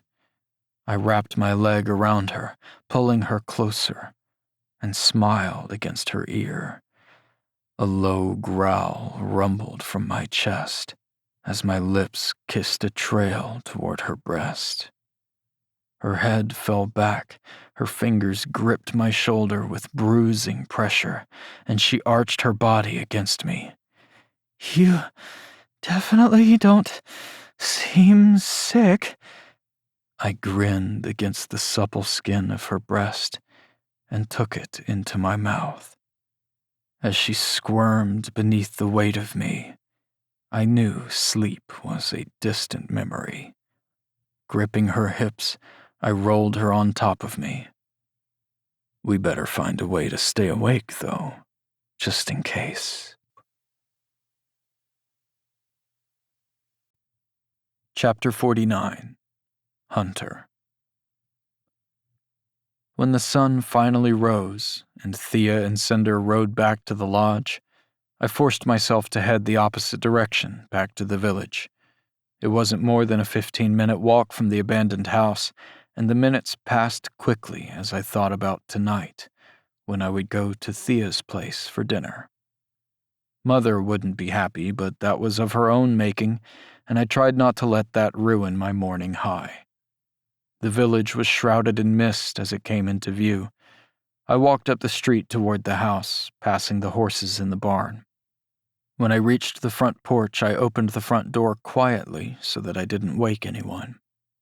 I was unsurprised to find my mother sitting at the kitchen table, already dressed with a tea mug gripped in her hands. I glanced at her, taking in her perfectly braided hair, her work pants, and her scowl, though it wasn't as severe as I would have expected. Good morning, she said, her voice flat but quiet. I headed for the faucet and the fruit basket. Good morning, Mother. I grabbed a peach and took a glass out of the cupboard to fill with water. Dare I ask where you've been all night? You could ask, I told her, but you won't like the answer. She said nothing as I filled my glass, downed it in a few gulps, and took a bite of my breakfast. So you've made your decision then, she whispered. Decision? I've made many in the past few months. You'll have to be more specific. Finally, she looked at me. I leaned against the counter, my arms crossed over my chest, as I took another bite of my peach. It was crisp and barely ripe, exactly the way I liked them. "Your decision to be with Thea," she clarified. "Yes," I told her, "but you already knew that." I waited for her to look away in disgust, but she didn't. Instead, she rose to her feet and walked over to me, her steps unhurried and her lips pursed. "I already know how you feel about it," I told her. "There's no need to remind me." My mother leaned against the edge of the island across from me. "The vaccine works then," she mused. She didn't need my response, nor did she wish it, so I held her gaze instead. "What do Jackson and Elle think about all of this, you and their daughter?" I glanced away, feeling a flush of uncertainty. "I don't know," I admitted. I didn't know what the proper thing to do was in a situation like this. Thea was the one in control, and if Elle knew where she was, they're okay with it, I guess. "And you don't care what they think, just as you don't care what I think," she said. I took a final bite of my peach and opened the lid to the compost bin, tossing it in. "I care what they think," I told her, realizing how callous my words must sound to her. "And I care what you think," I added. "But unlike you, they aren't trying to stand in the way of us being together. We're not children, Mother. It's not some passing infatuation. I love Thea." My mother's lips parted in surprise, and her eyes widened. "Love?" She swallowed, quickly collecting herself, and her surprise faded. "That's a powerful word, Hunter." "Yes, it is. And you know me well enough to believe me when I say it. I know it's difficult for you to contemplate life beyond me and Milo, but we can't live like that anymore. We deserve a life just like you do, and Thea makes me feel like I'm not alone anymore." When I registered the wounded pride shining in my mother's eyes, I shook my head. "I want more than a mother and a brother who love me. I want a partner and a friend." It took her a moment to soak in my words, but I saw them playing through her mind as her nostrils flared, and disbelief, hurt, and an unexpected flash of regret shone in her eyes. "I've never wanted you to be unhappy, Hunter," she whispered. "I've only ever wanted the best for you, both of you. She peered down at her dirt-stained fingernails. With her hands, she'd taught me how to till and work the earth, the same hands that, since my father's death, had always worked as hard as my own to keep food on the table and the village fed. "I know," I told her, guilt washing over me as my mother's hands, so capable and worn, began to tremble. "But I need space to be a man, and not just your son. Milo is going to need that one day too. You have to accept it." "I know," she said, a tear striking down her cheek. Unable to stand the distance that had been growing between us for months, I stepped closer and wrapped my arms around her. She started with a sniffle, and her hands clenched my t-shirt. "I just don't want to lose you. You and Milo. You're everything, and I need you." "You won't lose me, Mother," I promised, kissing the top of her head. "I will be here, always. I'm not leaving. I'm just trying to find my own path, too. And Thea doesn't want to take me from you." "I know," she rasped, nodding against me. She cleared her throat again. "And I'm sorry." I stiffened. My mother never uttered those words, and I knew what they must have cost her. just like I knew how hard it was for her to let go after spending a lifetime afraid we would be taken from her, many times coming far too close. I'm just happy you're all right. Have I lost you to this virus after everything else? She sobbed into my shirt, her arms tightening around me. I know, I whispered. I'm okay, though. Thea and Henny made sure of it. My mother pulled away and wiped her cheeks and chin with the back of her hand, looking both curious and confused. Thea came prepared with tinctures and creams and teas, I explained, refraining from a smile. She was just as worried as you. I wasn't sure what emotion flashed across my mother's face, though I thought it might have been a mixture of surprise and gratitude. You would like Thea.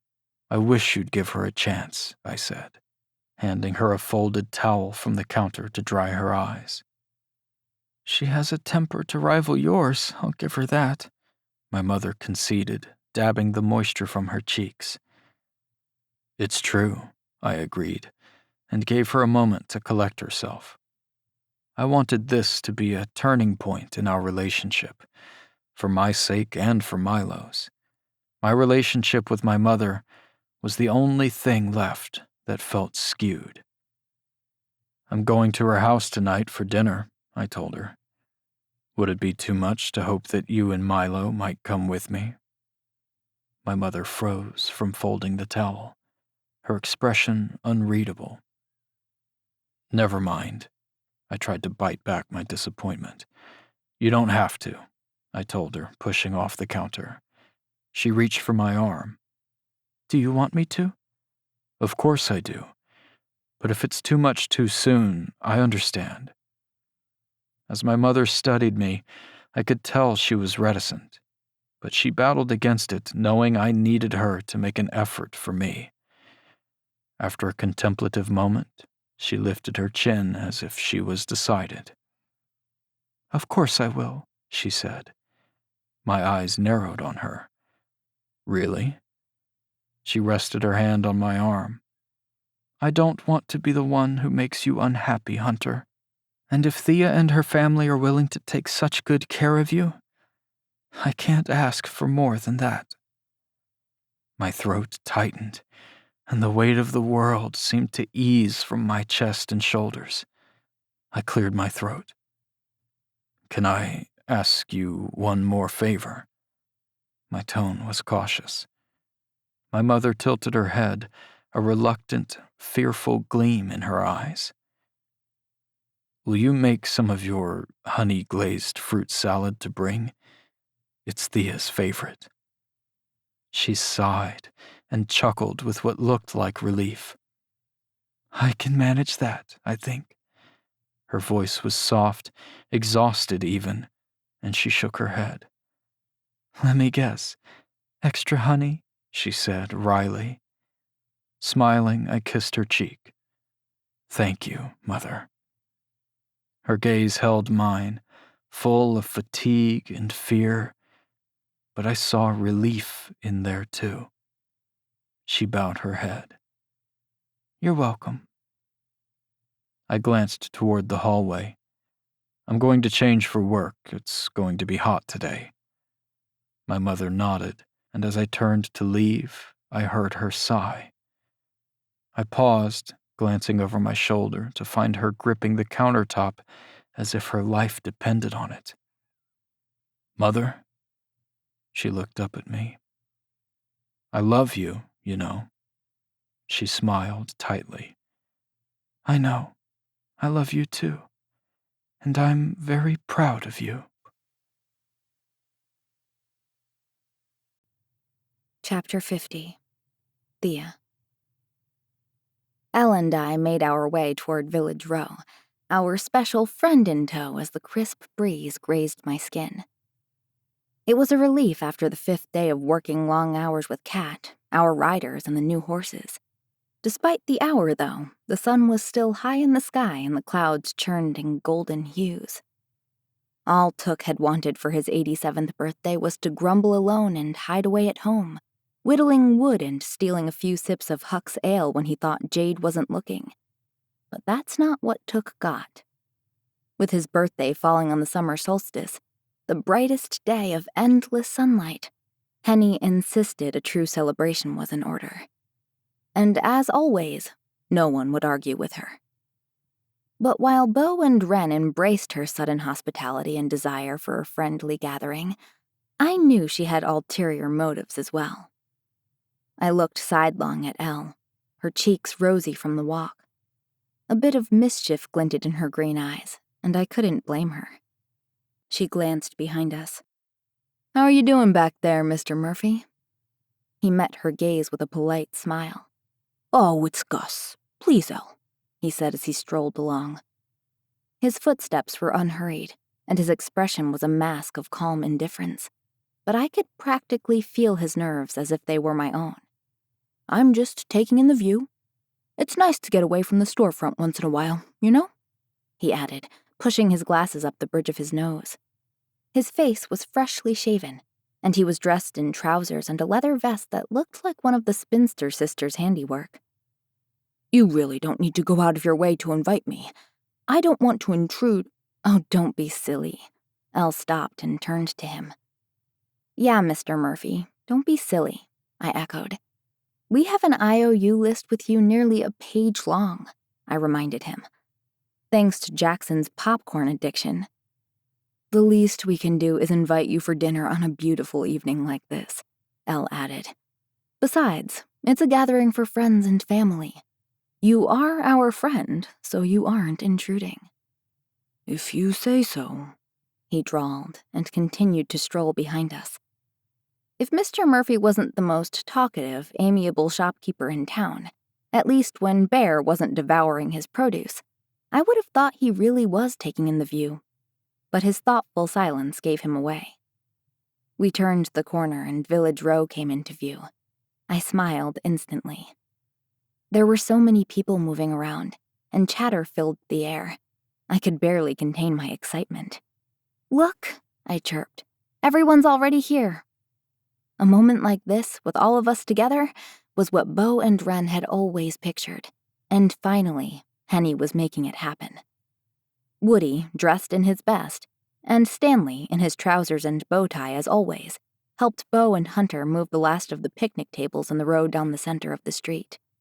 Arya, Milo, and Fiona set lanterns on the tables, and the Spinster sisters decorated the tabletops in evergreen garlands and fireweed bouquets behind them. Arya and I exchanged a quick glance. She smiled, then went back to situating the lanterns. Jackson, Ross, and Dell stood at the roasting pit, created for the night's festivities, dressing meats at the prep table beside it. Wren, Susan, and Avery readied the food tables with bowls, trays, and platters, and Annika, Ewan, and Olivia followed with pitchers of drinks. Jade fussed over Took, already sitting under the shade of a spruce at the sidewalk, in what appeared to be the camping chair of honor, complete with a mug of ale. Otto sat in his wheelchair beside him, watching everyone with a sharp eye. "The horses are fed," Elijah said as he and Liam made their way from the barn. "We'll grab the adult beverages from the house." Elijah winked at Took as if they had a prearranged agreement, and I smiled to myself.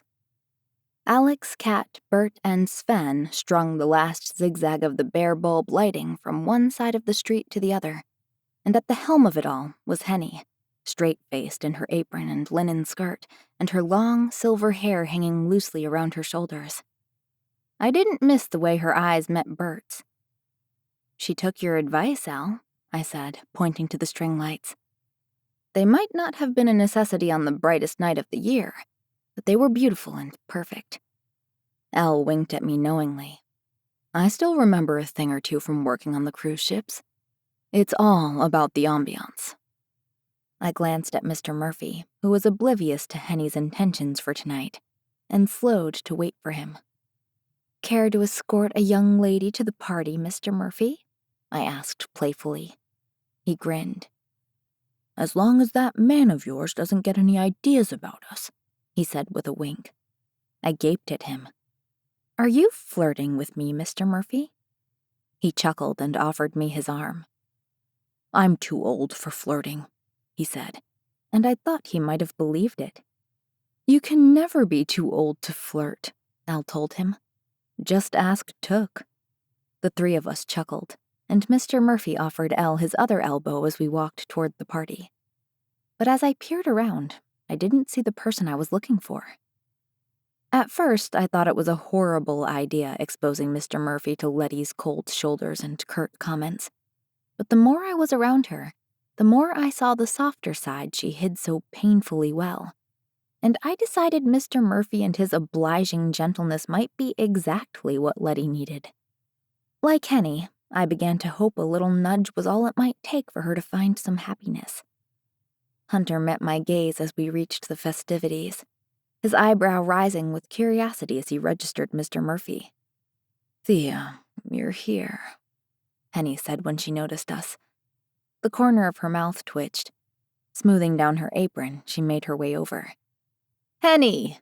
Letty called, bumping the screen door to her house open with her shoulder as she stepped out with a pot in her hands. She froze on the porch as she noticed Mr. Murphy standing with us. Her expression twisted, confused at first, then turned to something more panicked before it sharpened again.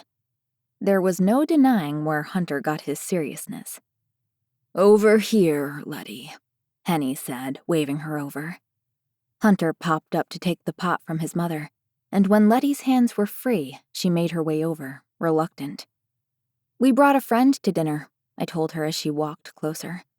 "I see that," Letty muttered. Her eyes weren't narrowed on me so much as concerned. "Good evening, Letty," Mr. Murphy said, bowing his head politely. "Hello, Gus." Her eyes cut to Henny, who ignored Letty's accusing stare completely. "I hope you brought your appetite, Mr. Murphy," Henny said. "There's plenty of food." He nodded, but his gaze fixed on Letty.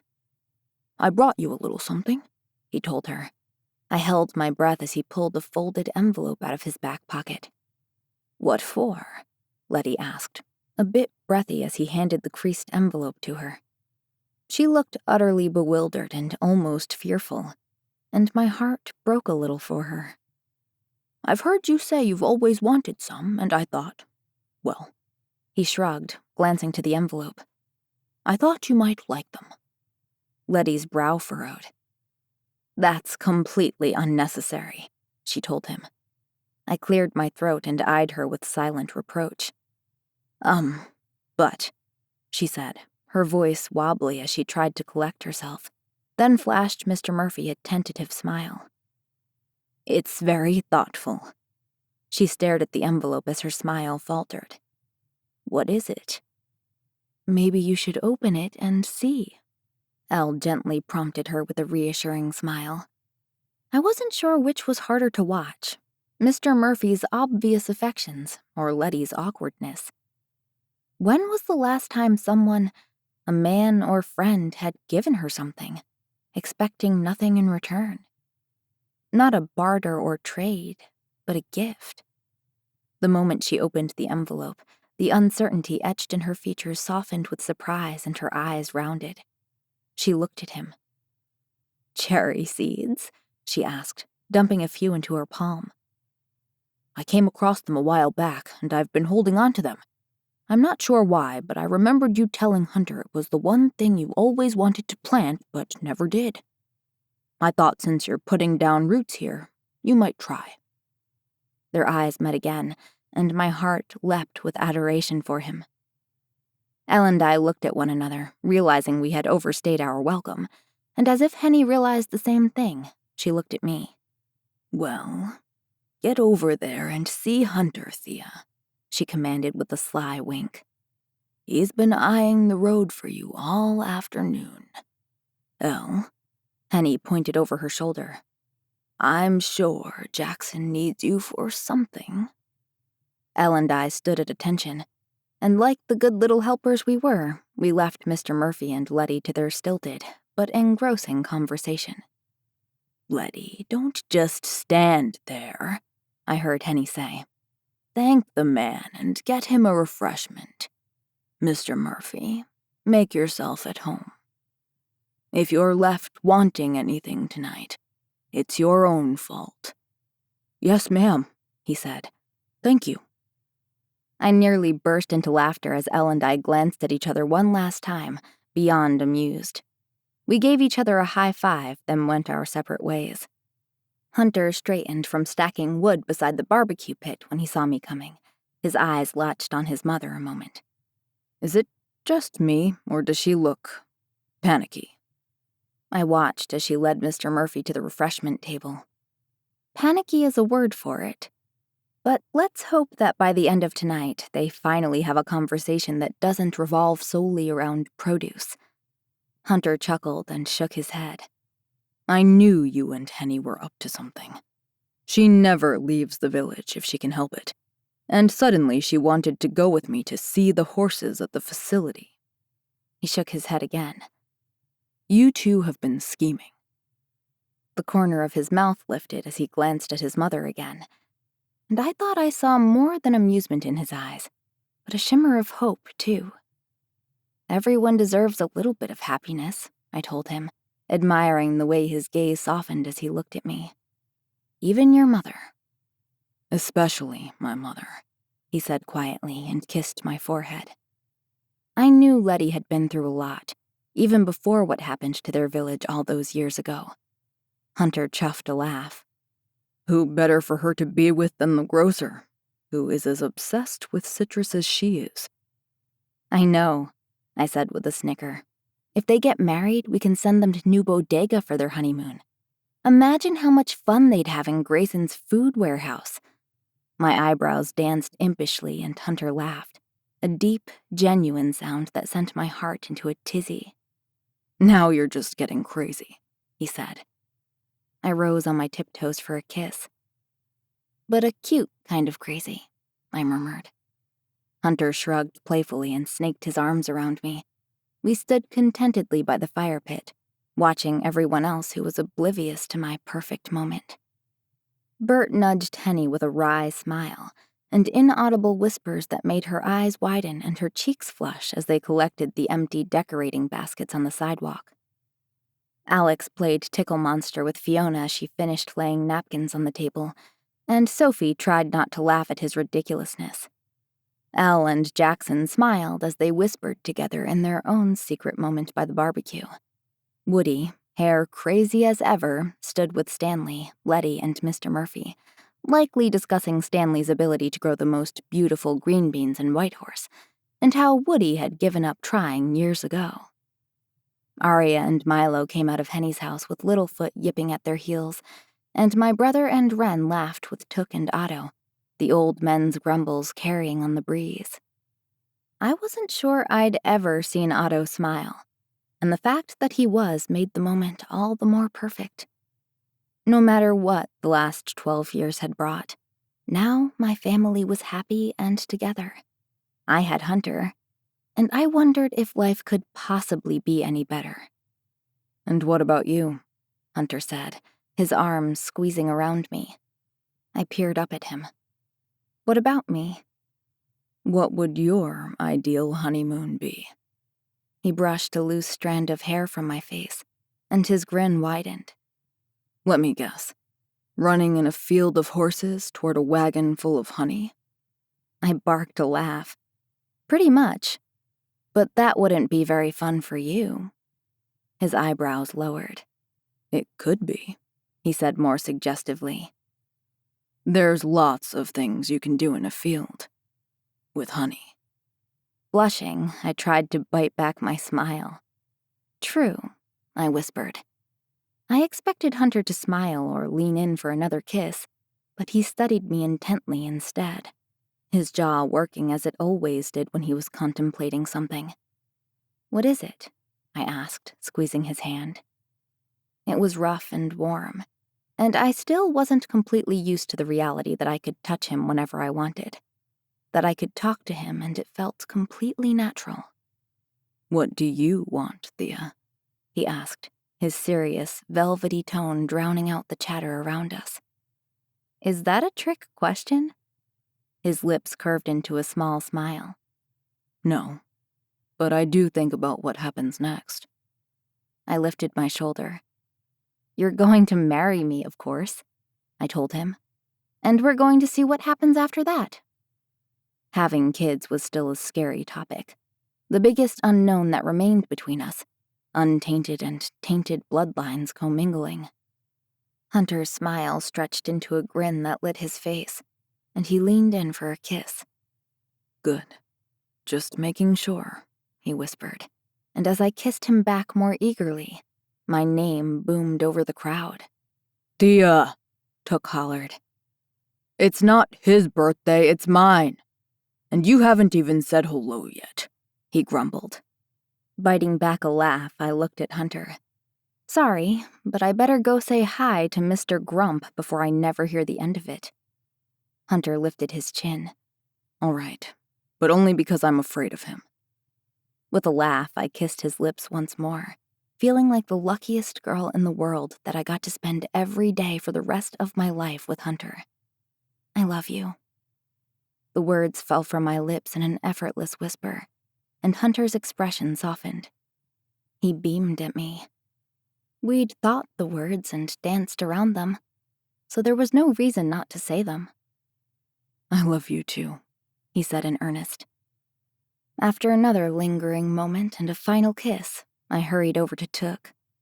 It was in that moment I realized I'd never felt so full in my life, and for the first time, I was excited about the future. Epilogue. Thea. 1 year later. Staring at my reflection in the cabin mirror, I wondered who the woman was staring back at me. Her hair was French braided and crowned with blossoms. Her cheeks were rosy, her eyes were glistening, and on the outside, she looked like a bride ready to start the first day of the rest of her life. Inside, I was a ball of nerves and trepidation. My stomach lurched, and my hand moved to it automatically as I glanced furtively around the cabin. Elle and Sophie were getting ready in the cramped bathroom, and Jade braided Fiona's hair on the bed. I want it to be just like you did Auntie Thea's, Fiona reminded her for the 7th time. How about I make it even better, Jade said, our gazes meeting in the mirror. She winked at me. With more flowers? Fiona chirped as she handed Jade another fireweed blossom.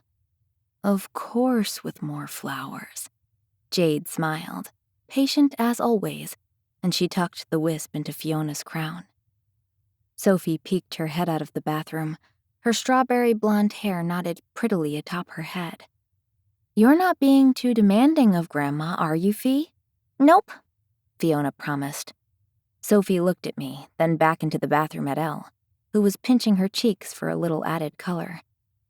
She's going through a bossy phase, Sophie muttered. Huh, Jackson says I'm still in that phase, Elle said with a laugh. I chuckled to myself and watched as Fiona drew shapes with her fingertips on Jade's ivory linen skirt, all of us nearly ready for the ceremony. My wedding. But the longer I watched Fiona, the more uneasy I felt. Needing air, I rose to my feet, my bare feet pattering across the floor toward the door. I just want to sneak a peek, I whispered, flashing Jade and Fiona a quick smile. Everyone I knew was at the lodge. Mr. Murphy, Letty and Milo, Sven and the rest of the villagers. Even Cal and Marika had come to celebrate Hunter's and my big day. Vehicles and horses filled the gravel drive, and laughter and congenial voices echoed down by the reception area, meeting my ears. Walking to the edge of the porch, I glanced toward the lodge, where I could hear Took grumbling from the deck, to the lanterns hanging from the golden-leaved birch and evergreens in the clearing by the river. Wren, Stanley, and Bo hustled around the tables, ensuring they were set. The mason jar centerpieces practically sparkled in the waning afternoon, and the fuchsia bouquets inside of them trembled in the slight breeze. Everything was beautiful. Everything was perfect. Exactly as I'd imagined it. Except for this. Squeezing my hands into fists, I forced myself to ignore the feeling I had in the pit of my stomach and took a deep breath. Everything is fine, I exhaled. So what if children between tainteds and untainteds was uncharted territory, and that Wren and Beau hadn't even had their first child yet? So what if I'd been responsible, that I'd done all the things, and somehow, here I was, pregnant on my wedding day? Everything will be fine, I whispered. I glanced toward the gravel drive, wishing Kat were back. The summit was taking longer than usual this year, and I was a panicked ball of nerves. I didn't have to take a test. With each passing day, I felt more and more certain, like my blood rushed with an extra whir and my skin tingled at the slightest sensations. I'd been brushing it off as butterflies for one of the biggest days of my life, but it wasn't working anymore. I couldn't deny it now that my wedding day was here, and I didn't have any nerves or apprehension or second thoughts about marrying Hunter. I was pregnant. I knew the truth with every fiber in me, and I was scared to death. Jackson headed up the hill toward the cabins, donned in a fresh forest green button-up shirt and slacks. It was a visage of him I'd never seen, and it brought a smile to my face. What I thought might be a mixture of awe and pride filled his hazel eyes as he took in the sight of me. "You look beautiful," Jackson said, stopping in front of me. Thank you. But my dress was forgotten as my mouth started moving again before I could stop it. Do you have any, weird feelings by any chance?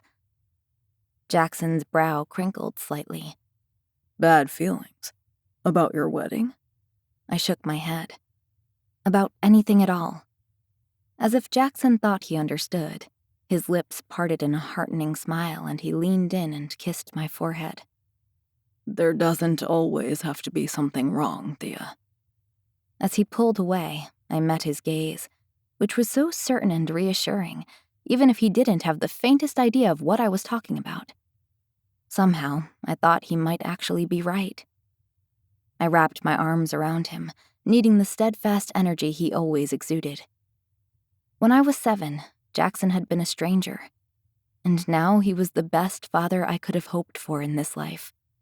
With a sharp inhale, he hugged me back, squeezing his arms around me.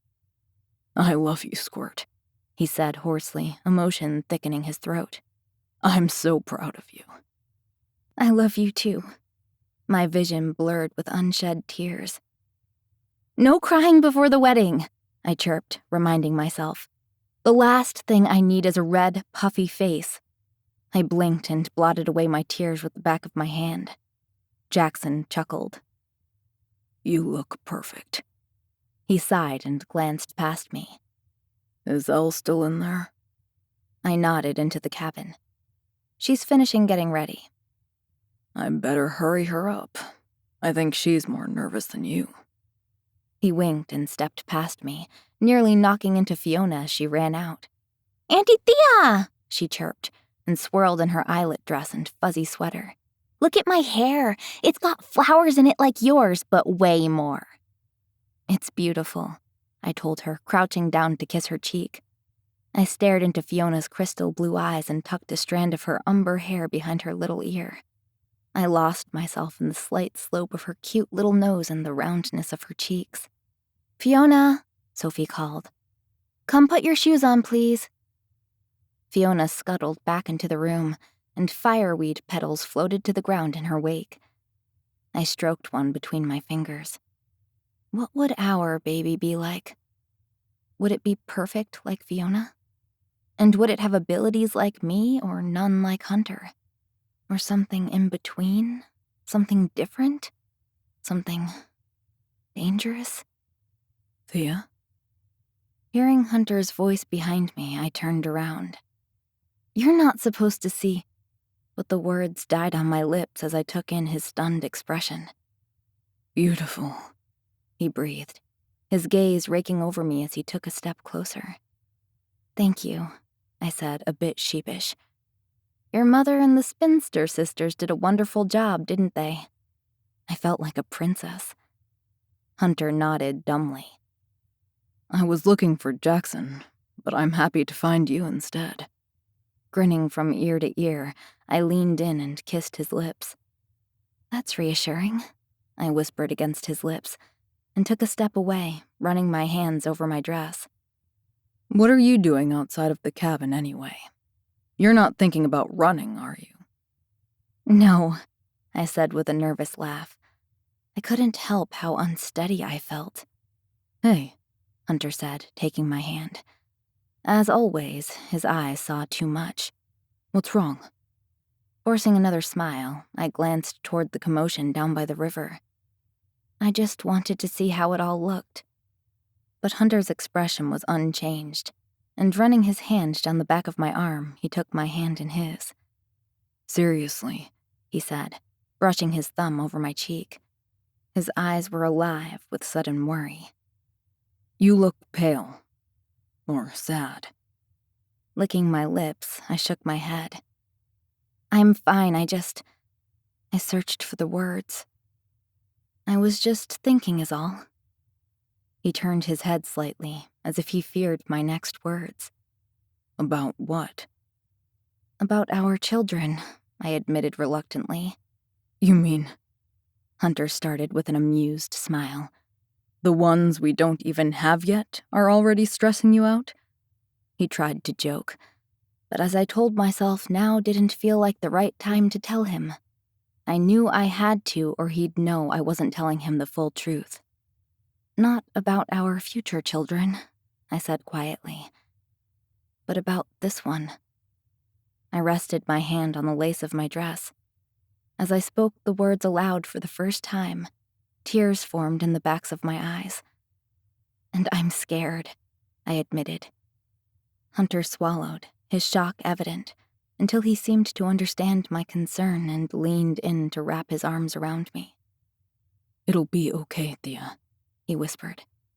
I'm sure it will, I said, because I wanted to believe him, but not because I did. The virus changed everything, making the world and the people still living in it unpredictable. Lunatics, regens, evil power wielders, people like us, people like Hunter. And then there was whatever was in between. There was no telling what our child would be like. There was no one like us, not that we knew of anyway. There was no guarantee that everything would turn out okay. And you're certain? Hunter whispered. I met his gaze. I can feel it. The sound of a diesel engine rumbled up the drive. Wiping the tears from my cheeks, I registered Kat, Woody, and Ross climbing out of the truck. We're not too late, are we? Kat shouted when she saw me, and practically loped toward the cabin. She was wearing her cargo pants and long sleeves, her hair pulled back in a blonde bun on top of her head. Thea? No, I said with a relieved smile. You're not too late. I was just finishing getting ready. Thank God. I told Ross I would never let him live it down if he didn't get me here in time. Kat's brow furrowed as she glanced between me and Hunter. Then Kat glared at him. What the hell did you do already? She chided. I snorted. You didn't do anything, Kat. I looked at Elle and Jackson coming out of the cabin with Sophie and Jade ready for the ceremony. They looked at Hunter and me confused. What is it? Elle asked softly. Everyone glanced around at one another. What's wrong? Meeting Hunter's reassuring gaze, I swallowed and braced myself to say the words for them all to hear. And with a sudden laugh of a sob, I said, I think I'm just hormonal. It took a moment for my meaning to sink in before there was a collective gasp. Wait, what? Kat said, as if she needed me to clarify, but Elle took my hand, rubbing my arm in tentative excitement. She understood my reservations. We'd discussed it before, but there was supposed to be more time to get it figured out. Hunter and I hadn't been planning for kids so soon, though we hoped one day they would be in our future. You're pregnant? Kat reiterated. Yes, I told everyone. I blinked the tears away. It's so dumb. I know I shouldn't be worried. I'm sure everything will be fine. What if it's not? I met Jackson's gaze again, hoping this time he'd give me something to put my mind at ease. No bad feelings, Squirt, he said, trying to sound hopeful. But he couldn't hide his own uncertainty of where this was going to lead. And there were months ahead in which anything could happen. Oh, sweetie. Elle pulled me into her. You're going to be fine. There's still plenty of time to figure things out. I nodded, hoping she was right, even if I couldn't seem to stop the tears from dripping down my cheeks. Babe, Ross said, trudging down the hill with an exhausted, I just rode 12 hours with cat barking in my ear expression. Don't forget to give Thea Becca's present. She seemed adamant. When he looked at me, he froze and his face crumpled with confusion.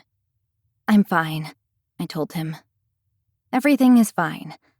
I straightened and flashed Hunter, who looked worried sick about me, as reassuring a smile as I could muster. Seriously, it's totally hormones. I cleared my throat and dried my cheeks. What's wrong with Auntie Thea, Mommy? Fiona asked sadly. I thought she was supposed to be happy. She is, love bug. Come on, let's go tell everyone Auntie Thea's almost ready, okay? Sophie met my eyes with a soft smile. Love you, she mouthed before they padded off. Fee's right. This is our special day, I said aloud. I didn't have to dwell on things out of my control today of all days. I have 8 more months to figure out what happens next. I won't worry about it anymore today. Hunter gently stroked my back as if he didn't believe me. Well, Kat said as she shoved the gift at me. Ross is right. Becca was adamant we give this to you as soon as we got here this morning. But we're clearly late, so here. I glanced between Kat and Ross, then down at Woody as he met the others down by the river. I was glad no one else seemed to notice the blubbering bride. I looked at Hunter. It's a gift, so it can't be that bad, he said, both of us equally confused and afraid. Nothing was ever straightforward with Becca, and I wondered if there was another one of her riddles inside. Untying the twine bow, I pulled the top off the box and lifted the note resting on the tissue paper. Unfolding it, I handed it to Hunter.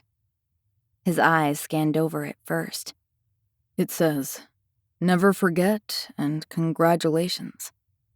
He looked from the note to me, and I pulled back a piece of white cloth. A knitted, heather green garment was folded inside. I held it up. A baby sweater, I breathed. Hunter read the note again. "Never forget and congratulations." Becca's words from last year echoed in my ears. Never forget.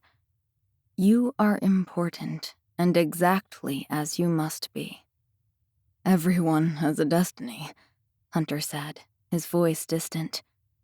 I watched him as my own memories began to fall into place, and he took the sweater in his hand. Zoe told me the vaccine was necessary for my future. I thought she'd been talking about Milo, but Becca said something that stuck with me on the last day we were in Hope Valley. What did she say? I asked, the words barely a breath. She said that everyone has a destiny, I finished for him. Becca told me that too. Your future will help give rise to a world different than this one. I stared down at my stomach, my thoughts reeling before a bubble of laughter escaped my throat. She knew. She'd seen it all already. I still didn't know what sort of child was growing inside me, but that Becca had knitted a sweater was as good a sign as I needed. I met Hunter's watery gaze. The baby, I started. Whatever happens next, it's going to be okay. I said it with far more certainty this time. Hunter's chest rose and fell, and relief seemed to wash over him as he exhaled a ragged breath. She wanted you to know, Elle realized. She wanted you to have peace of mind. The fear seeped from me as I thought about Becca's words over and over. Her certainty rang true, and I sniveled an excited laugh. Awestruck by Becca's words, Hunter and I stared at one another. Her prophecy was heavy, but not a burden, and the more that settled in, the more I allowed myself to be happy. A baby, I mouthed to him as if I couldn't believe it. Congratulations, Ross said, clapping Hunter's shoulder. Hunter grinned as the others exclaimed and applauded the news, and after a whir of well wishes, everyone was gone, leaving Hunter and I standing there, silent as we gazed into each other's eyes. A moment ago, I thought our children might be something wrong, I admitted. But now, he tugged me against him, holding me as we absorbed each other's relief. I've thought about this for so long, he said, his voice almost inaudible at my ear. My future has changed more times than I can count, and yet all of this feels perfectly right. With a happy sob, I blubbered into his shoulder. We're really doing this. We're really doing this, he echoed. When he pulled away, I admired the unbridled excitement in his eyes, an indescribable happiness that made it impossible to imagine a darker future. We'll make it work, whatever happens, he promised. I know. Squeezing the little green sweater against my chest, Hunter and I turned toward our family and friends gathering below. We had all the help we'd ever need. Sighing, I rested my head against Hunter's shoulder. And to think, I said, you didn't want to come to Whitehorse. I peered up at him through my lashes. Hunter shook his head with a knowing smirk. You're never going to let me live that down, are you? No, probably not. Wait. He stiffened. Is Fiona already digging into your honey cakes? What? My gaze raked over the crowd. When I saw her riding on Alex's back around the dinner tables, I glowered at Hunter. That was low, Hunter. Even for you, I told him. With a chuckle, he whisked me up, and I shrieked as he cradled me in his arms. I guess you'll have to punish me later. I wrapped my arms around his neck. Looking forward to it, I whispered against his mouth. Hunter brushed a feather-light, lingering kiss against my mouth. Come on, beautiful. Let's get the party started. We have a lot to be grateful for and celebrate tonight. Bonus scene. Thea. Hope Valley. We spent our 4th afternoon in New Bodega at the Hope Valley farm. All of Hunter's symptoms from the vaccine had finally fizzled to nothing. I'd gotten a sunburn from the deceptively overcast skies while exploring the beach with him and Littlefoot, and it was time to get back to work. I stood at the pasture with Danny to officially meet all 8 of the horses we'd be taking back with us, one horse in particular. "This is Sadie," Danny said as the Palomino mare came trotting up to the fence. It was natural to assume Danny had beckoned her with her mind. Sadie whinnied and nudged her, requesting a quick pat. "She's beautiful," I said. Sadie's coat was the color of Hunter's wheat field in the afternoon sunlight, her mane a blonde tangle that hung around her eyes. "She loves the kids, too. I think she relates to them more than us old farts." Like Sadie knew exactly what Danny was saying, she meandered back out to the pasture to join the other horses with a bit more spunk in her step. The warm breath of a black gelding fanned across my arm as he inched closer. His ears perked toward us in curiosity. "And who is this beauty?" I asked as he scented my skin, no doubt smelling a mixture of sweat and herbs and summertime goodness from a day of my helping in the fields. "That's Peanut," Danny explained. "Kiara named him." I grinned. "Well, you're a tall, handsome boy, aren't you, Peanut?" There was movement by the barn, and I noticed Hunter walking toward us. "Oh, geez," Danny groused. She glanced at Kiara. splashing with Jack at a small frog pond beyond the apple orchard and the farmhouse. Of course, the munchkins soaked right before the picnic. She flashed me a regretful grin. I better get her inside and cleaned up before we eat. Zoe's been extra sensitive to smells lately. Danny mimicked a big belly and grimaced. I don't want to be responsible for Zoe's gag reflex when she gets a whiff of Kiara at the picnic table. I laughed as Danny jogged toward the pond, Kiara completely oblivious as she giggled and splashed through the mud with Jack. I recalled the warm days of summer when Littlefoot and I would play in the Yukon River. I remember those days, I said wistfully, my chin jutting toward the pond as Hunter walked up to me. He followed my gaze. Warm summer sunshine, the boggy scent of the water in the shallows, and wet dog, which I knew I'd get an eye scolding for. With an exaggerated sigh, I smiled. Those were the days. You had a happy childhood then. Hunter seemed to think the thought out loud, and his slightly pinched features told me he was surprised. Yes, I did. I tilted my head, waiting for him to say whatever thoughts perplexed him. It's just good to know that. After what happened with your mom and... My brow crumpled and Hunter shook his head. His cheeks flushed slightly as he glanced away. I don't know why I brought that up. That was insensitive. He reached through the fence and stroked Peanut's mane absently. The fact that Hunter cared much about my past at all was worth more than any discomfort in him bringing it up. It's fine, I said. The wood poked into my back as I leaned against the pasture fence, but I barely noticed.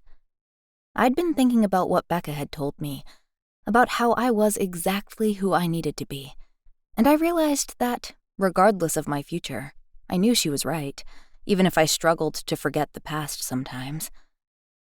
We both have things we don't want to remember, but sometimes we don't get the choice, I said. Hunter's head angled slightly, as if he was surprised by my sudden optimism. It's part of who we are, right? The good and the bad parts. He practically snorted and draped his arms over the fence. I don't think you have any bad parts, Thea. Oh, I do, trust me. In fact, I think you're one of the only people who's seen some of the worst in me, and not always for good reason. Maybe, but you've never said anything to me I didn't deserve at the time. That's not true, I admitted, staring into his eyes. They shined like liquid amber in the afternoon, yet were clouded like wood smoke, too, housing so much pain and longing and strength, all at the same time. I couldn't have forced myself to look away if I'd tried. Well, your intentions have always been good at least, he said, and he was the one who looked away, breaking the spell. Oh, and yours haven't? Hunter glanced at me, his chiseled jaw slightly dusted with scruff.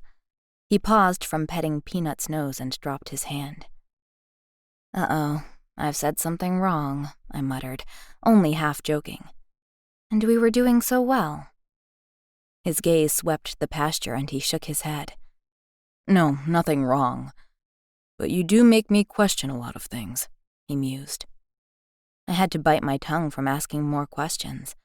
As much as I wanted to know everything there was to know about the mysterious hunter, it didn't feel right to ask either, and the tension was already thickening between us again. Come and get it, guys, Kat called to us from the picnic tables they'd moved out onto the lawn. Bert was spreading out blankets, and Jack and Jason carried racks of meat out to the buffet. Becca, Annie, and Alex followed behind them with other dishes, setting food along the line of picnic tables so the 14 of us could eat together. Hunter and I said goodbye to Peanut and made our way around the pasture.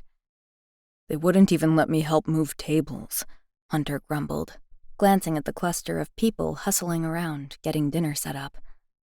I'm not sure if they think I'm contagious or if they think I might break.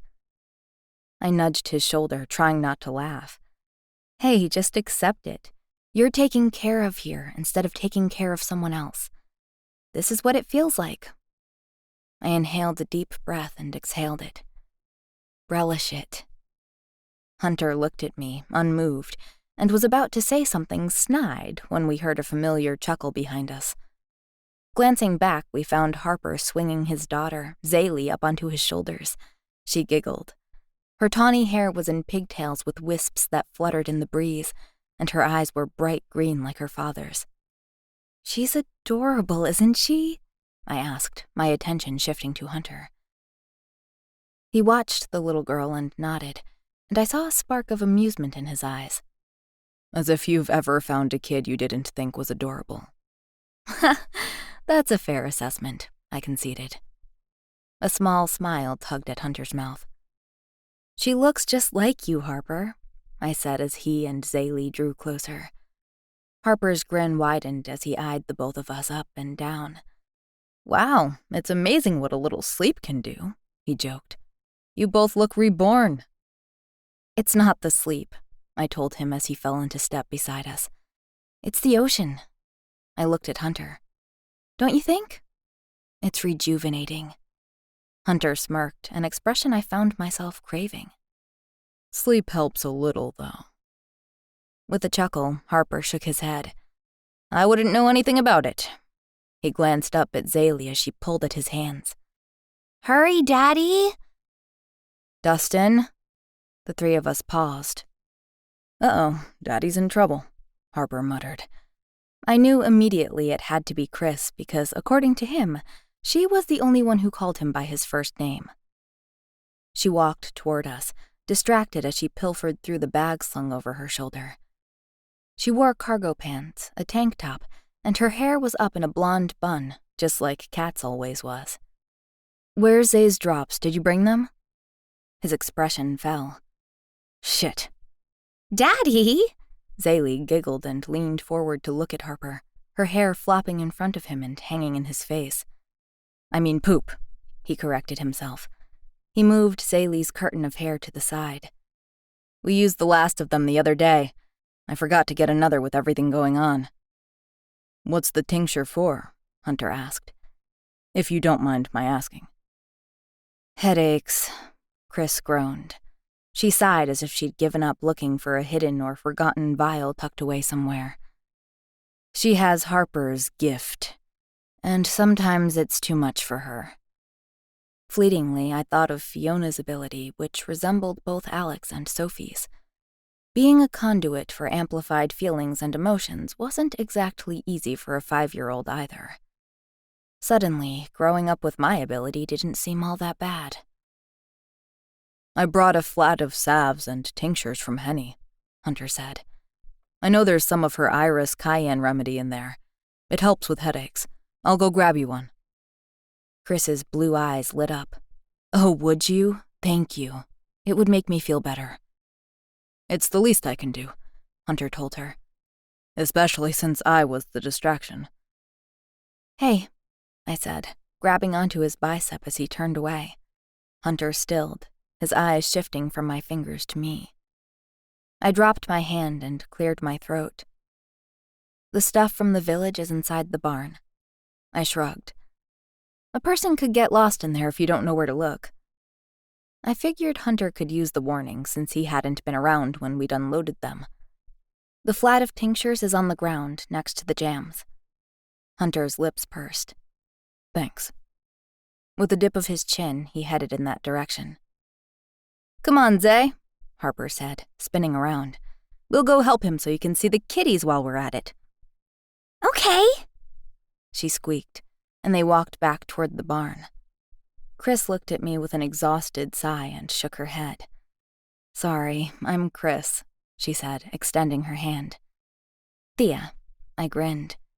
"You have a wonderful husband," I told her, "and a beautiful little girl. She has your freckles. I love freckles." Chris laughed. "Thank you, to both, and yes, she does have my freckles, and my temper." We started toward the picnic again. The group was already serving themselves food. "She has a prophecy ability then, like Becca and Harper?" "Yes," Chris said. "Of course it keeps getting stronger. Zay gets headaches sometimes when she has visions, And when I'm around, they aren't so bad because I can generally help soothe her a bit with my cerebral fingers, but... Chris shook her head. I'm not always around. I never thought about having to worry about something like that, I realized. Chris laughed. Me either. It's definitely different, worrying about these sorts of things now. With my boys... She paused, as if she hadn't meant to broach the past. Well, you didn't used to have to worry about developing abilities and remedies. She flashed me a weak smile. True, but at least you have Harper around. He'll come up with some magical elixir for her one of these days. Sam and Kiara scuttled past us with pitchers of iced tea. Sorry, he said, and they set them on the tables. Kiara's hair was in a damp braid after getting cleaned up, but I noticed she already had a wet stain on her shirt. We had a bit of a setback, but it's all fixed now, Sam explained. Drinks are ready. He winked at Kiara, as if they had a secret, and she looked sheepishly at her father as he walked up. Trouble again, you little rascal, Jason said, and he leaned down to kiss the top of Kiara's head. I'd have it no other way. Yep, come on, Jack, she called, and she ran off again. Don't worry, I'll get your plate ready, Jason muttered, and he glanced at me with a smile. Grab some grub, Thea. There's short ribs over there, and a birdie told us you love honey. Zoe made her famous honey butter corn on the cob over there. It's about the only thing she can make, but... Zoe stopped beside him and punched his shoulder. He glared at her. Where the hell did you come from? Pregnancy gives you supersonic hearing, Jason. Didn't you know? With a smirk, she poured herself a cup of lemonade. He looked at me, shaking his head. I don't know how she does that. I'll never tell, Zoe said, and surveyed the food on the tables. But I am ravenous. She rubbed her belly and licked her lips, as if her mouth was suddenly watering. With a chuckle, I got into line behind them. I'm definitely going to have some corn. And the ribs. I can't remember the last time I had beef anything. I'll tell you what, Jason said, plopping a blackberry from the fruit salad into his mouth. You eat all the beef you want, and I'll eat your portion of those moose meatballs you made. I laughed. You've got yourself a deal. Those are one of Jackson's signature dinners. When I finished heaping food onto my plate, Zoe and I sat at one of the picnic tables out of the way. Don't mind me, she said as she squatted down on the bench across from me. I'm just going to pig out now. Sam was already sitting beside her. Thanks for the warning, he muttered, and scooped a spoonful of potato salad into his mouth. With his baseball cap on backward, his blue eyes gleamed in the sunlight. I hadn't had more than a few bites when Hunter plopped down on the bench beside me. He and Sam glancing at one another before we all fell into companionable silence. I eyed a strawberry from the fruit salad on my fork, imagining how much sweeter it would taste with a bit of honey. As if he were in my thoughts, Hunter slid an open jar of it toward me with a barely there smile. My breath stilled. I snagged the jar from the other table, he said. You are awesome. Thank you. You're welcome. Hunter's cheek rounded with a grin, and my heart melted, just a little. This has been Unbroken. Savage North Chronicles, Book 6, an ending world novel. Written by Lindsey Pogue. Narrated by Andrew Gibson and Rebekah Nemethy. Produced by Stephen Carlock. Well, that is a wrap. The final installment of the Savage North Chronicles has come to a close, at least the full-length novel installment. I really hope that you enjoyed Thea's adventure. For me, it was a really satisfying way to round out the series, and I hope that you had an amazing time. I appreciate all of you for being on this journey with me from book 1 through to Thea's story, and if you are looking for more weather-ravaged reimagined worlds and epic love stories and adventures, then please check out my Forgotten Land series. And you can find me all over the interwebs. So I would love to chat with you in my reader groups. And also, if you'd like a signed copy, I'd love to send you one. Be sure to check out my bookshop if you'd like to peruse all the goodies in there as well. Now, there is one more installment to the Savage North Chronicles, and that's Day Zero, which is a collection of prequel short stories, but that is not currently in audio at the time of recording this. I am working on a project for you YouTubers, and as soon as it's ready, I will be sure to upload it and link to it in all the book descriptions. But for now, please like and subscribe so you get your notification when it's ready, and I'll see you around. Happy reading adventures, everybody.